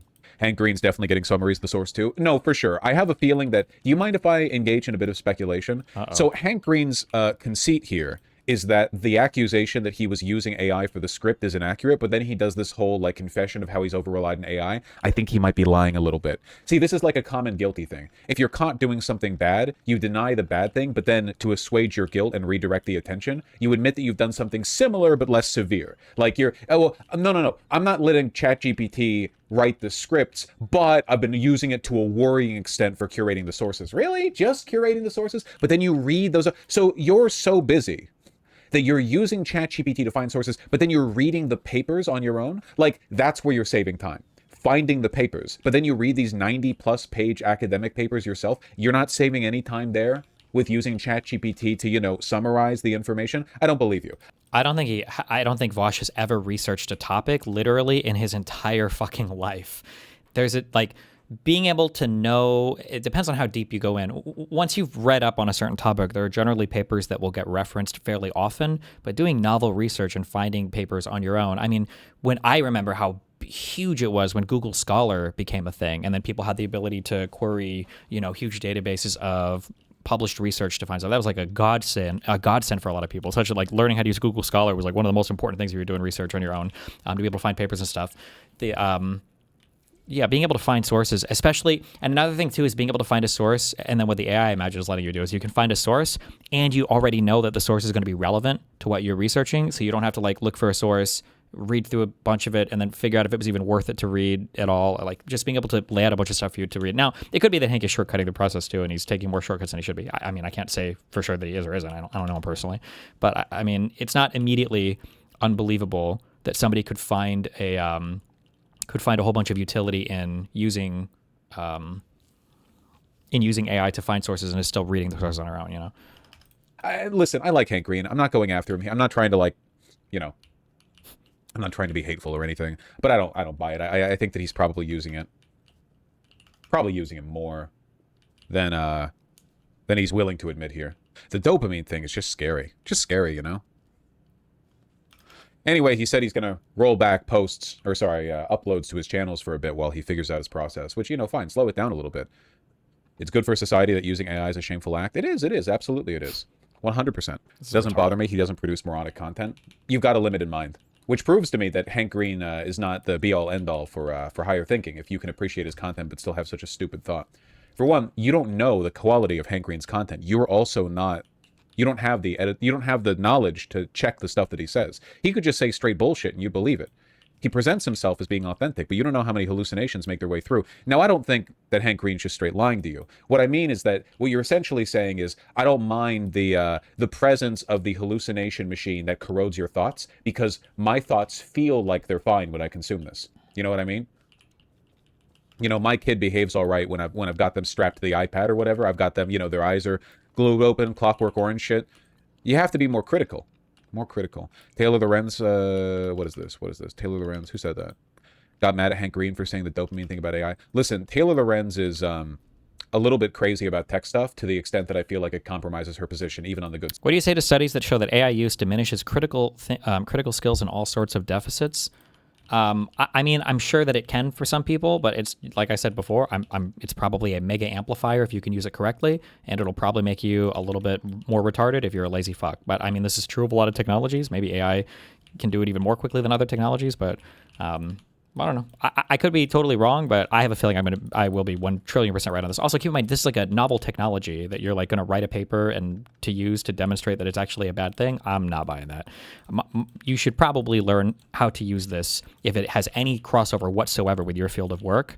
And my guess is it's only going to become more and more prominent and more of an amplifier in the future. Is my guess. I could be wrong on everything, but I don't think I am. Good luck. Stuff. Didn't she like side with Elon against that oh fuck, we're not related right now. We're talking about Hank Green. Yeah, she's like defending the Grok child, the Grok nudity, whatever. How do you avoid this without being hypercritical to the point of being overly vigilant all the time? I'm not sure what you mean. What you mean, like avoid using AI? You just don't use AI. Do you mean like in terms of who you watch or whatever? I think that like how do I put this? I feel like you should try to purge Silicon Valley peptide optimization brain from your thoughts a little bit. I feel like so many bad things are sold to us on the assumption that it's more efficient, you know? Every single physical product and appliance has been made infinitely worse because it's slightly faster to produce and replaceable. Oh, why are we giving 2-year-olds iPads in daycare? Oh, it's efficient. They can learn faster. Duolingo. You'll be. This is what I call like an old person take that I try to stay away from these a lot. Like to some extent, there is some truth to what Voosh is saying, but I mean, like, where do you begin to draw the line on this? Like, your skin, you know, when repeatedly pressed up against stuff, will eventually form calluses and everything that allow you to navigate surfaces you couldn't otherwise, right? You don't need shoes or socks. Like, your feet will, over time, the bottom of your soles will harden. And this is true for so many other things in life. So, like, why wear socks and shoes at all? And, you know, you can run up that thing against a million other things that are nice and efficient. Like, why do we have, like, consistent schedules throughout the day? Because we're trying to optimize, max our life? You know, you can't just, like, wake up with the sun and go to sleep with the moon and just figure out things while you happen to be awake. Like, you can run this game, you know, ad infinitum to try to figure out, like, where you should optimize or where you shouldn't. To just make a blanket thing of, like, anything that's meant for optimizing your life is things that you should eliminate. Like, I agree, you can get, like, really weird about it. The whole, the Sigma grind set shit is cringe as fuck, but I don't know. I feel like the rule that he's writing here is just a bit too broad, I would say. Listening to audiobooks in your sleep and retaining the information subconsciously. What you have to what about audiobooks, period, though, right? Because the whole function of an audiobook is I want to read but I don't have the time. Oh, well, somebody else can read it to you. Oh, like, realize is that historically, the most learned people are people with a broad, holistic appreciation of the world, a love of creativity and beauty, people who are capable of sitting the fuck down and engaging with original knowledge, even when it's boring. You do not pursue infotainment as though like speed lining 17 video essays on physics is going to make you a physician. It's not. Or a physicist. Sorry, not a physician or a physicist. It's not going to. I feel like it's like people will watch Hank Green videos and then they'll just be like retarded. It's like, oh yeah, what's my media diet? I watch Veritasium, Green, XKCD, whatever the the videos, and then you ask them, hey, do you know anything about anything? And they're like, no, I don't know shit about anything. And it's like, oh, well, were you engaging meaningfully with the content in an educational context? Were you using it as a springboard for personal research? Or were you using it because you like the aesthetic of feeling intelligent while consuming entertainment? These videos are like these are true-ish points. Like, I mean, you can engage with like the edutainment shit in like a slopified way that's not really doing you any favors. I mean, that's true, but entertainment. You know, because it's like people who only get their history knowledge from YouTube videos about the fall of the Roman Empire, or like which World War II tank had the highest penetration rating with their main cannon shell or whatever. If you want to know about something, I mean, really know about it, you have to get boring with it. Being boring with it is the trial. It's the rite of passage you have to move through for the right to be. This is so gatekeepy. I don't know. Interesting on a topic, right? All of the world's most interesting artists spent their time practicing fundamentals. Line thickness, pen weight, composition, color theory. That gives them the right to get wacky with it.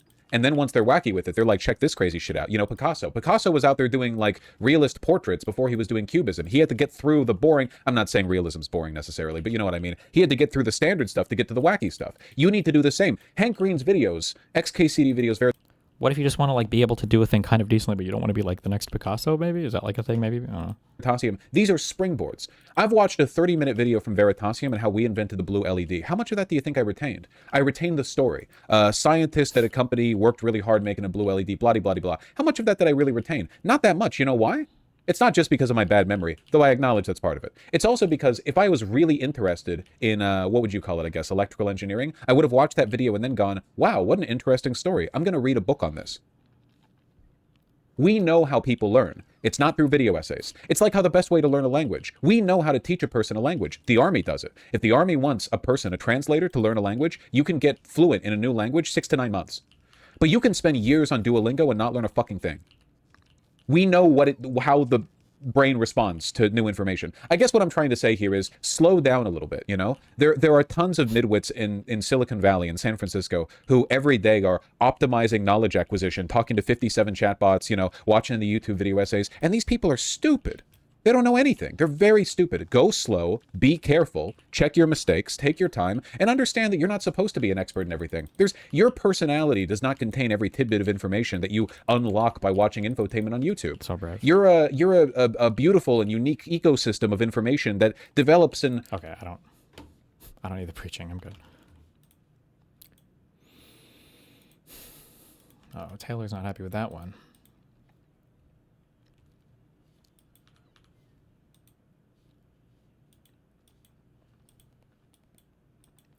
Pangburn better not have used any AI in his research videos. And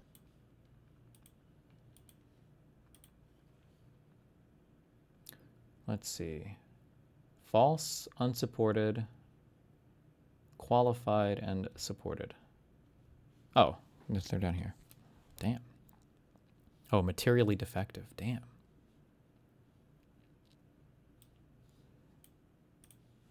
Part of a setup. What did he say for my response? Wait, did he make a quiz based off of everything that happened?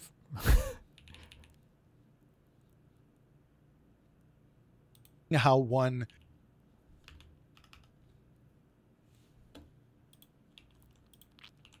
Pangburn literally has Pangburn AI. Damn.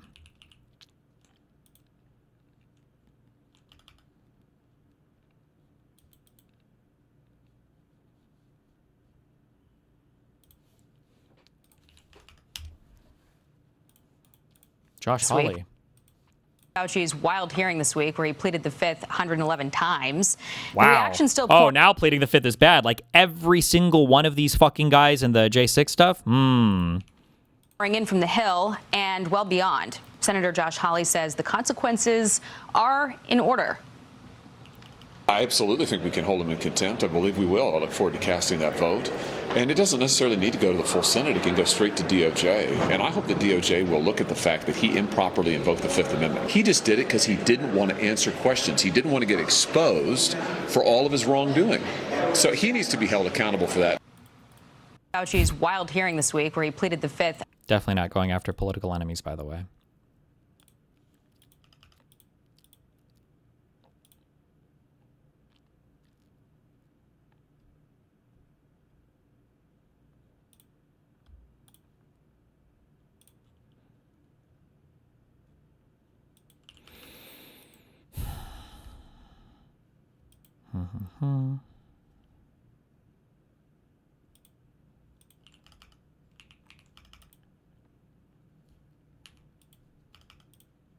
The fuck is this?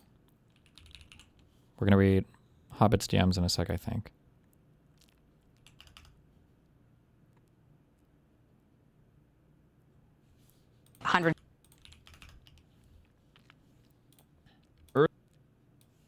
Earlier, you mentioned Morocco. What do you mean Israel caused it? Is that a Arabic way to pronounce Morocco? Morocco? Is that a thing? Earlier, you mentioned Morocco. What do you mean Israel caused it? Israel and America got the Moroccan government to send like 40,000 people into Spanish-administered territory. It's not even on some conspiracy shit either. Like the New York Times is openly covering it as such. You know what I mean? It was classic Israel in the way that they did it. Now Israel and the US are doing caravan memes towards other people? Okay. In the shameless way that they took ownership over it, that even the fucking New York Times was like, okay, well now we have to investigate what's actually going on here. You know? How is everything Israel? I don't know, man. It's not. What do you want him to say, bro? It's not my damn fault.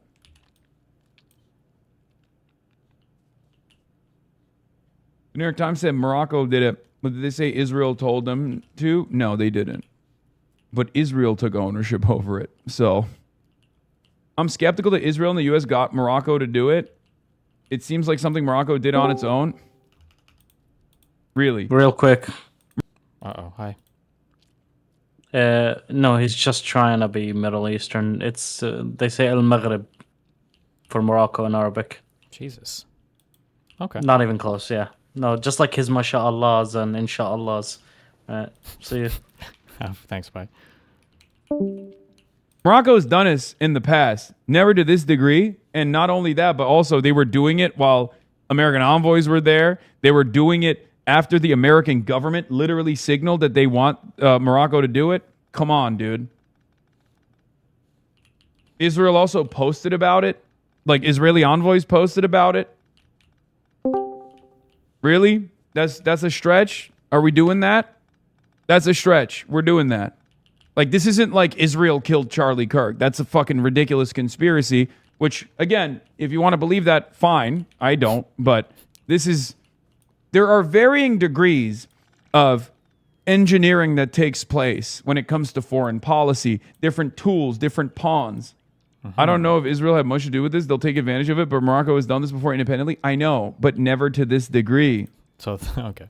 And America directly had an involvement here. Okay? This is yet another circumstance where Israel and America are aligned because they have the same opposition. They have the same international enemies. It has a lot to do with Spain's relationship with Algeria, and it has a lot to do with Spain's attitude against America, against NATO, against America's actions in Iran, and also Spain's statements against Israel as well. Okay.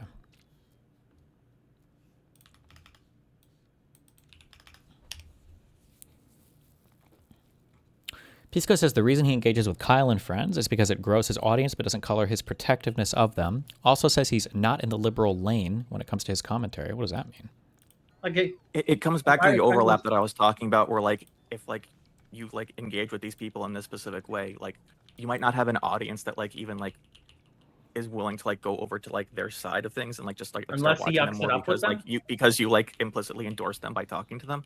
It's more so just like, what am I doing by like continuing to interact with these people if I'm not having a conversation that pushes like the stuff that I disagree with in a better direction? Because if all you do is go on to talk about legal stuff, then like you're not actually solving any of the problems that you actually have with your coverage. So wait, so do you or do you not have a social prescription for PISSCO for these people? Because I have a social prescription. It sounds like you don't I have care. a personal prescription. PISSCO, I like. Listen, like this is the second time I've talked to PISSCO. This is the first time I've ever talked to an audience this large. I don't know like offhand like what like an effective prescription for PISSCO specifically would be. I can only say that for me personally, I would refuse to engage with these people. I would condemn them, and I would say that like the people who like engage with them like frequently, and for the sake of like this conversation, I'm just going to say like who engage with them one more time than PISSCO has. Like these people like are very clearly stating that like they have a tolerance for the problems that these people have to the point that they are like willing to overlook it and don't see it as like as much of a problem as I do. So I shouldn't engage with them again, and if they invite me to do legal commentary on Trump shit, I should reject it. In principle, yes. In practice, I don't know whether or not you have like something that I don't necessarily know. Well, I'll tell you my reasons. My reasons are reason. reason number one, it grows my Look at that platform. fifth So every time I speaker. go What? Look at the fifth speaker. Oh yeah. there's a massive surge in subs and engagement with my Okay, stuff. that is honest. Number two, it spreads, I think, good messaging, like to these people to get access to why Trump is doing things that are really, really bad and the proper framing. So even if they're like out to see on Israel or out to see on this or that, they are getting other good stuff, which is going to have hopefully some positive effect. And I think growing my own platform will also have downstream effects on getting people who, you know, a champion who is more, you know, not as crazy or something. Those are my reasons. Okay. I'll be honest, I wanted to like avoid this specific question because I felt like it might have been like too direct and disrespectful, but because you just brought that up, I feel like I now like am obligated to ask. Yeah. Based on that, how much of like your bias do you think is involved in like the defense that you're running for these people? Because you are aware that like being like close to them is like better for you more than it is the amount of criticism that you get for Not it. at all, because I could very easily, maximize or do significantly more well by just choosing a lane, either on the lib lane or on the like. I would make way more Well, I'm not inroads. asking you to like. I'm not asking you to do something like. It's not influencing how I'm covering them. No, the answer is I'll answer it. The answer is it's not influencing how I cover them. Yep. Can I? And if can it I does, just it does so ask a implicitly. question? Yeah. Do you think like with what? Is honest. Hobbit posted his DMs with PISSCO. These are from 2 nights ago. Also, I'll just make it clear now, any amount of defending I've done for you is basically washed after all that logistical stuff. I slept on it, and it's pretty crazy that you brought that guy, of all people, up in a space and included me. I think there might actually be something wrong with you where you're incapable of understanding social interactions and shit. That is just unacceptable. Good luck out there, buddy. You're absolutely cooked if you try to defend that in any way.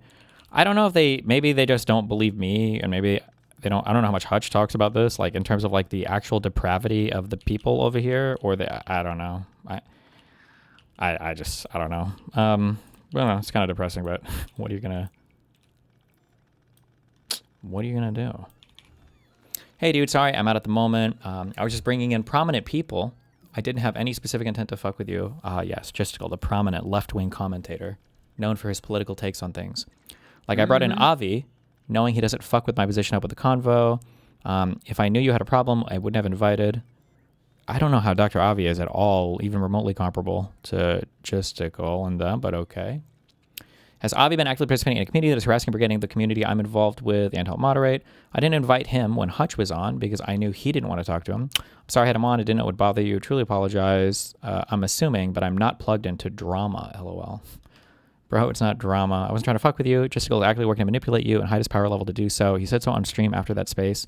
This has been a really good inoculation agent against like critical thought. Much the same way that I used to say that like one of the most powerful attacks was like that whole like you're obsessed thing because it made it so people couldn't criticize you. It's like, well, fuck, I don't want to be obsessed. Oh shit, maybe the guy's right. Maybe I am obsessed. Oh God, I can't. Oh fuck, I'm not obsessed. No, you're obsessed. Like, oh, I'm not going to talk about this.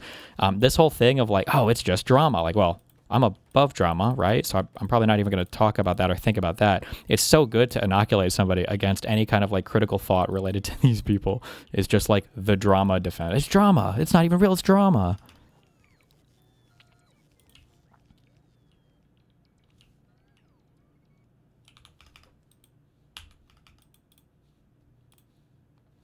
It's totally possible that's true. I don't fuck with him behind the scenes because of shit he said about me. I just hate when it's an open forum. I try to bring in prominent people, hence Myron, etc. Destiny, even though he's banned from my Discord. I don't understand if is he just not aware of, like... You're banned from his Discord? Yeah. Yep.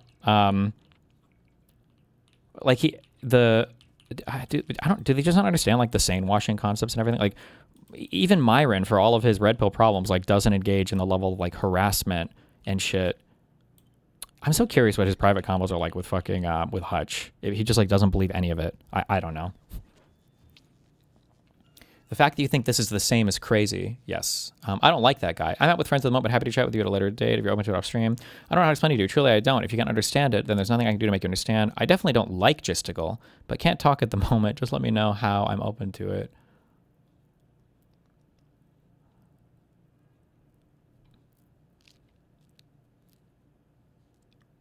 Yeah, I don't know. I'm not sure. Do you think that PISSCO would have let you into the Twitter space you requested to join while Gisticle was on there? Yeah, I do. I don't think he's like selective Gisticle would that have way. left though. Maybe, yeah.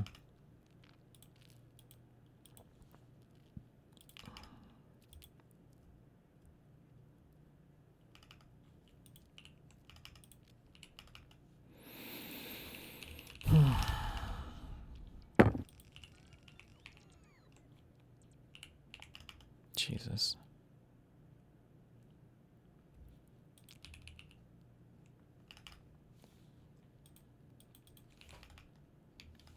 What is this?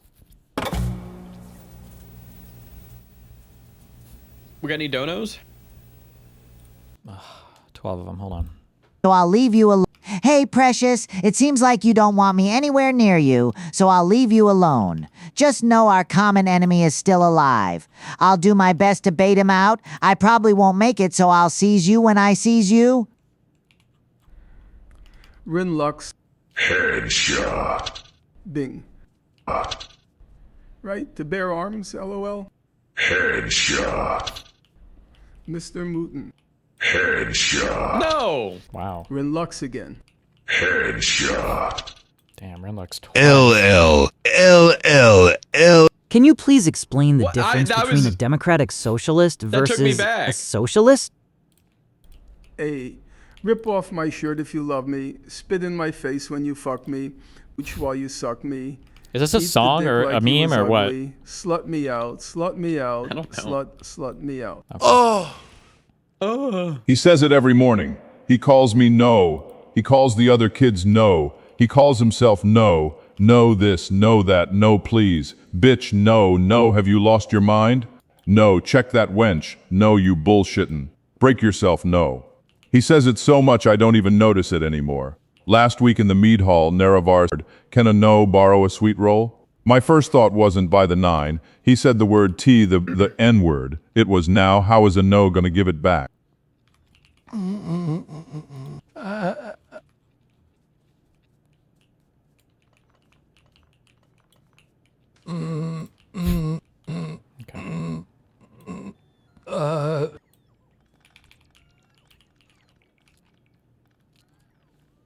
Ooh. Oof.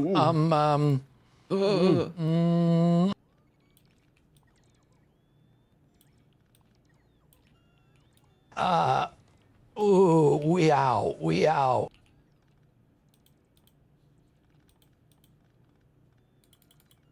Ooh,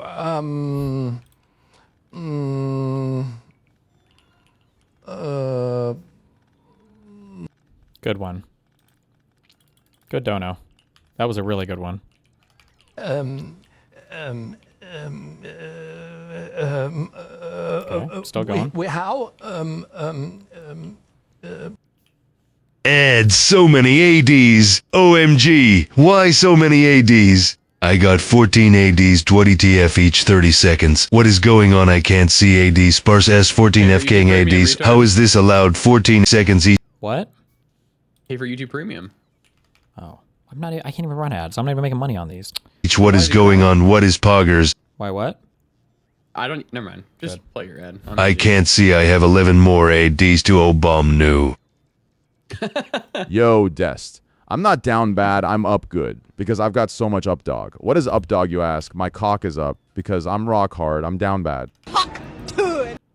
Spit on that thing. Stephen, jumping in to clarify the law, the Fourth Amendment's protection against unreasonable search and seizure protects personal and written diaries, not the Fifth's protection against self-incrimination. Headshot. Save any normal 00. Reminder that I have outpaced you intellectually. Girls are a nice dessert, but boys are the main course. Not in a gay way, but I prefer to talk, hang out, and experience shit with my male friends rather than a girlfriend, because it just feels more real and makes me feel younger. New Nexpo video starts off with your friend Egon Kalakian. Super interesting. You might find it interesting. Caroline refused to sign her consent form. Not to worry, we must plow ahead for science. A human's mind contained within a single potato? Wonderful. I just hope it's more successful than Project Destiny, where we did the opposite. No, Mommy, don't do it again. Don't do it again. I'll be a good boy. I'll be a good boy. I promise. No, Mommy, don't hit me. Why did you have to hit me like that, Mommy?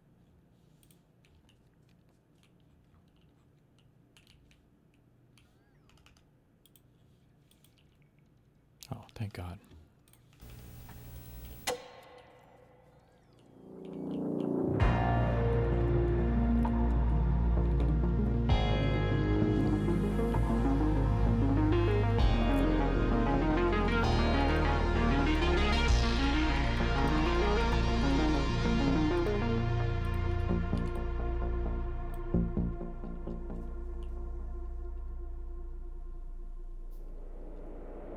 Saturday. What sound does a water sprinkler make? Hawaii. Wildfires are decimating Hawaii. The Barbenheimer phenomenon is in full force. And over in an unassuming corner of cyberspace, someone creates a YouTube channel with an urgent call to action. This matter is of utmost significance for the survival of every living being on It's the guy! It's called the Earth Save Science Collaborative, and it's hosted by a man named Egon Shalakian. On his channel, we can find over 180 videos of this man warning people about global issues like climate change, nanoplastics, and disinformation campaigns. Admittedly, while these are all issues that are plaguing the world, the way Egon is framing them is a bit odd. In every single one of his videos, he sits in front of a camera dressed in a suit, goes on about his various accolades, and spends anywhere from around 30 minutes to 3.5 hours fear-mongering about things like geophysical anomalies inside the Earth's core that, upon doing further research, appear to have little to no basis in scientific fact. According to Egon, if humanity doesn't unite to solve this global threat, then the end of the world is quite literally just a few years away. On his website, earthsavesciencecollaborative.com, we can find a section that gives us insight into his cause, and at a cursory glance, we can notice a plethora of colorful phrasing formatted in bold for dramatic effect. Egon claims that there are alarming anomalies. There's a chaotic acceleration of the planet's rotation, that humanity only has a few years to avert an impending catastrophe, and upon taking a look at their scientific papers, he makes bizarre claims about an external and unknown cosmic force that's causing all of this. Now, to me, this entire movement comes off as conspiratorial. Egon, in my opinion, consistently instills urgency in the reader, distorts science-backed evidence to fit his narrative, and given that he appears to be someone so ingrained in academia and the government, is feigning credibility while banking on the hope that you won't ever verify his claims. But okay. So we found a channel on YouTube with a random old guy that uploads crazy videos about an impending calamity that could happen in as little as years. Why exactly are we giving this guy attention? And what truly is the big deal here? Well, while in any other circumstance I would have moved on before this video even started, there was one simple thing that kept me here. His hands. Online, people have noticed that in certain videos, Egon doesn't move. And while it's such a simple, silly observation, it's effectively morphed what was supposed to be just a random internet anomaly into one of the strangest and most perplexing internet rabbit holes that I have ever seen.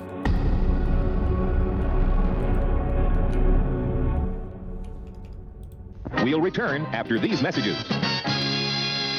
All right, guys, before we continue, just a quick story time. All right, so as you guys may know, my wife and I had our baby girl in December, and we found ourselves faced with something we weren't quite prepared for, finding her a doctor. Not only that, but a good one, in-network, nearby, and with availability within the first month. It is insane how many variables go into simply booking a doctor's appointment. That, combined with the sleepless nights we were going through during that time period, really made for an unnecessarily stressful process. And that alone is exactly why I'm such an avid user of tonight's video sponsor, ZocDoc. ZocDoc is a free website where you can search and compare high-quality, in-network doctors, choose the right one for your needs, and click to instantly book an appointment. From mental health to dentistry, eye care, skincare, and everything in between. ZocDoc makes it easy to book in-network appointments with more than 150,000 healthcare providers. With ZocDoc, you can filter for doctors by insurance, location, and specialties, and see reviews by verified patients so you can choose the best, most convenient care for you. With ZocDoc, all it takes is just a few clicks to book a doctor that suits your needs. And the best part is, appointments can usually happen within just 24 to 72 hours. Taking care of your health just got easier. Head to ZocDoc.com/Nexpo to get started and check that appointment off your to-do list. Thank you so much to ZocDoc for sponsoring tonight's video and helping us all take better care of our health.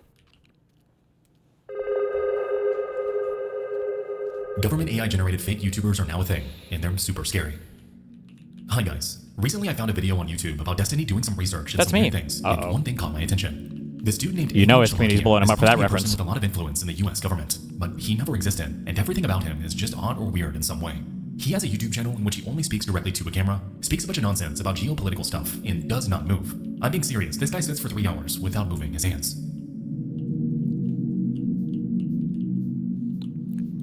When do you think he'll make a ridiculous story about you to denounce you? True. Across the internet, we can find him. On LinkedIn, Facebook, research archives, and photographed with countless major public figures in governments and academia. Egon, according to his Facebook and LinkedIn profiles, carries a highly decorated resume, having studied at numerous prestigious institutions like Harvard, MIT, and Stanford. And while this looks impressive, he notes that he somehow attended these has already been rated? at the Ooh, we'll check exact after. same time. Now, as we know, anyone can put anything on a LinkedIn profile, and given that his accolades are so incredibly out there, it's possible that some, if not all of his social media claims are bogus.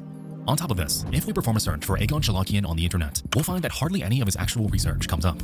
For someone so ingrained, so well networked, you would think that this man's work would be everywhere. But aside from his own profiles, paid articles he himself submitted to the press, and videos from his YouTube channel, little, if anything, is out there. It seems that all we have are a myriad of images depicting Egon with public figures. However, upon looking at them closer, even these seem strangely uncanny. Sussy baka, one might say.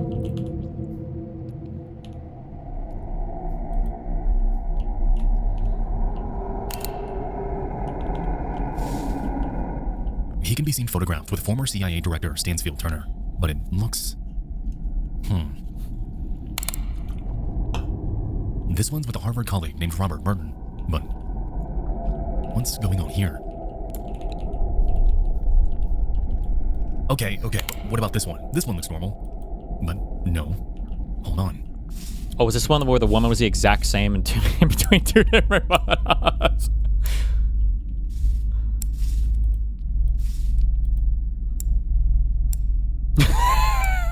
Dude, this video was crazy that you did. Yeah. Holy shit, it's McConnell. Did this ever get picked up by like a news or anything?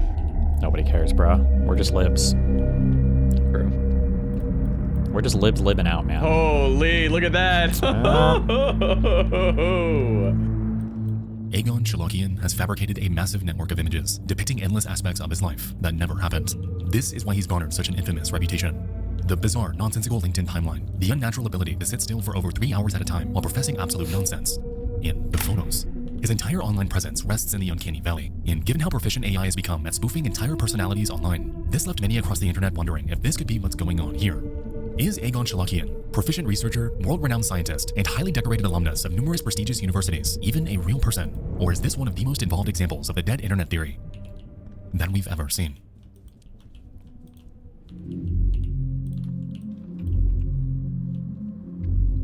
On Egon's channel exists a documentary called The Impact, and in it, we can hear an AI George Washington calling the audience to action against a so-called foreign enemy. It goes on to fearmonger about impending civil war, so-called anti-cult organizations that oppose him, and it puts forth various potential scenarios about the end of the world. It is, for all intents and purposes, complete AI slop, and weirdest of all, it goes on for 8 entire hours. If you click around this video, you will learn nothing. It's just a bunch of random propaganda wrapped up in vernacular that simply goes on in circles. Yet, even so, surprisingly, this video has found an audience. Thank you to all that stood up to protect our Constitution and our rights. Yeah, by the way, how did you find this out? Journalism for a change. Did you get like an email or did you go dig in? Find what out? that like the images were like the same people and it's like a cult or whatever?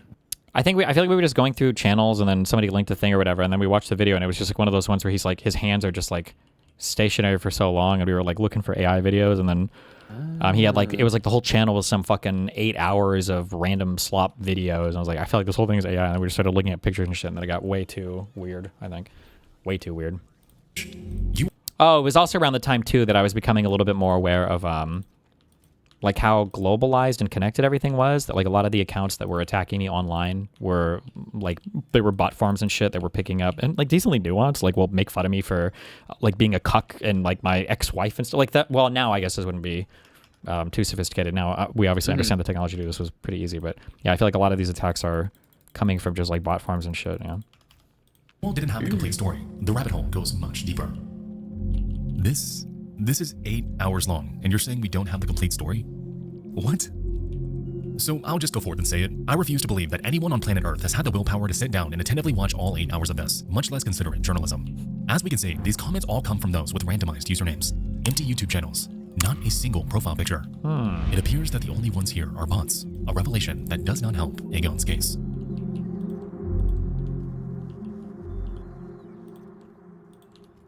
We're going a little bit deeper, okay? In chat, somebody brings up a YouTube video. Oh, that's of this me. guy.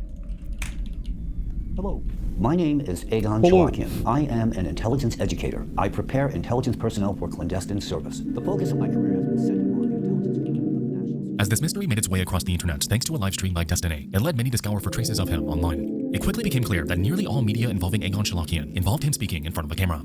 His entire image was incredibly manicured, overproduced, and for a while, it seemed like there was nothing out there that could truly humanize him. But right when people were keen on throwing this entire mystery away as just another case of AI-generated nonsense, a random pandemic-era video depicting a Zoom call, of all things, found its way into the spotlight.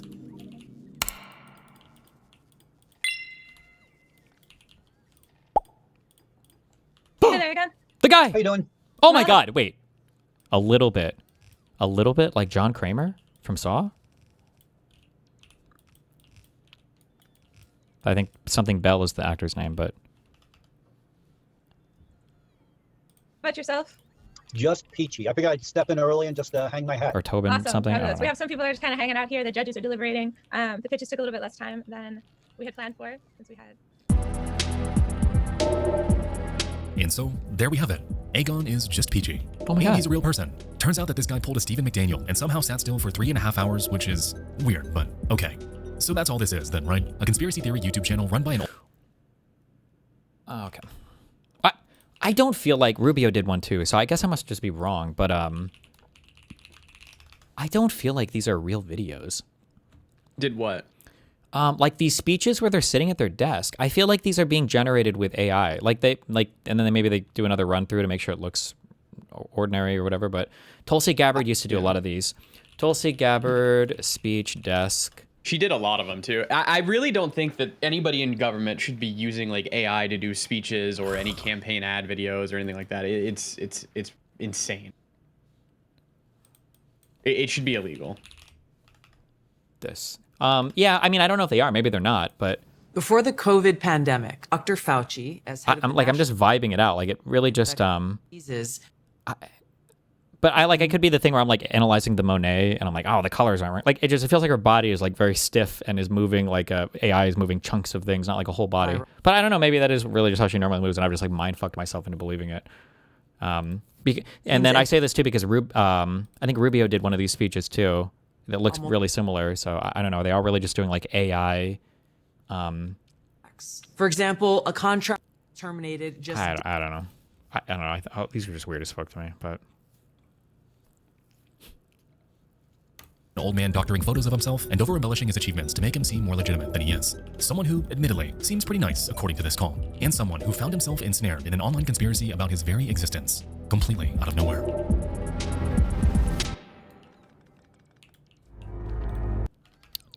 Why does Rubio doing one make you think it's not actually AI? Well, because what? I don't know. It's just everybody in the admin just doing AI videos and nobody said anything. Like, generally in the White House, you've got photographers and videographers and stuff that set up these things and they work in the White House. I feel like somebody would have said something, maybe? I don't know, maybe not.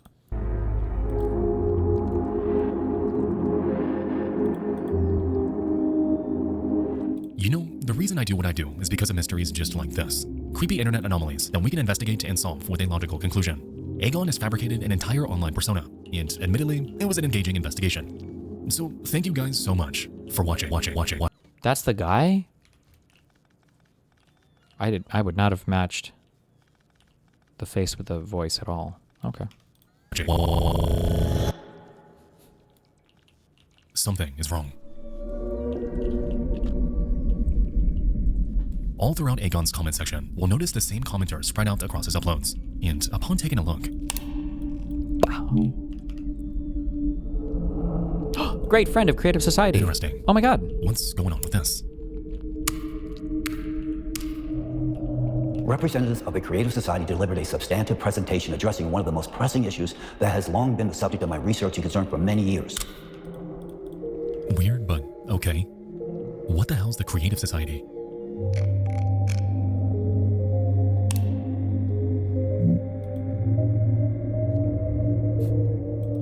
There it is, again.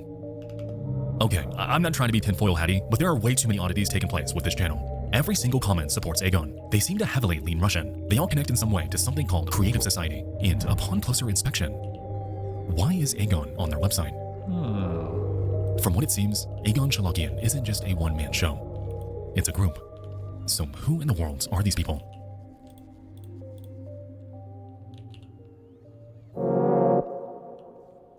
Here's a typical morning routine as someone who owns 11 pets. Okay, I've been making this brown sugar mocha dalgona lately, and Nescafe is helping me. November 7th, 155 miles per hour winds just wiped out 80% of the city. It is what all people want. We've been conducting a lot of surveys for several years. No day without informing about Creative Society. It is not some saintly cult. The Creative Society is all of humanity. And when I say all, it means all. Well, that sounds nice, no?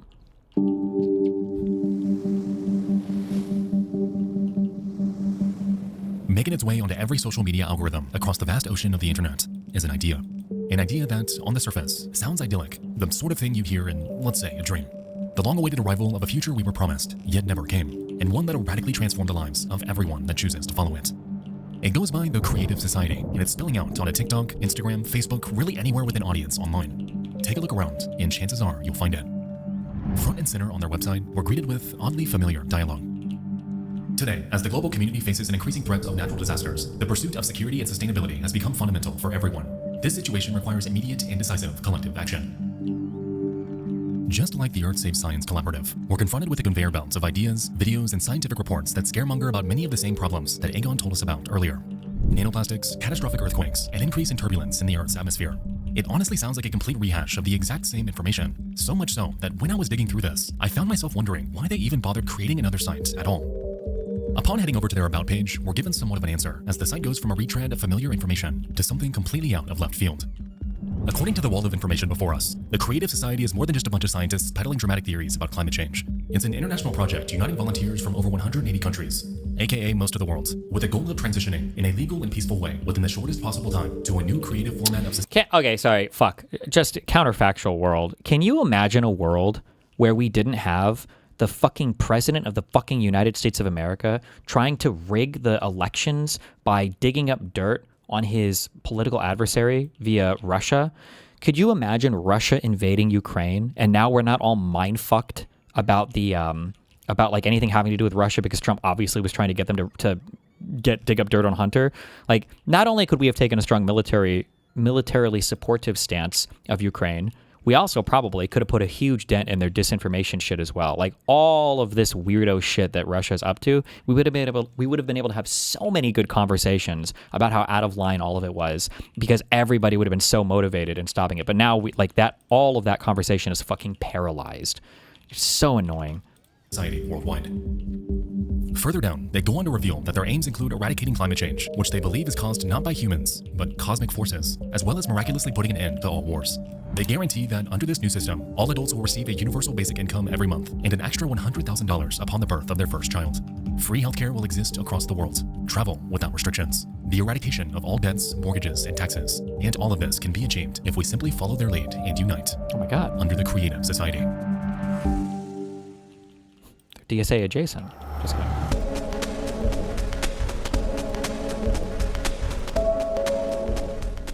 No, this clearly all sounds way too good to be true. Much like how Egon came off, it feels completely outlandish and conspiratorial. To be honest, it feels like the creative society has more in common with something like a religion, or perhaps even. My neighbor in my house, like, Yeah. if I'm facing out the guy to my left, he is a cult leader. He has this cult called the Creative Society. Shut up. I swear to Whoa, God. what do they do? They're like a doomsday, kind of like they're a doomsday cult, but they're like eco-doomsday. So they think that we're in the end of humanity, and the only way to bring us out of it is like through their method of creativity. The concept of a new world order. A list of 8 pillars that their values are based around. The weird Illuminati-looking logo. All of this is packaged exactly like a cult. And although it seems obvious in hindsight, if you had merely stumbled upon it when scrolling online, you likely wouldn't even second guess it. This entire organization looks authentic. It pulls you in with its lengthy, seemingly well-researched reports and videos on important topics, led by experts who look legitimate. And it promises of a perfect world where you can be free, if only you spread their message. And somehow, it's actually working. Plastered all over their website are image after image after image depicting everyday people posing with creative society paraphernalia. From what it seems, this group is utilizing their appearance to wiggle their way into various climate expos, US-based business conventions, and even medical offices. This, combined with their immensely aggressive social media presence, in which their videos are spammed on nearly every platform you can think of, gives insight into why so many around the world have found their cause. Like with everything else, they carry the appearance of doing a net good for the world. However, as I sit here writing this, I am honestly more confused than ever, because... What the fuck do they do? Quite literally none of this makes any sense.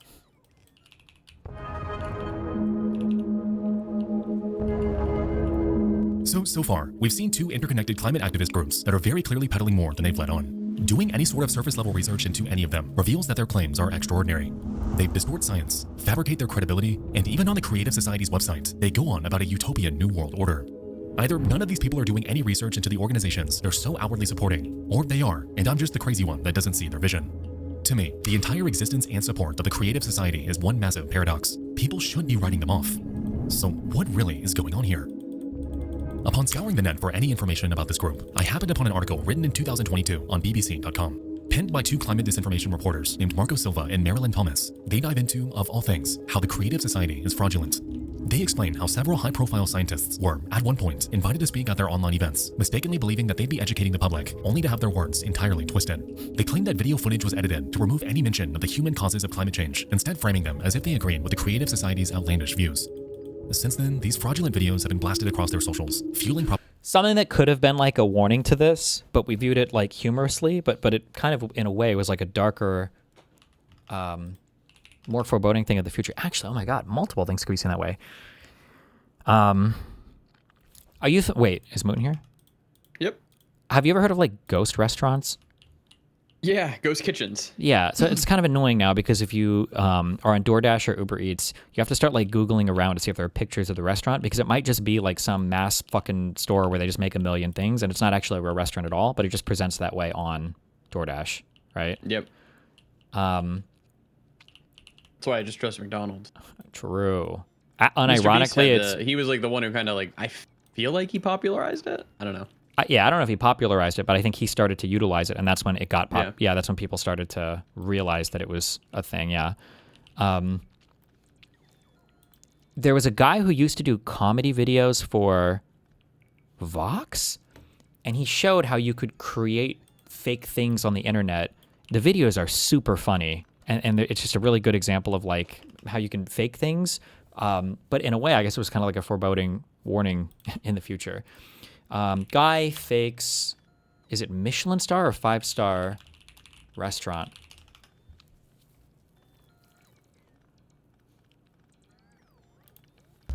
Have you ever watched this video before?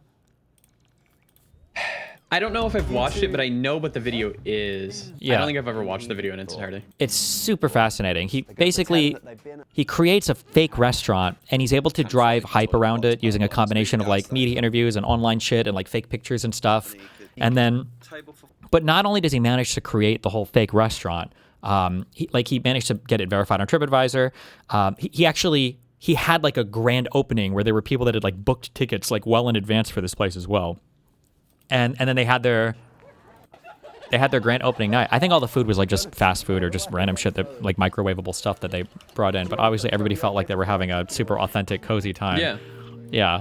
And I guess like in a way that yeah, it just shows like how much of reality can be fabricated if somebody's putting effort into it.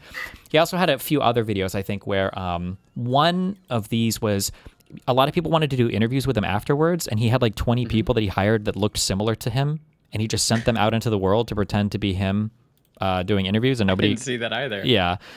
And then there was It feels like Nathan For You sketches a little bit. a little bit, yeah. But just, I don't know, just like an interesting thing, because now we kind of see that that's like, people are actually doing this in a real way that's kind of spooky on the internet, yeah. Propaganda and continuing to attract more and more of the general populace to their cause. It's clear that this toxic combination of distortion and dissemination is what's quietly elevating them to prominence. But even still, there's a question brimming in the back of my mind. Who exactly is behind all of this? On their website, the Creative Society simply states that there's no one person funding or directing them. It's all just this undulating network of volunteers banding together to change humanity. However, it's when we scour the BBC article when we'll find that that isn't exactly true. Within it, they name drop a man, someone who's been affiliated with the Creative Society and shows up throughout the bulk of... People are saying, wasn't Trump's Charlie Kirk video just blatant AI? Truth and freedom, and there's never been anyone who was so respected by youth. Charlie was also a man of deep, deep faith, and we take comfort in the knowledge that he is now at peace with God in heaven. Our prayers are with his wife, and to spread the sin will find each and every ideas hateful and despicable and died. The values of free speech, and it's maybe it might have been, I don't know. Who knows, bro? Of their online presence. In fact, it's a man who you've already seen several times throughout this video, hosting their conferences, introducing their YouTube videos, speaking on their network of over 200 channels across thousands of videos. Oh, nice.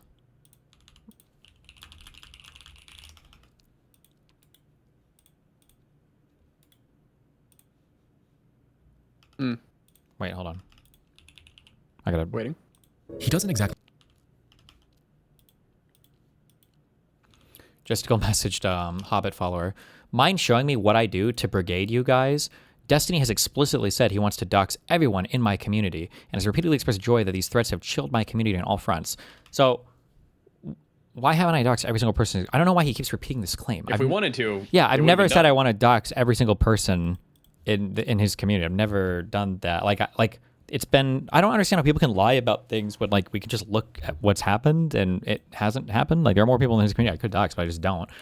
And then he's repeatedly expressed joy that these threats have chilled my community on all fronts. The only stuff, and I know that these guys like to say this, oh, he's trying to silence all criticism of himself. I just don't want people like harassing and stalking every single person adjacent to me. I think it's really fucking weird. I don't care about people criticizing me, but okay. And now he's trying to message Hobbit. These guys are so fucking weird, dude. Their YouTube videos, speaking on their network of over 200 channels across thousands of videos. He doesn't exactly hide himself, but he remains just distant and unfamiliar enough to the average person to not arouse suspicion and to coordinate things from behind the scenes. His name is Igor Mikhailovich Danilov, formerly a chiropractor, now the leader of the Creative Society, and someone who's also listed as the leading figure in a Ukrainian spiritual movement, which... Hold on. Holding. Alatra is known for promoting pseudoscience and wild conspiracy theories involving aliens and secretive powerful elites that sacrifice children. Okay, that is an... If this guy was Destiny, by the way, all of his community would be like, why are you just like pointing out these things that he's talking about and laughing at them and you're not actually disproving or debunking the aliens and everything else, by the way, Destiny? I think you have a blah, blah, blah. Absolutely insane statement, but that name, we've seen that name before. The guy. Right under our nose, a group has been operating. And upon digging into them further and cross-referencing them with the Earth Save Science Collaborative and the Creative Society, it's become clear to me that everything we've covered up to this point was nothing but a front. A funnel to the real core of this rabbit hole. Alatra. Spooky. Hidden within every climate report and embedded in every viral video are endless references to something called Alatra, an organization which, as it turns out, has much deeper and more expansive roots than anything we've seen so far. They're the ones behind the Creative Society project, the ones paying Egon Shalakian to lobby in the US government. Oh shit! Wait, is that what that means? No, he must have had that name before. Somebody just said in chat, I just realized that Destiny is the Hobbit that Hobbit follower is following. Did you... Wait, Hobbit, did you make your name because I'm the Hobbit that you're following? Please watch the Lab Leak video by Johnny Harris. Isn't this video like 2 years old, bro? I don't care. the true puppet master behind this sprawling network of interconnected accounts that are quietly taking over the internet. While up to this point, we've seen the prior group spreading misinformation and outlandish ideas, what Alatra truly believes at their core is so far out there, so off the rails, His avatar is Gandalf? how they've ever been taken seriously. According to the videos on their vast network of YouTube channels, they sincerely believe that humans are capable of telepathy and have conducted several experiments using a walk-in pyramid where volunteers transmit symbols with their minds in front of a live audience. They have videos showing members taking photographs of their thoughts, infographics about the soul coming from space, even podcast appearances where they talk about aliens living among us. Considering the level of their development, the Apexians had already colonized millions and millions of planets by that time. And naturally, they had developed methods of working with humanoids like us, right? So they took the simplest option. They elevated themselves to the rank of God. Naturally, on their website, they mention none of this, instead describing themselves with the familiar spiel we know all too well by now. Volunteers across 180 countries, nanoplastics, the usual. It's when we take a look at their About page, though, when we're able to spot something strange. Taking up nearly half of this page is a massive section about a supposed defamation campaign enacted upon Alatra by a group called the Russian Association of Centers for Religious Insect Studies, or RACERS for short. Alatra claims that this group sought to tarnish its image by accusing them of believing in ideologies laid out in so-called fiction books that they once published. Furthermore, they go on to claim that they are absolutely not an apocalyptic cult, and that all rhetoric supporting this is intentionally trying to discredit them. Well, you know, it's funny they say that because we kind of already had an idea. If the alien beliefs and weird telepathic experiments weren't enough to give it away, then them outright claiming that they're not a cult, guys, they're not a cult, is a bit of a dead giveaway. But I digress. With this in mind, I did some digging into Alatra itself and stumbled upon a trove of information about their early years. I know I sound like a broken record when I say this, but even with everything we've seen them peddle so far, things still get stranger. In their early years, Alatra was born as nothing more than a publishing house, releasing novels penned by an author named Anastasia Novik. These books are highly spiritual and feature a being named Rigdon Chapo, who's a sort of prophet for Alatra. Supposedly, he's been reincarnated. He can teleport, read minds, and displays numerous other superhuman abilities. Based? Exactly the kind that they're trying to replicate in the pyramid videos. Oh. In essence, he's their version of Jesus, and some of the books even read like religious texts, containing conversations between Chapo and Novik, where he relays the word of their god, a disembodied voice named Alat, to the reader. The most interesting part about Chapo, though, has nothing to do with his supernatural behavior, but rather, his job. In their very first book, dating way back to 2003, he's introduced in his earthly form as a martial arts teacher and, well, would you look at that? A chiropractor. Oh, shit. His students call him sensei, but on more than one occasion, he is directly referred to by the name Igor Mikhailovich.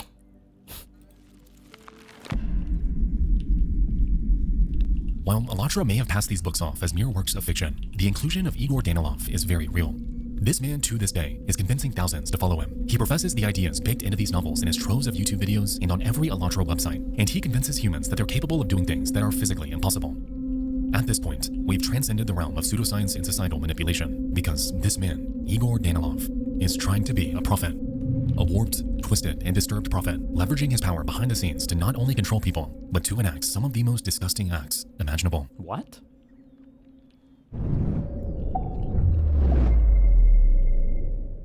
Люди очень много лет постоянно в страхе, и поэтому они очень контролируют, что они говорят, как, и, конечно же, никому ничего нельзя рассказывать.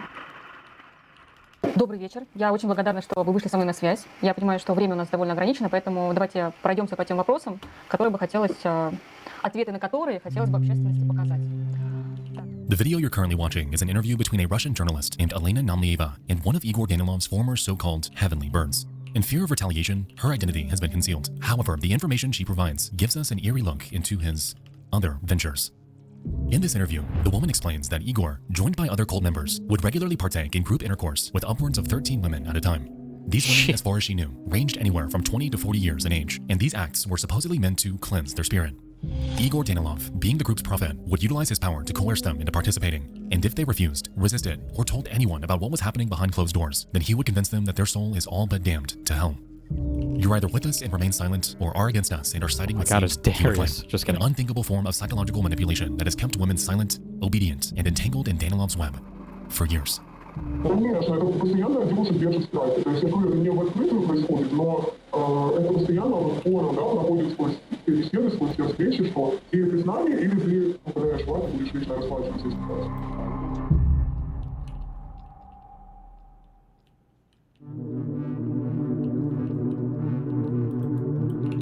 As details about Danilov's actions trickled out over the years, investigations into Alatra began to ramp up. In 2023, the Ukrainian Orthodox Church allegedly became so concerned about this group that they labeled them a psycho cult, while simultaneously, Russia also declared their activities undesirable. Their controversial beliefs, psychological manipulation and coercion, and worshipping their leader as if he was some kind of messiah were starting to cause concern. And with a member base growing day by day, Allatra was rapidly morphing from the appearance of an innocent climate-focused organization into a legitimate global threat. In August of that year, Ukrainian forces organized a series of raids on the homes of Allatra's key members. They scoured Ukraine from top to bottom and followed every lead they had, no matter how insignificant. More than 20 cells were broken up, yet surprisingly, Danilov was nowhere to be seen. While the case, though, they weren't entirely empty-handed, as what they found instead was so unexpected, so completely out of left field, that it turns this entire movement on its head. Inside one of their compounds, Ukrainian authorities uncovered an array of weapons, religious texts, and a myriad of blurred red objects. Oh. Interesting. Well, good thing there's a video. So let's see.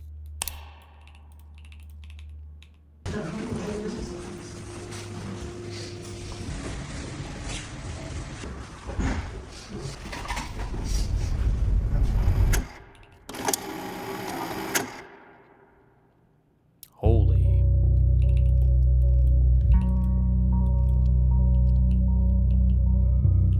All throughout this compound are not only shrines dedicated to Vladimir Putin, but Trump hats everywhere. Oh, it is mega! This is why they're creating account after account, specializing in nearly every country in the world to spread their message. This is why they're paying Egon Shalakian to cozy up to any major governmental figure he can. This is why they've spread to California and have launched a trendy new YouTube channel for a fresh American audience. These people will not stop their efforts until they land someone inside the White House and beyond. And you wouldn't believe it, but they're well on their way there. I am running for president of the United States of America to give power back to the people and build a creative society worldwide. It turns out that former football coach and presidential candidate Robbie Wells has been associated with Allatra in the creative society since 2019, running for office, circulating the same rhetoric about universal basic income, using every social media account to deliver pro-Allatra, pro-Putin conspiracies to his followers. Pastor Mark Burns, the man who just helped erect the golden statue of Trump, also has video after video spanning every one of his socials, supporting Allatra's cause. And most insane of all, even the Pope has given Allatra his blessing, something they make absolutely sure to boast about on their website. Okay, that's really These weird. activities, these attempts at gaining access to major governments across the world are happening right under our nose. And no one, besides a handful of people dedicated to following Egon's trail, are talking about any of this.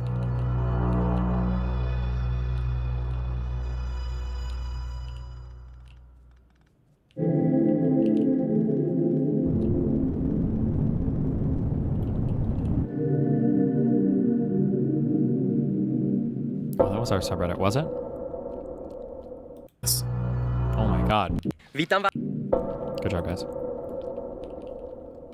Ahoj přátelé, vítám vás z Afriky. Je to tady naprosto fantastický. Zrovna jsem přišel do vesnice. Hello, Klára! Allow me to introduce you to Jakob Yal, a journalist, YouTuber, and qualified expert in cults, dedicating his life's work to exposing them and a plethora of sophisticated techniques they use to manipulate their followers. He's also a humanitarian, having spent numerous years volunteering in Africa, traveling to communities like the town of Moshi, Tanzania, where he helped to provide education and support to people in less privileged situations than his own. Or at least, that's what he says he does. No.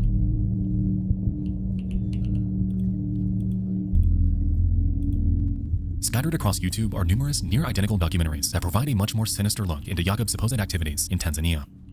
Satanist in Africa, from charity to child abuse, the victims told the truth. Why is Jakob Yal still free? These productions span hours and appear to be entirely legitimate documentaries. They're presented by verifiable hosts who have taken to the streets of Moshi to interview locals who'd like to expose the truth. That Jakob Yal is a liar, a deviant, and that he secretly and covertly conducted an undercover— Wait, real quick. It wasn't done with AI.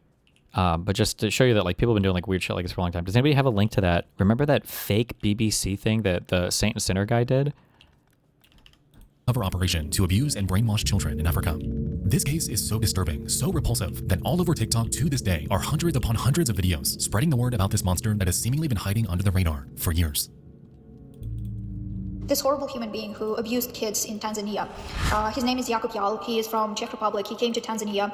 Just take a look what this predator, Jakob Yal, who African kids, is saying. Jakob Yal raised thousands of euros, claiming it was to help children in Tanzania, and then he used this money to brutally abuse them. Damn.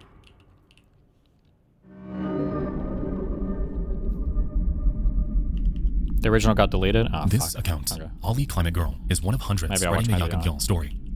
Which is fine. It's good to get the word out. The part that isn't fine, though, is that this very account has already shown up in this video. Uh-oh.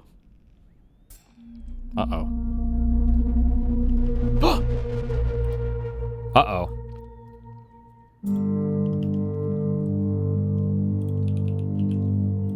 The Saint Sinner dude that we debated has like his whole backstory. I think is like fabricated, and there was this like fake.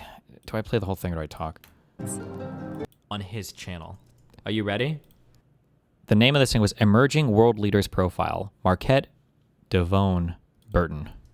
We leave Jomo Kenyatta Airport. Marquette's mobile rings. The chief of police is phoning to welcome Mr. Burton to Nairobi, sharing that an armed guard will be waiting in the morning to escort Marquette wherever he wishes to go. It's a mystery as to how such a young man has so many extraordinary connections around the planet. Marquette Devon is the real-life James Bond. Of all the leaders I've documented, I've never witnessed an armed guard so taken with the person they are charged with protecting. Marquette is a man you share your secrets with and laugh with, even if you have an AK-47 strapped over your shoulder.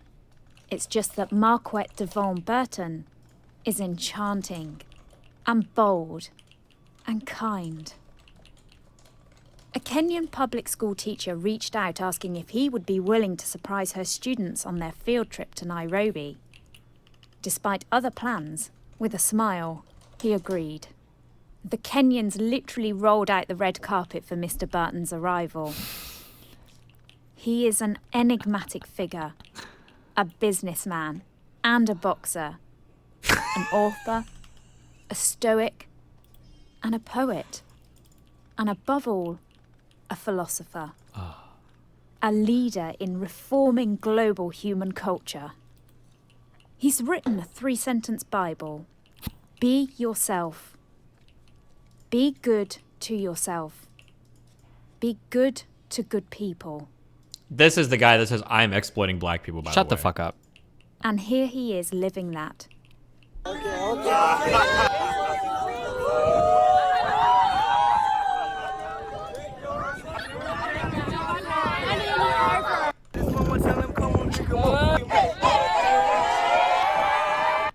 You know where else you could get this reaction as a black guy? Where? Japan. Okay. Allocated 30 minutes in his schedule for this meet and greet, but Marquette stayed to take a photo with every kid who wanted one, and to listen to each boy rap and give every child the attentiveness that he teaches parents to give their children. He is Mr. Rogers of the modern era. Mr. Rogers of the modern era. Yeah, we heard him the first time, retard.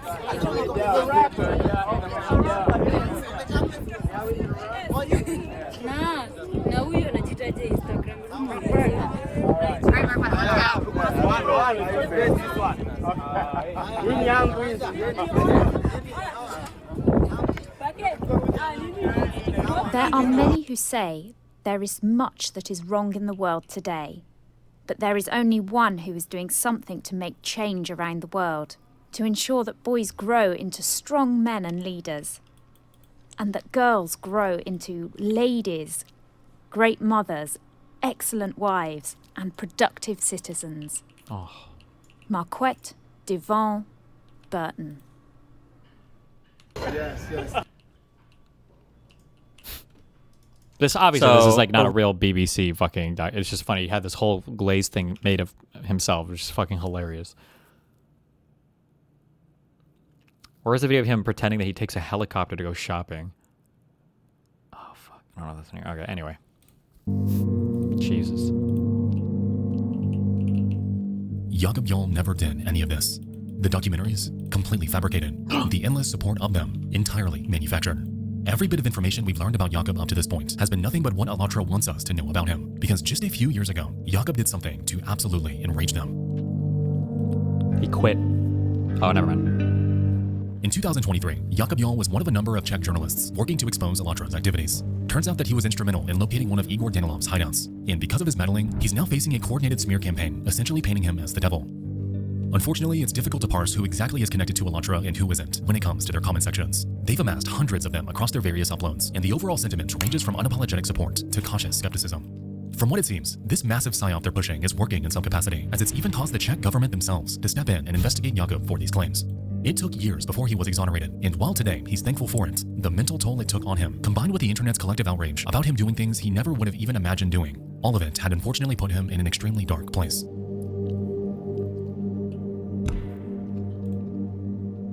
Hello, this is Pastor Mark Burns, spiritual advisor to President Donald Trump, and I want to tell you, I'm here in the Tanzania embassy right now. Just had a wonderful, productive meeting. Jakub is not going to get away with the evil and the atrocities that has been done to these children. So let's continue to pray, let's continue to fight, and let's continue to tell the world that justice is coming. Jakub, you won't get away with this.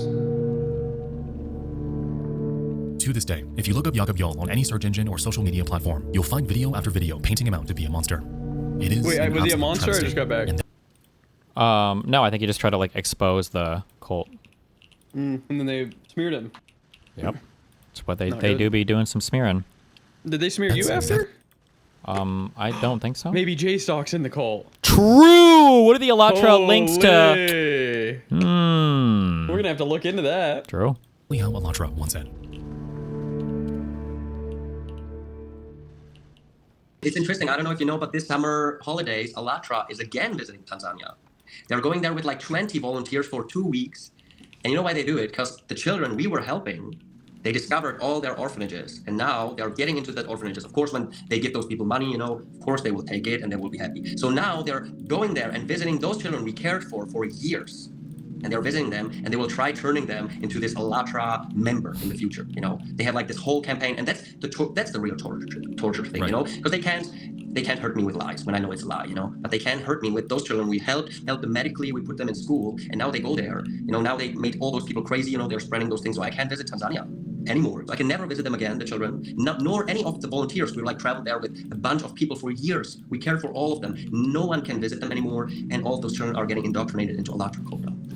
Jesus Christ. Now that you're saying that, I had never considered that as one of the negative effects that Ellatra has had on people. That I will say is probably one of the most grim out of everything, and I never knew that. So thank you for bringing that up, because I want more people to know about this. Yeah, so that's like the real thing that's hurting me.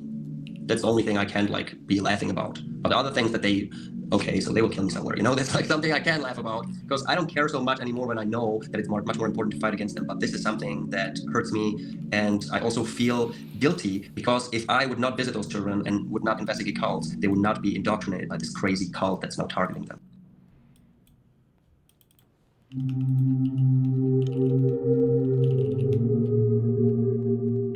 At the end of all of this, I'm simply left feeling shocked. Shocked at the fact that something so random, so minuscule, a simple live stream by Destiny and a Reddit post to accompany it, could morph into something so far from where we started. This entire time, Egon Shalakian has been nothing but a cog in a much greater machine, a fraud in so many aspects of his life. Ellatra to this day is operating around the world and is doing everything they can to entangle themselves in world governments to further their cause. Like with Robbie Wells and Mark Burns, their strategies have been undeniably effective. However, I believe that shining a spotlight on groups like this can truly help prevent them from weaseling their way into where they don't belong. What they've unleashed upon Jakub Jol and a handful of other journalists that have exposed them is cruel and inhumane, and it reveals to me just how effective the internet can be at swaying public opinion. If you had never watched this video and had randomly stumbled upon Jakub's story, I wouldn't fault you for believing everything that Ellatra has been peddling. I wouldn't fault you for believing their climate disaster reports, considering the changes our planet's seen in the past few decades. And I wouldn't fault you for giving these people credibility, given the seemingly endless images and videos depicting them with powerful figures. While Igor Danilov, to this day, remains at large, his group continues to operate in capacities that I still don't fully understand. Who knows how many women are still under his grasp, worshipping him as something he isn't, coerced into satisfying him whenever he demands it, and being tormented into an agonizing silence. I can only hope that someday they wake up and realize how fraudulent everything about Ellatra truly is. I hope people are on the subreddit equating DGG to this cult. True. That's gonna be awesome. As a production, Ellatra is scrubbing their online presence. Their websites and YouTube channels have undergone mass deletions for unknown reasons. Spooky. While Igor Danilov remains at large, he's believed to be hiding out with numerous women somewhere in Slovakia. Is that Let's even get real? Nick Shirley there. True. He'd actually be useful. For once. Just go door to door. Yeah, fuck it.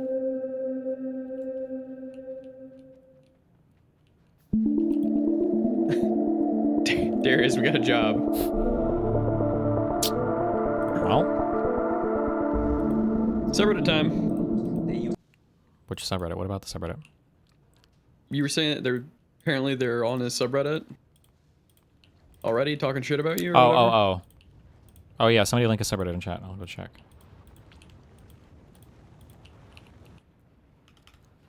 Do you want to go to Bulgaria with me next year? Let's go, bro. Okay. Eurovision.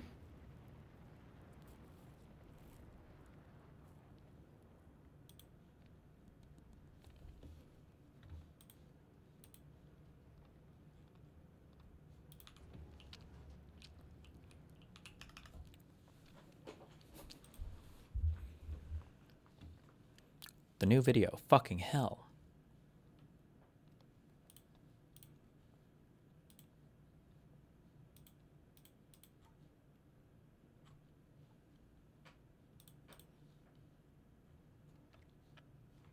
Oh, well, that wasn't bad at all. No, it's not bad. Well, But you're on new. Yeah? Go to hot? Well, I'm on new, but like, this was 7 days ago, 12 days. Oh, like, then nobody it's even posts over. here, so. And that chatter was lying. 10K EOY DMG screenshots. And wait, is this a different? No, it's the same Reddit. Oh, 3 hours ago. For whatever reason, mods had a problem with me talking about Nexpo being inspired in his recent video by a pedo and a man that's pro-genocide. See what this guy posts. Wild. Professor Dave deleted my comments calling it as mass info and inconsistency regarding his video. What do you think about that? My brother in Christ, you need to go outside and touch some grass. Oh, good job. Oh my God. Nice. So when these people are showing up in random subreddits, people are pushing back. Good job. We got the Warriors. The Warriors doing God's work. Give him a badge. You get the purple heart.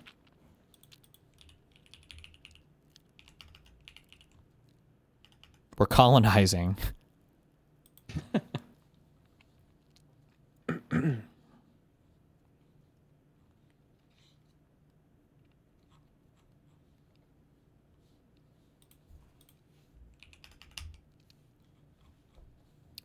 Nexpo, popular horror YouTuber, just uploaded a video on Egon Chalakian featuring Destiny clips. Fun watch. Kinda shaking. Oh wait, this guy made, how many posts did this guy's make? Wait, hold on. I made 2 posts. Oh, I see. This is the one he said got deleted. Kinda shaking about Nexpo. Nexpo's deleting my comments over and over about Destiny the YouTuber on his latest video. How many comments are you making about me? Professor Dave, another YouTuber, and much more. No, he's just a YouTuber, but has made a well fact-checked video about Destiny's attraction to younger girls. What the fuck? Destiny even brings it up in videos. And for the genocide of Palestinians, please watch full video and double-check the evidence. You should always fact-check. Yeah, the hour-and-a-half fucking TikToker slopper video. Well, Professor Dave said he didn't use any TikTok. So You can literally what do you see say to the that? TikTok watermark in some of the fucking videos.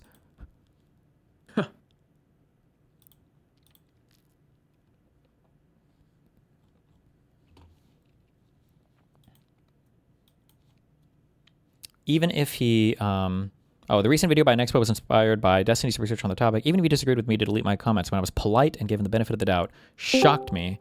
I even started with, I love your videos, however, ... Go up and see his comments. I will, hold on. Jesus, The Dan. nature of your comments are probably getting flagged automatically. Nah, you ain't that special. It's automated, I'm certain. What if it's Egon protecting me now? Oh my God.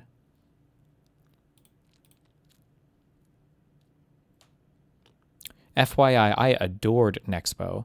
I watched while grieving the death of my baby boy, so please don't think this isn't heartbreaking to me. I distracted myself a lot to his videos. It's so sad. This person is mentally unwell. Holy shit. Yeah, no shit.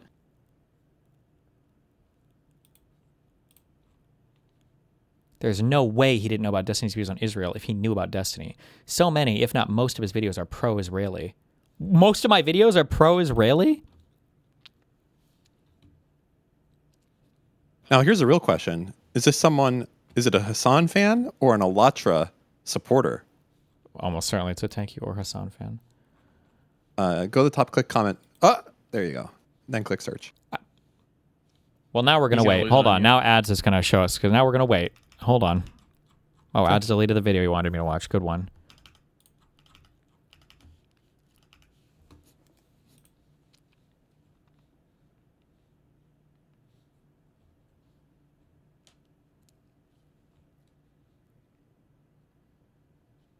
Oh my God, you're disgusting. May God protect all children. What is wrong with you? Jesus.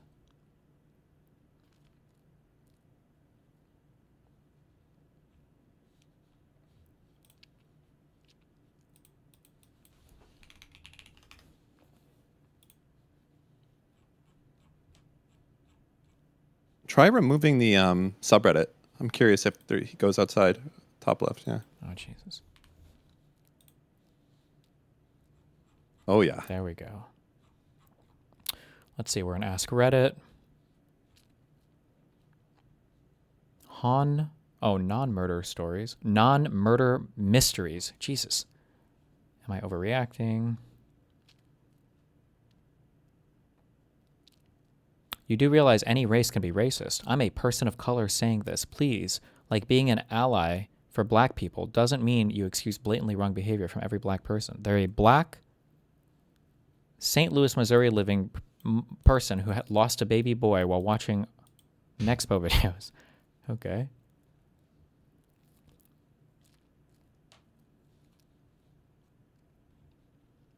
DoorDash, r/nice girls. Israel exposed. Does anyone know Hebrew to verify this? Removed by moderator. Ugh. Yeah. I finished my Death Star. Is it awesome? Pretty sick.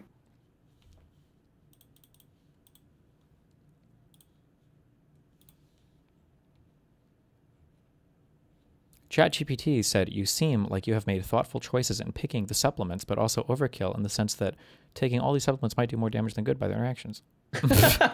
So hold on, I got a better one for you. Look at this one.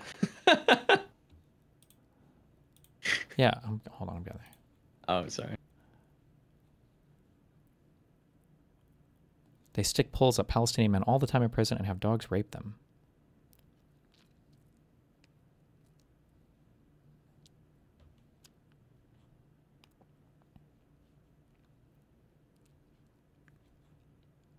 Jesus.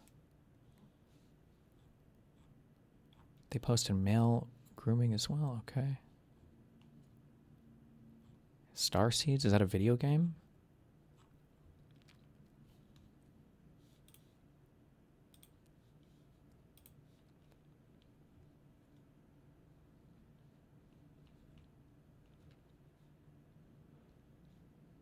The movies. I've been to the movies a lot in my dreams. It's making me feel like I need to go to movies more. I've seen 2 in the last few weeks.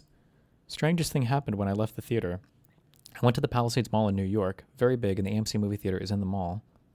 And when I was leaving at 12 a.m., it was basically fully empty. And I was on the last floor before the parking lot one, and I noticed that one of the plants in the mall, a tree type of one, but obviously smaller than a normal tree, start to move while the rest didn't, like there was wind, and I went to it, and when I walked to it, I touched the branch.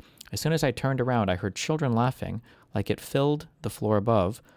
It wasn't like it was one child. The sound was as if they were children laughing everywhere. Anyway, thought I would share. r/experiences. Lifelong vivid premonition dreams, but this year I keep returning to the same place. You're going to get... Wait, this person is crazy. Can I have your cameras? r/medical advice. Weird memory loss. For years, for as long as I remember, my memory has been getting worse. I don't remember past memories barely. I'm currently 29. I don't remember convos from the day before, and a few hours ago, it's only getting worse and worse. Years ago, I went to the doctor for it. They saw nothing wrong with my brain. When I was 12 years old, I had 12 fractures in my face from a long drive baseball. The ball was close to my eye. I actually had the imprint of the ball on my face for some time. I also had lots of trauma, but I'm a strong gal. Could it be a combo of things I don't know? Are there actual extraterrestrials here? Is that what Starseeds is? The Starseed / Indigo Sanctuary of Lost Souls, Lightworkers, Oracles, Seekers, and Healers, in search of guidance, reassurance, and advice on fulfilling our life's purpose on Earth. It's a fucking combination Alatra Hassan fan. Are there any actual extraterrestrial beings on here too? Not just star seeds, but beings who aren't originally human at all, or even if you can appear human? I'm asking out of genuine curiosity and respect. Thank you. Crying my soul out to the stars. Jesus fuck. I'm thinking about becoming a sugar baby. I don't want power. Oh, click the archive on that one. I don't want power, I want equality. Can we stop the spiritual elitism?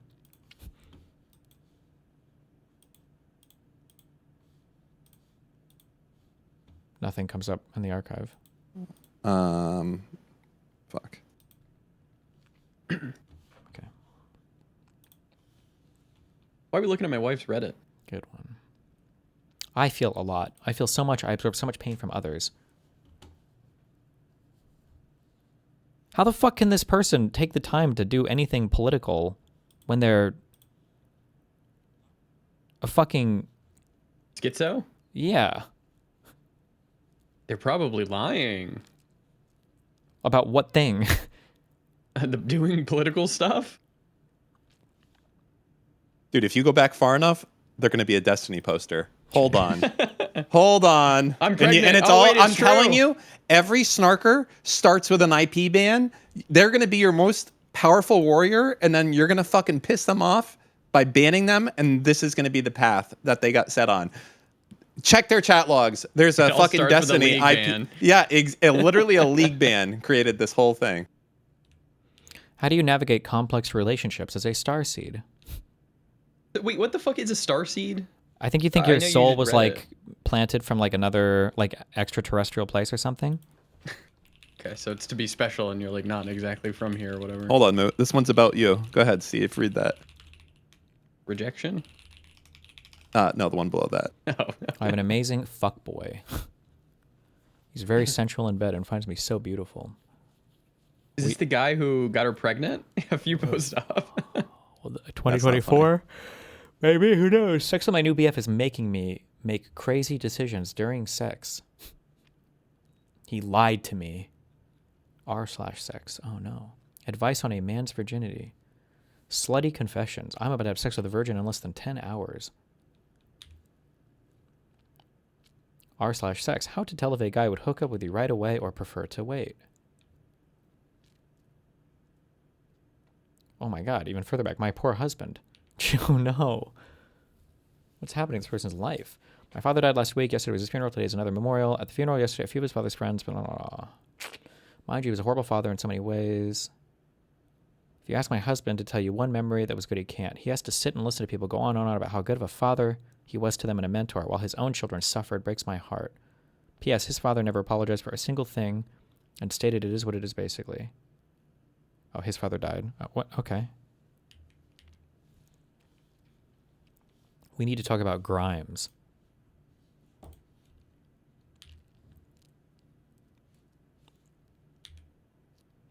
How do you know? You're good. R/Republican. Confused.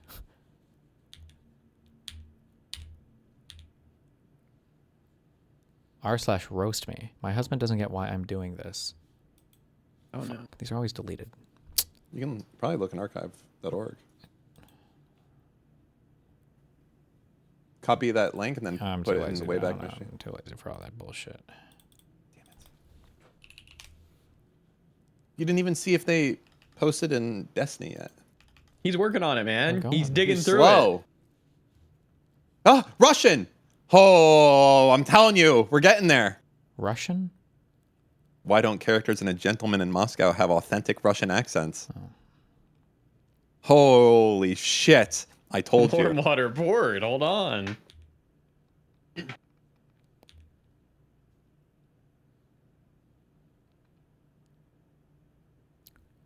Separating from your partner might save your marriage. Wait, what? My husband and I have been married for 9 years, together for 10. When did she say she was 29? Did she say that this year? So this was 2 years ago. She'd be maybe about 27. They were together. She was 17. High school sweethearts, I guess. How to run into someone you slept with. Jesus. Oh, and that's it. For posts, not for comments.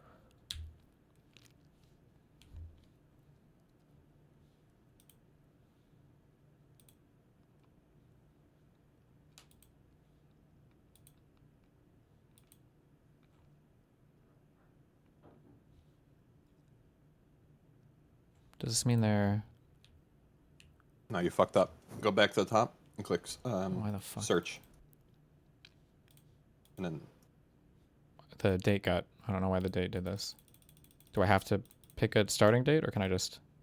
No, just click search. Oh, there it is. There you go. Oh, they start in 2024.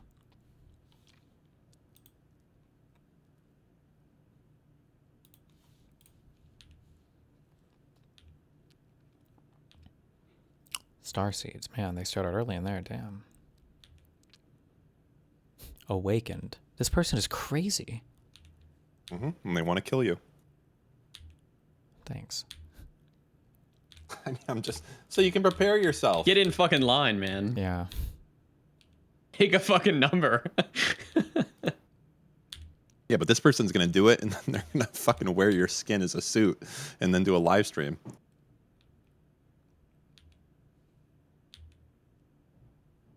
r/noses. Jesus. We need the dono headshot. Sorry. Oh my god.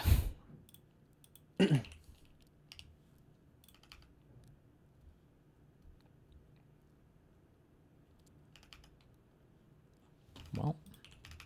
Did you watch The Winter Soldier with us last night, Steve? The last half, but I've seen it before, yeah.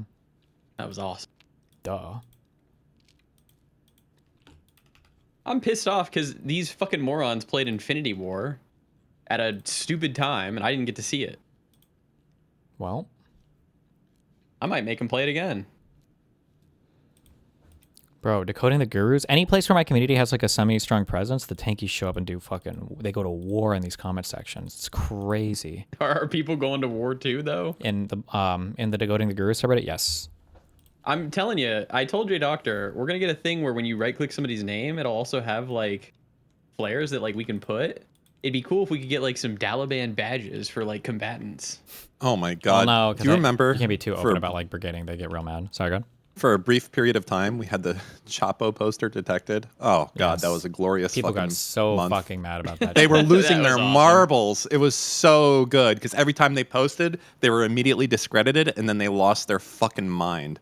Oh my god, it was amazing. You guys, you had to be here. You literally had to be here for this.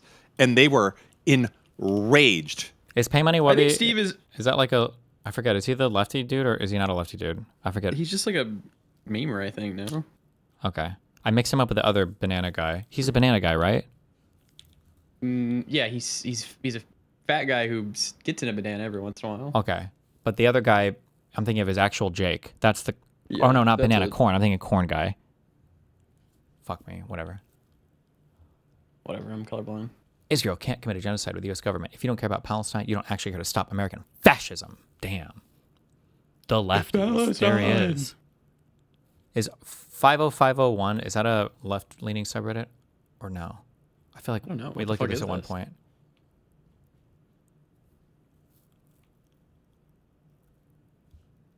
It was taken over. For, it used to be the No Kings protest. Taken over for what? Oh.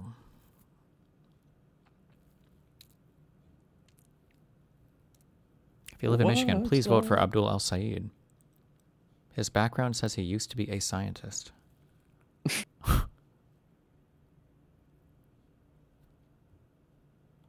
Okay. That subreddit and the Gavin Newsom and California subreddit have been taken over by leftists. Based. Okay.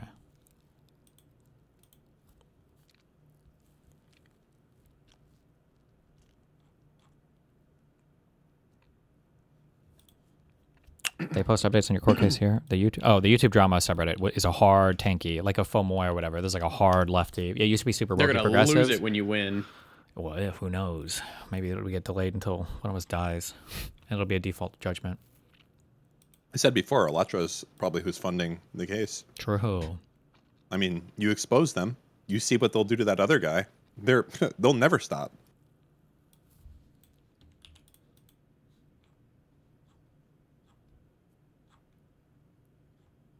Hey, Christopher, what happened to your fucking multicolored name? Broke boy, broke dick, fucking loser, retard. That's right. You're worthless. You know what you should do? Stop breathing. Everyone here would enjoy if you stopped. Jesus. We would. We would clap. I would fucking clap. I would. No, I want him to stop breathing.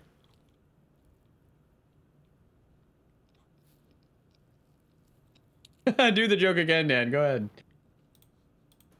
Was I talking about you? Do the joke again, please. Yeah, I wasn't talking about you. Because you're a joke. You get it? r/Palestine poster. Oh, r/politics. Okay. Hassan Sub is attacking Hang Green now. Breaking news. Good. He's a AI. I don't know. I forget what happened.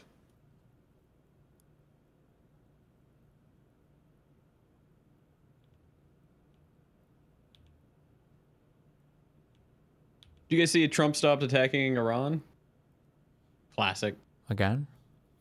Monday's coming. Markets are opening.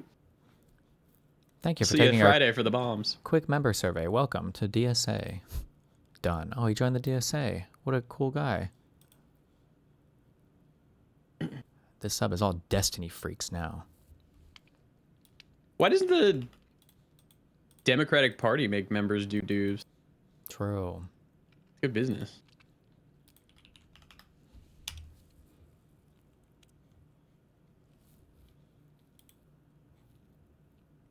Oh, this guy posts on Scott Galloway. Ooh, I wonder if it's to fight him. What? New way to get all the DSA members out, and this would be easy.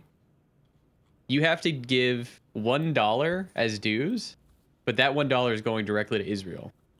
Oh shit, true. What is this contributor thing? This badge, the contributor badge. What does it mean? I don't know. This guy here, okay, so interesting. So this guy is attacking me in the Decoding the Guru subreddit, even physics.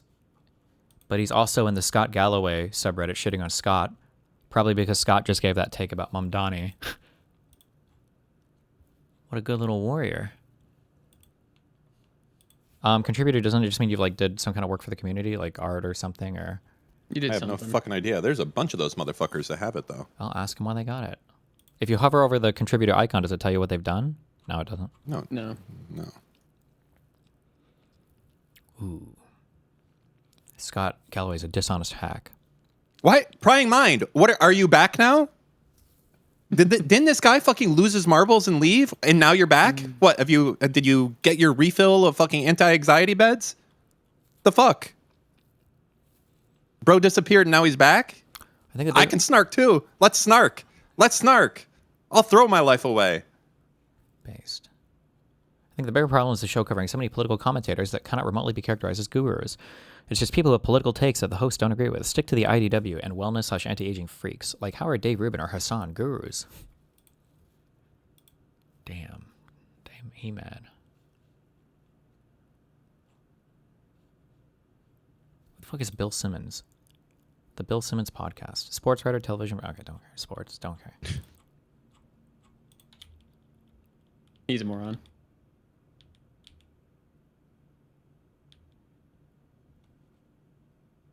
Damn, this guy hates me. The host of DTG also loved Destiny, so I'm not surprised. The host of DTG? Decoding the Gurus. Which one?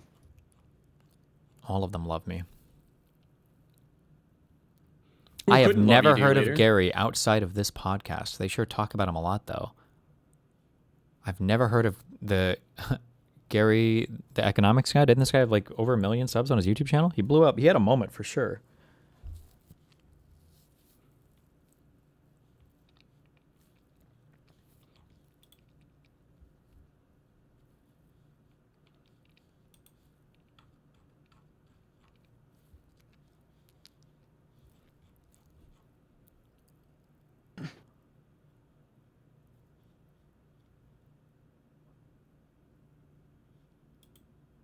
The hosts don't know what they're talking about. They are way, way out of their zone of competence, just popping off uninformed opinions. Damn.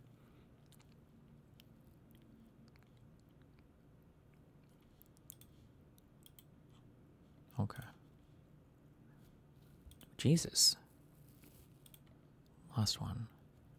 It sort of helps that Decoding the Gurus heap a good deal of praise on both of them and outright hate Hassan. Of course, Chris has soured on Harris a bit in the last 2 years. Their politics align with Sam and Destiny, so they like them. They don't like Hassan's politics, so they hate him. Oh, this guy's a good little warrior. Very nice. Okay.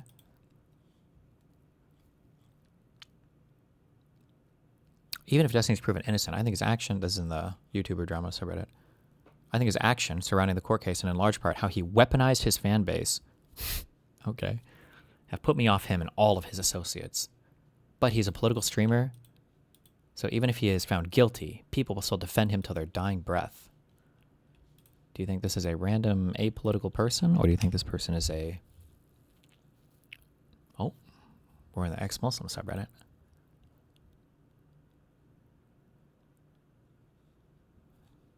I don't know which way that one leans.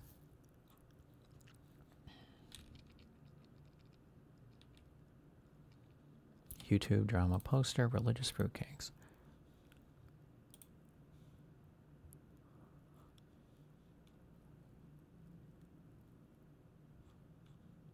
Not much here, damn.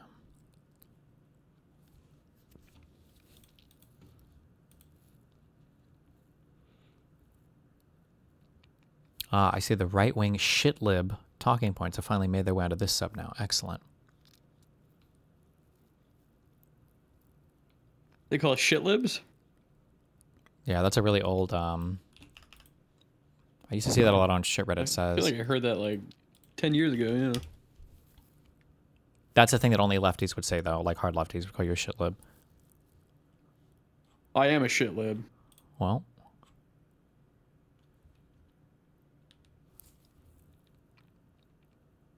Oh, they're a Majority Report poster. Cute.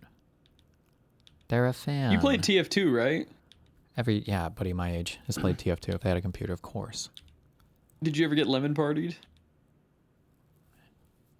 No, not even one time. That was a classic. You join a server and you're just like, they got me again. And then you continue going. Were there sprays in TF2, or is that a thing they added way later? That might have been... No, I remember it in CS2. I don't remember TF2 sprays. Wait, did you say TF2 or CS2? I said TF2 originally. Oh, okay. And then I was saying I remember it in Counter-Strike. You're also being accused of posting in a reset era thread on an alt. What? Oh, I remember this website from like fucking 10 years ago. Did I ever have an account there? Yeah. All right. How's it going? Destiny, maybe Hutch. What the fuck is reset era? It was like a super wokey board that came from... Was it after something awful shut down that this started, maybe? I don't remember. What a joke. James Carville can fly into the sun. Hassan can do the same. He's an animal abuser, Putin living, window dressing, communist, who only cares about fame. It's about his luxury lifestyle. But I like James Carville. That's not even a good accusation of... I love James Carville. Did you see this clip? Which one? The one in the first post right there. Oh, yeah. But to talk about the larger Democratic Party post the election in Michigan going forward, I am not going to be in the same party with Hassan Piker. I can tell you that right now. If he becomes a force in the Democratic Party, I'm out of here. I have no intention of ever being in the same political party with that guy. Now, I think that overwhelming majority of Democrats agree with me. But this idea that we're going to seize the means of production and just go look at the DSA platform. You don't have to look any further than that. And, you know, Jackie, it may be that the two-party system is just going to be under tremendous stress here in the coming months. I mean, you see it in with Tucker and Marjorie Taylor Greene, and on the Republican side, you see it going on right now. And I can't sit here and tell you for certain how this is going to turn out. But the one thing I can tell you for certain, Hassan Piker and James Carville are not going to be in the same political party. One of us is going to leave. It might even be me. Why is it so fantastical to like all of these people, specifically, I guess I'll say PISSCO and, just PISSCO, I guess, comes to mind, that they're going to do what they say that they're going to do? Oh, it's so retarded, Lucas. It's so fucking absolutely retarded that they're like, hey, this politician said something. Oh, well, they don't mean... What the fuck are you supposed to even remotely engage with politicians on if you can't even say the shit? That's like all we have. All we have is what they say they're going to do. That's it. That's the only thing that there is. There is nothing else besides the fucking statements that they make. PISSCO's a fucking retard for saying that. Yeah, flat out. A lot of it has to do also with like conservatives have fear-mongered over like socialist shit for so long. It's almost like a boy that cried wolf thing. And now like, well, when they're actually Marxist socialist commies that are wanting to do big takeover things in the US, like we're kind of in a bad way probably too resistant to it. And then a lot of them, I think, just don't believe in like kind of larger meta economic or larger meta like political things, or they don't see all the pieces, I guess. They just like, I don't know, I'm not sure. Yeah, sometimes it feels frustrating when somebody's just like, oh, I don't believe them when they say this, or I don't trust them when they say this. And then like you get into the endless hypotheticals. A lot of it might also be like the socializing, like their friends, their girlfriends, all the people in their lives are like hard lefties and everything. And it's a lot to resist that, like psychologically, without kind of at some point just buying into it, like if everyone around you is. So, I mean, I don't know. It's yeah, I think they look at their friends and they're just like, oh, well, I mean, like, Kanye is like, well, not Kanye, that's a bad name. Like Chris or whatever, he's my friend and he's a socialist, but he's like super cool, you know? And I guess that they just don't see it as like a threat or whatever. I don't know. Yeah.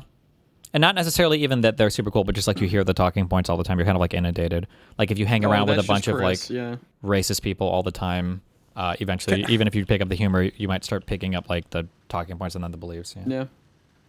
What happened in Michigan to lead us to this point where these are the candidates that we have? That's what I want to know. Like, is the Democratic Party so fucking stupid and so I don't want to say woke? Haley Stevens isn't even a bad candidate though.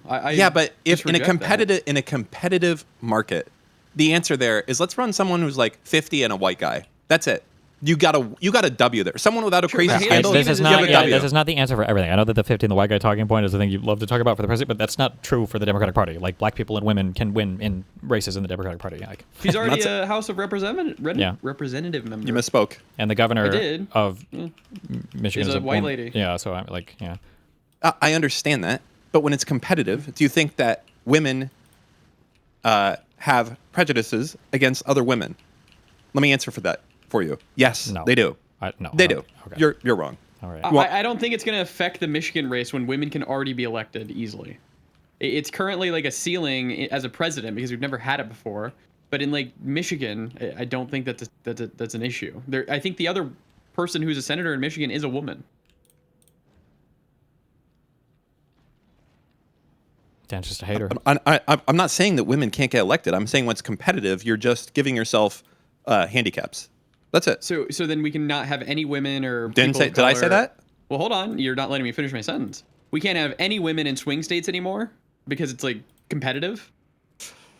Maybe not. No, okay, you got it. You have to understand that a proportion of people are like fucking racist. Yeah, you kind of have to, and that women don't like voting for women. Yeah, you kind of have to. I disagree. When there's already women in Michigan and there's a woman governor. Okay. But I'll agree with you on the presidency. I don't think that it should probably be a woman candidate. You can't say that for the presidency and then not also say it for Michigan. I don't think it's even necessarily true for the presidency. No, I want to hear from Moot and why it's okay for the presidency and not okay for a senator. Has there ever been a woman who's a president? No.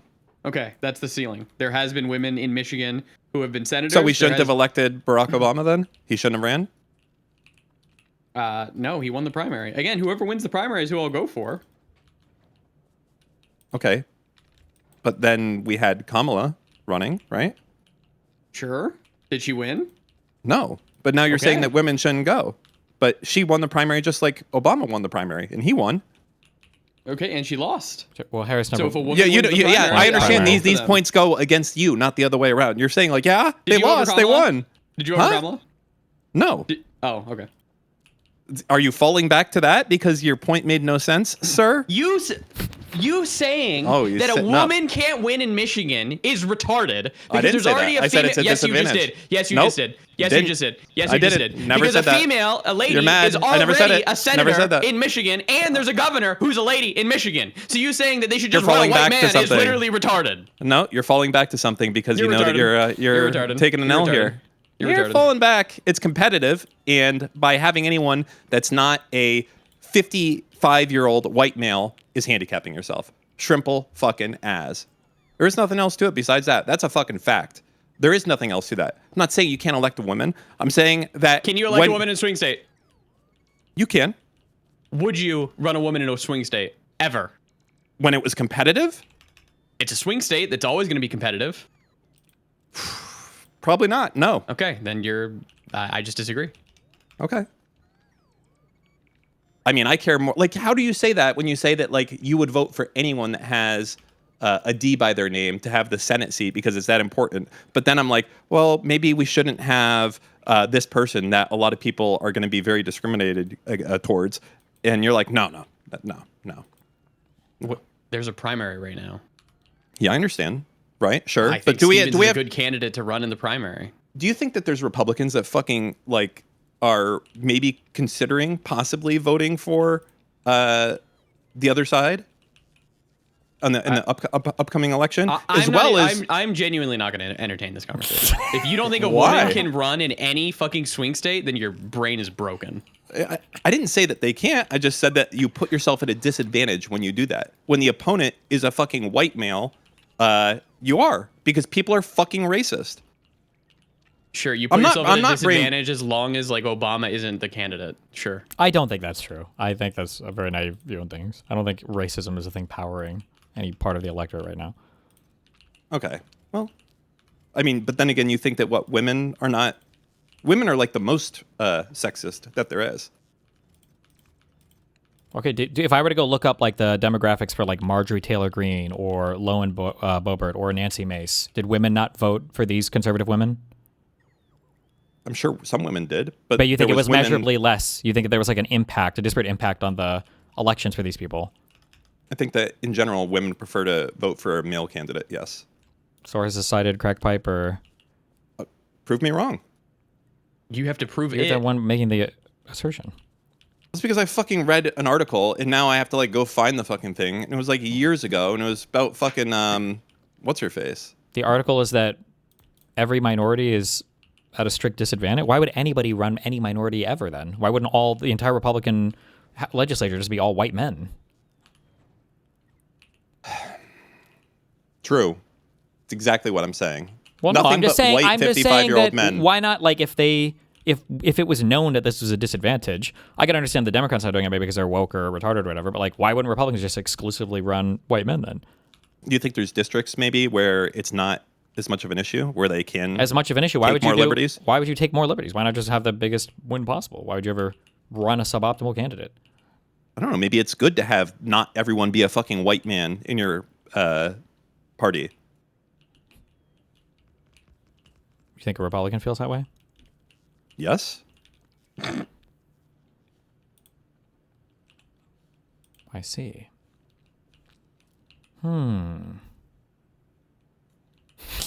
Interesting. Okay.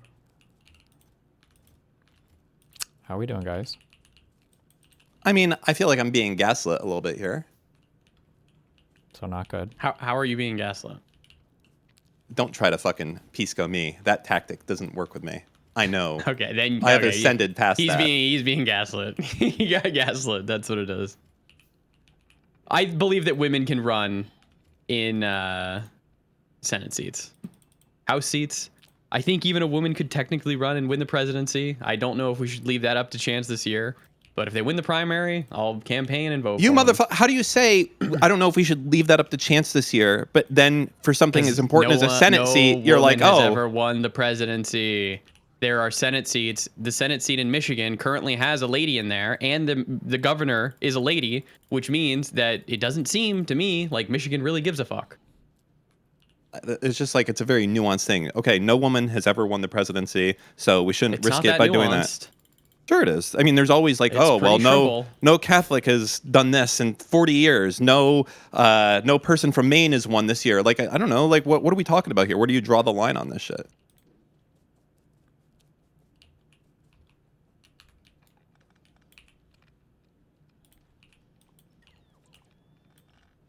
Trample eyes. There you go.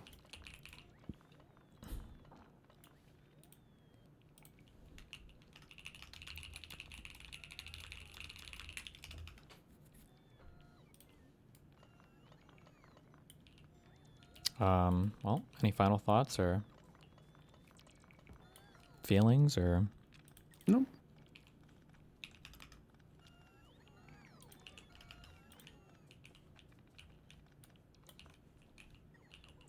Okay, well. Bulwark. Dan, why do you hate women? First off, I love women. I do. It's been a while. No.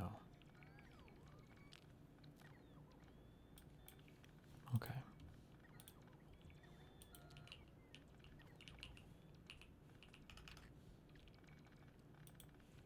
Can I start talking the second that this video starts playing? There's Would no you way. mind? I'm going to get food. I'm hungry. Because I don't. Apparently, you have a good story to share first, though. Because I don't know. Because everyone was like, "Oh, you came out in a good day." That's what they were saying. Maybe it's because of the suit, though. This is my first time seeing you in person. Oh, like, true. Since I did the. Yeah. Before you were chrome heart necklaces. Yeah. I was a chrome heart baddie. Oh man. Yeah. And now. Are your audience receiving this well?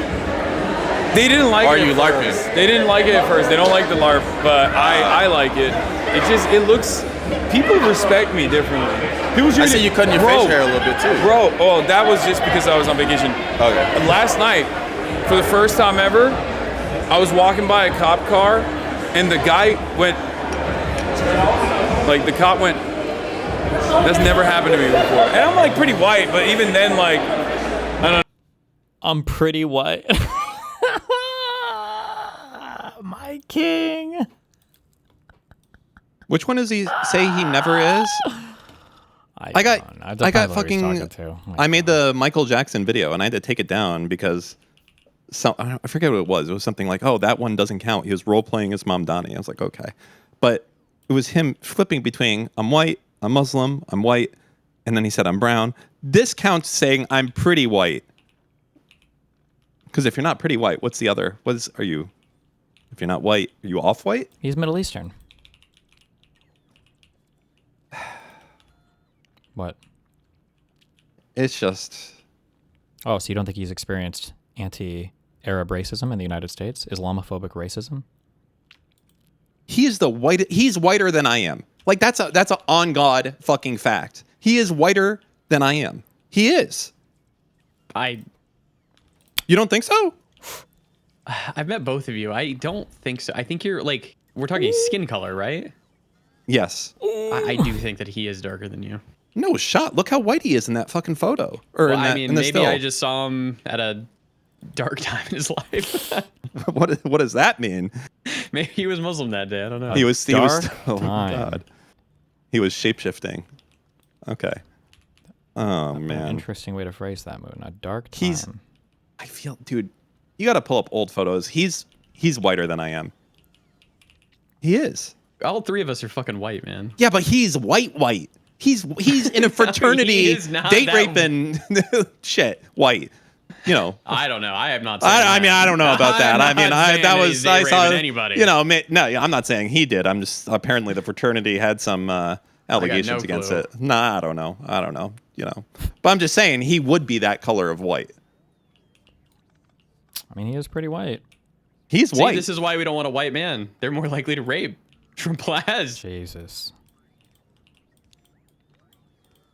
Just won me the Senate convo with Dan. Don't worry about it, Steve. Uh-huh.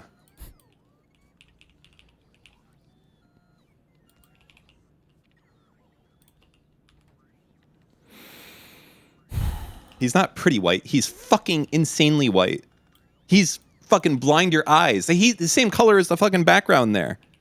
He's never. I would say pretty confidently that Hassan has never experienced like anti-white racism or like racism for being a different color or whatever in the United States. I would say this.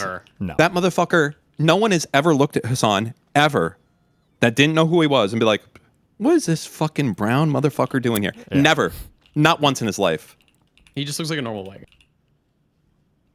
His name could be Bartholomew Wadsworth II. His name, he could just be Brian, you know?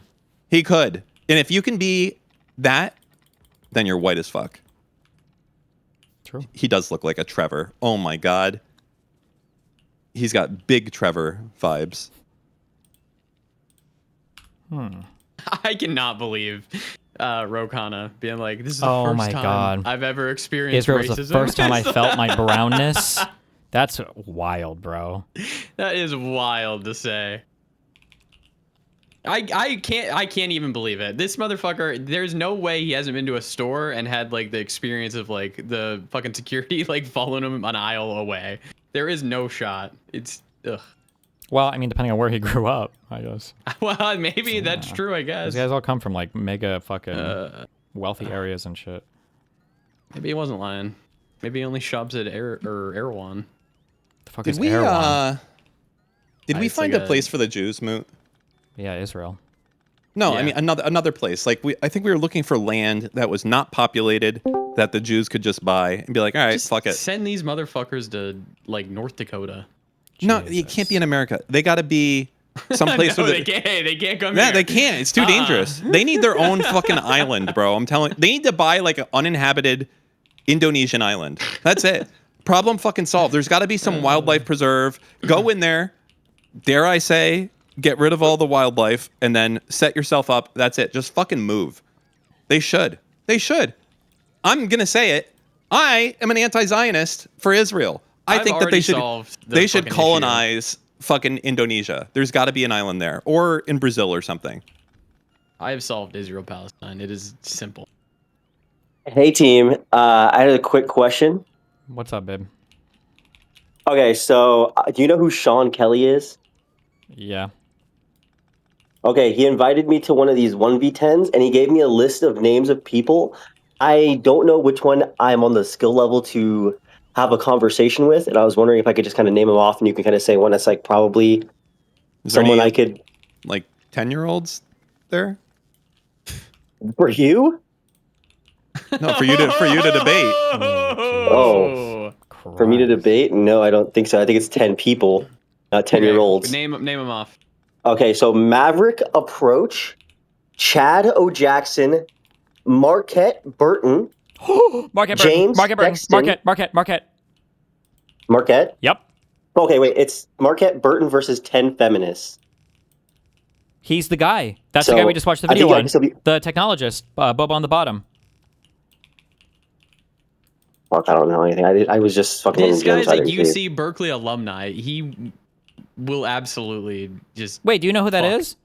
No, I. Oh, that's the fucking, Yes. the fake fucking dude. Bob on the bottom. Yeah, that we watched Yeah, the video. yeah, I remember. The crypto I guy. caught the tail end of it. The lion guy or whatever. Yeah, no, that's a good one. Okay. All right, there's some more on here. Gavin McGinnis. Oh, Jesus. Napa Shada. Jake Claver. Gnostic Informant. Harry Sisson. Big Homie CC. Jayoma. Big homie. Brian Calcutt. David Cooley. Stu Peters. Flat Earth Dave. Daniel Hakukikaktuju. What are you debating Oh, that guy you cannot handle. Don't do that guy. What are you debating on? Well, there's some of the things. Some of these are just versus 10s, and I guess the topic will be random. But some of these have topics.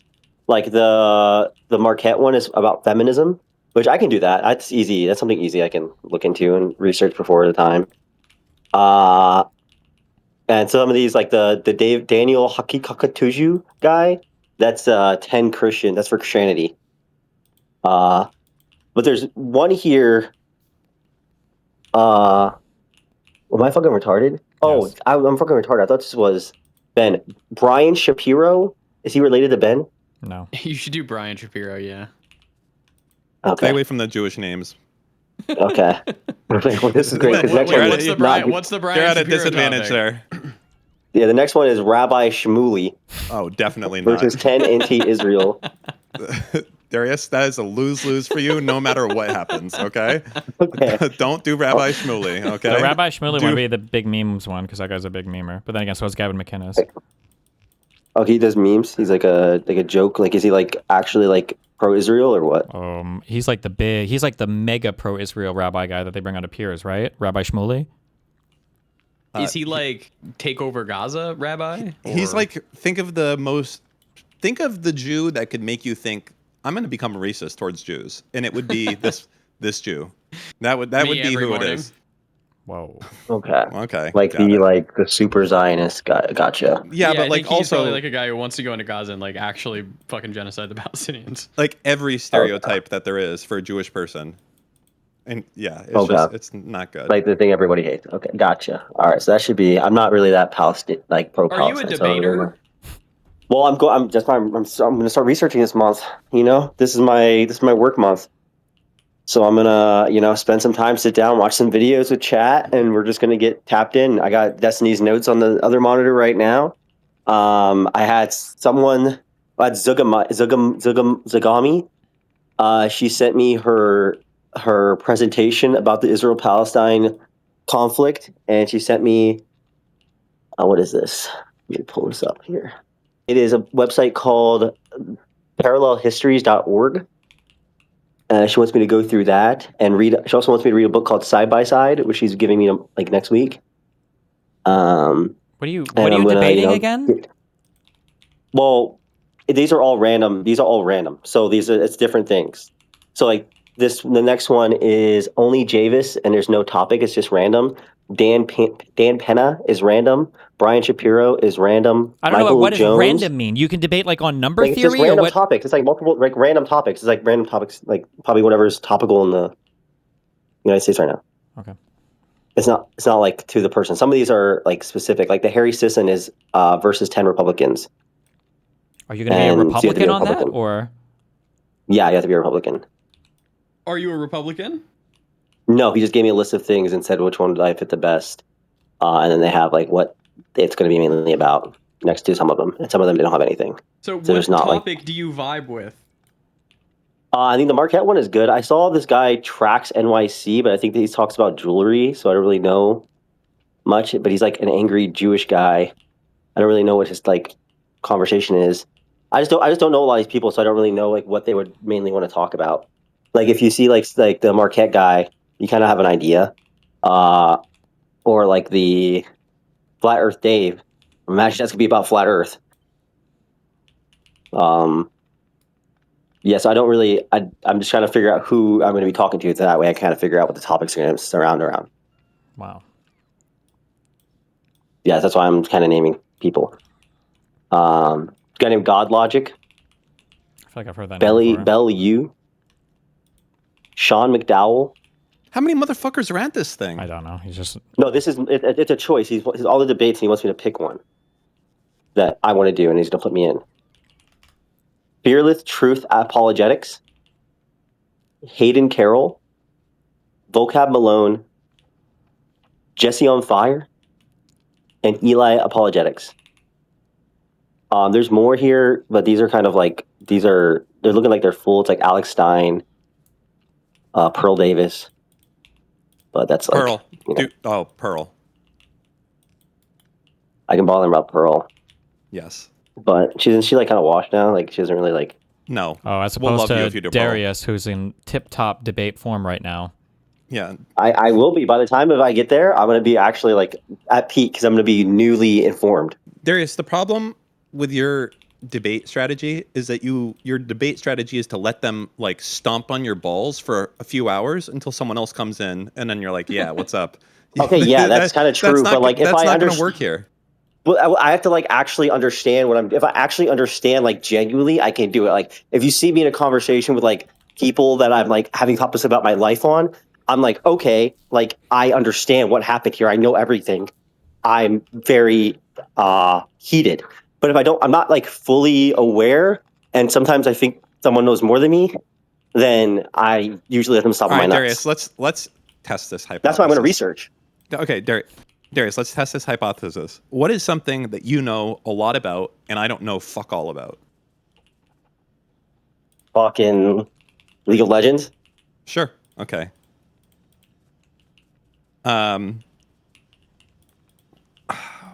What could we do with League of Legends debate about? I'll give you your time. I just want to watch Infinity War, man. Oh, is that what's coming on after stream?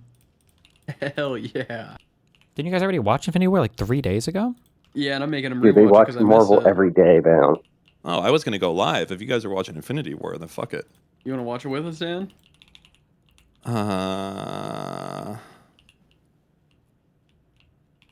Here, Dan, because the Marquette one is the one I'm looking at the most now, because I just remember, I realized who that guy is. He's a crypto guy, and he did the NFT thing, and he was talking to Destiny about it, like he didn't know what NFT was. Yep. That's him, right? Yep. Yeah, but that guy is very weaselly, and I don't know if you have your...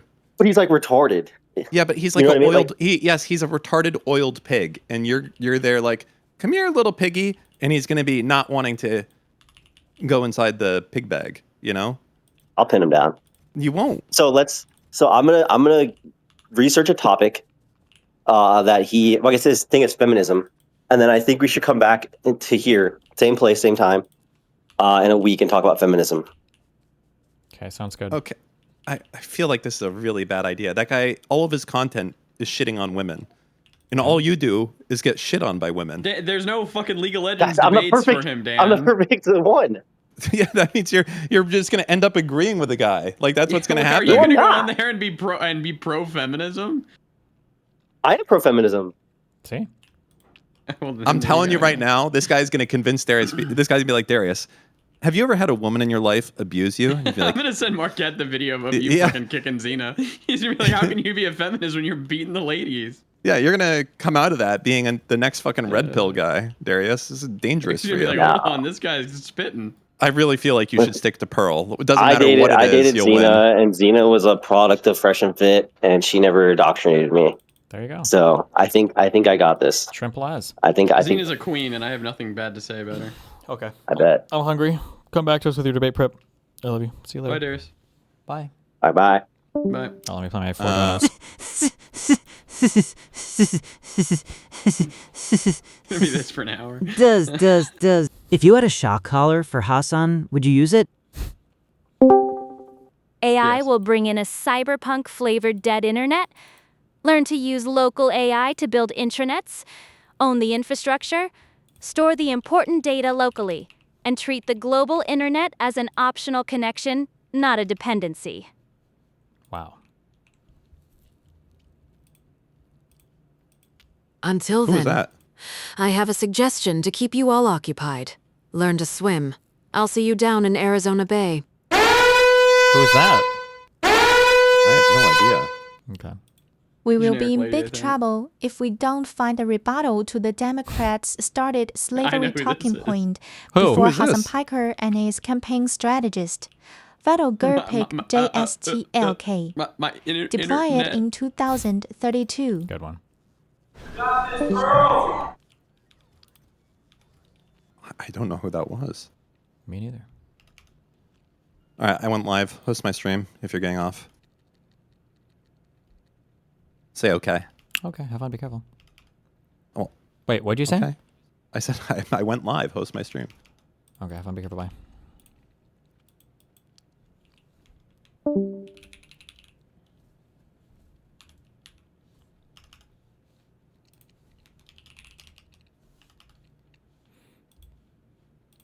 Okay, I love you guys. Be careful. Bye.